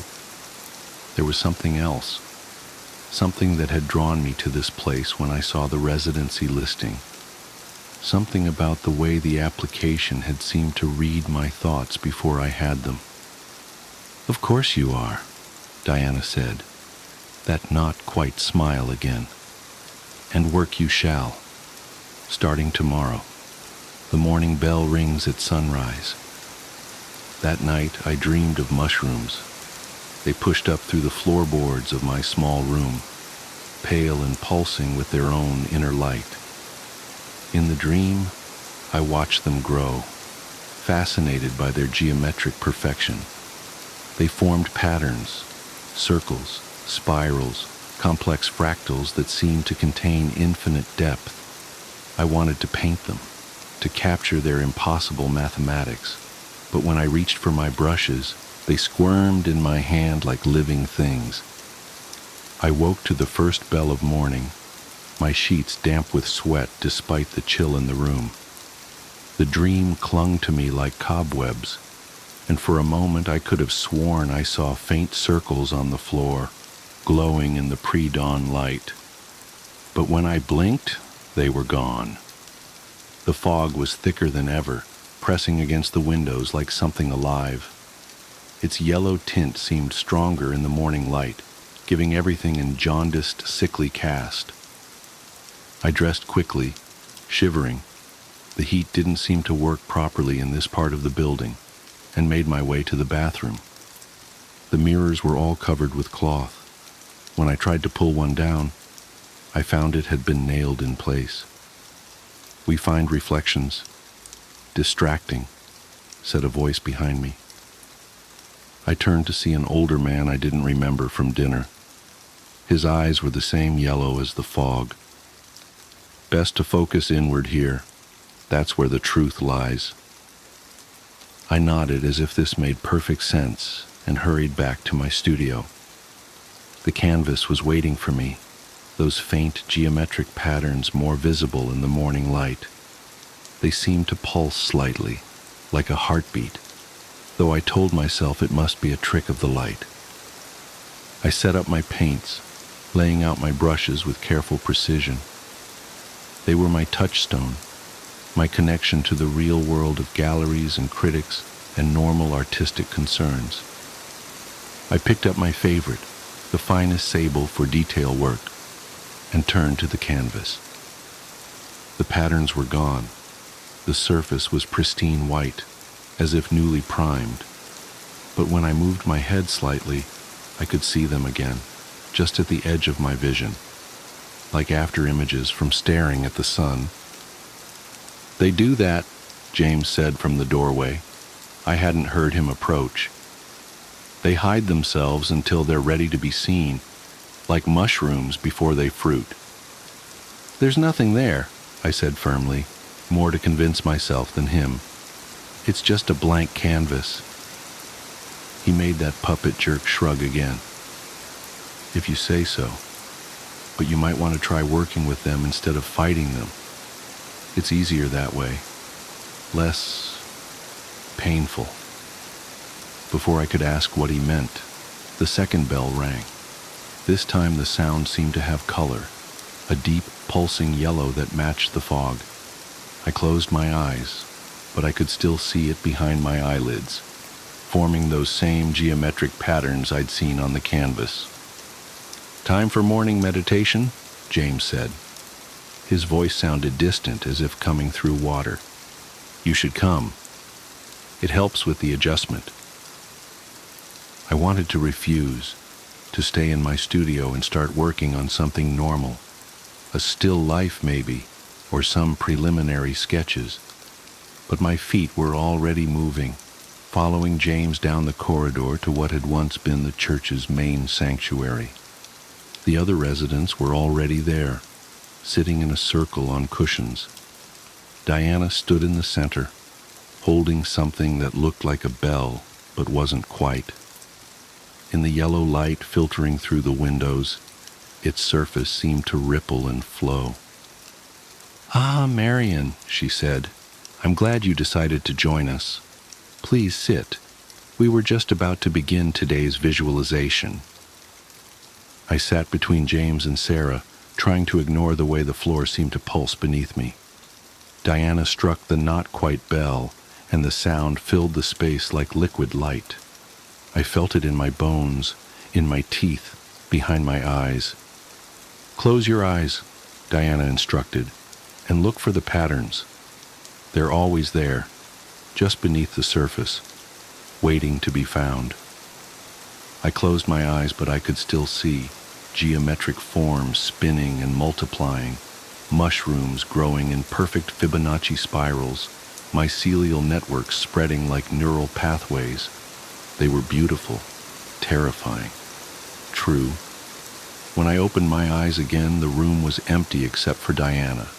The quality of light suggested hours had passed, though it couldn't have been more than minutes. Could it?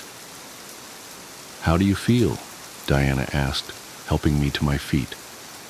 My legs were stiff, as if I'd been sitting for much longer than a morning meditation. I tried to find words for the images still dancing behind my eyes.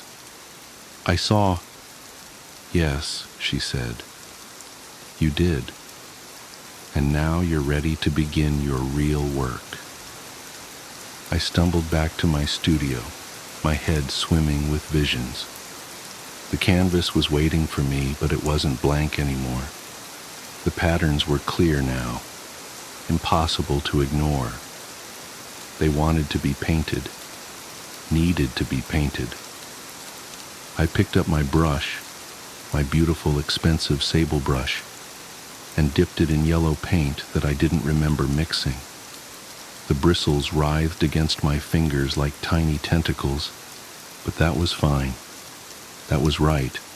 They knew what they wanted to paint, and I was just the vehicle. The work poured out of me like fever dreams. I painted mushrooms that grew in impossible geometries, their gills reflecting infinite recursions of themselves. I painted networks of mycelia that spelled out truths in mathematical languages I shouldn't have been able to understand. I painted the yellow fog as it really was, not weather at all, but the visible manifestation of something vast and patient and hungry.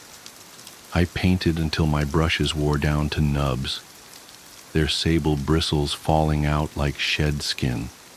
I painted until my fingers bled, and then I painted with that too, because the patterns demanded red now, needed that iron-copper brightness to complete their equations. The bells rang, and I painted their sound. Diana brought me soup that tasted of secrets, and I painted its flavor. Sarah sat with me sometimes, whispering about the truth beneath the truth, and I painted her words in spirals that ate themselves. I don't know how long it's been. Time moves strangely here, measured only by the bells and the growth of mushrooms through the floorboards. Real ones now, not dreams. They glow with their own light just as I knew they would, and their patterns match exactly what I've painted. My newest brush is made from James's hair. He offered it himself after his own work was complete.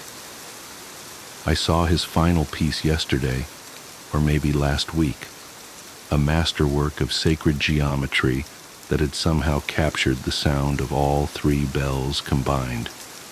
He won't need his hair anymore, he said.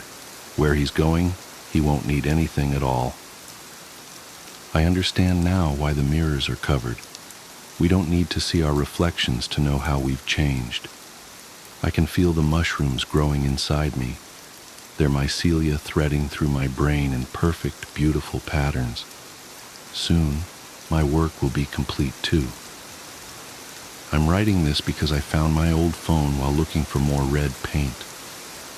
It still works, though the screen keeps showing me geometric patterns that I need to paint right now.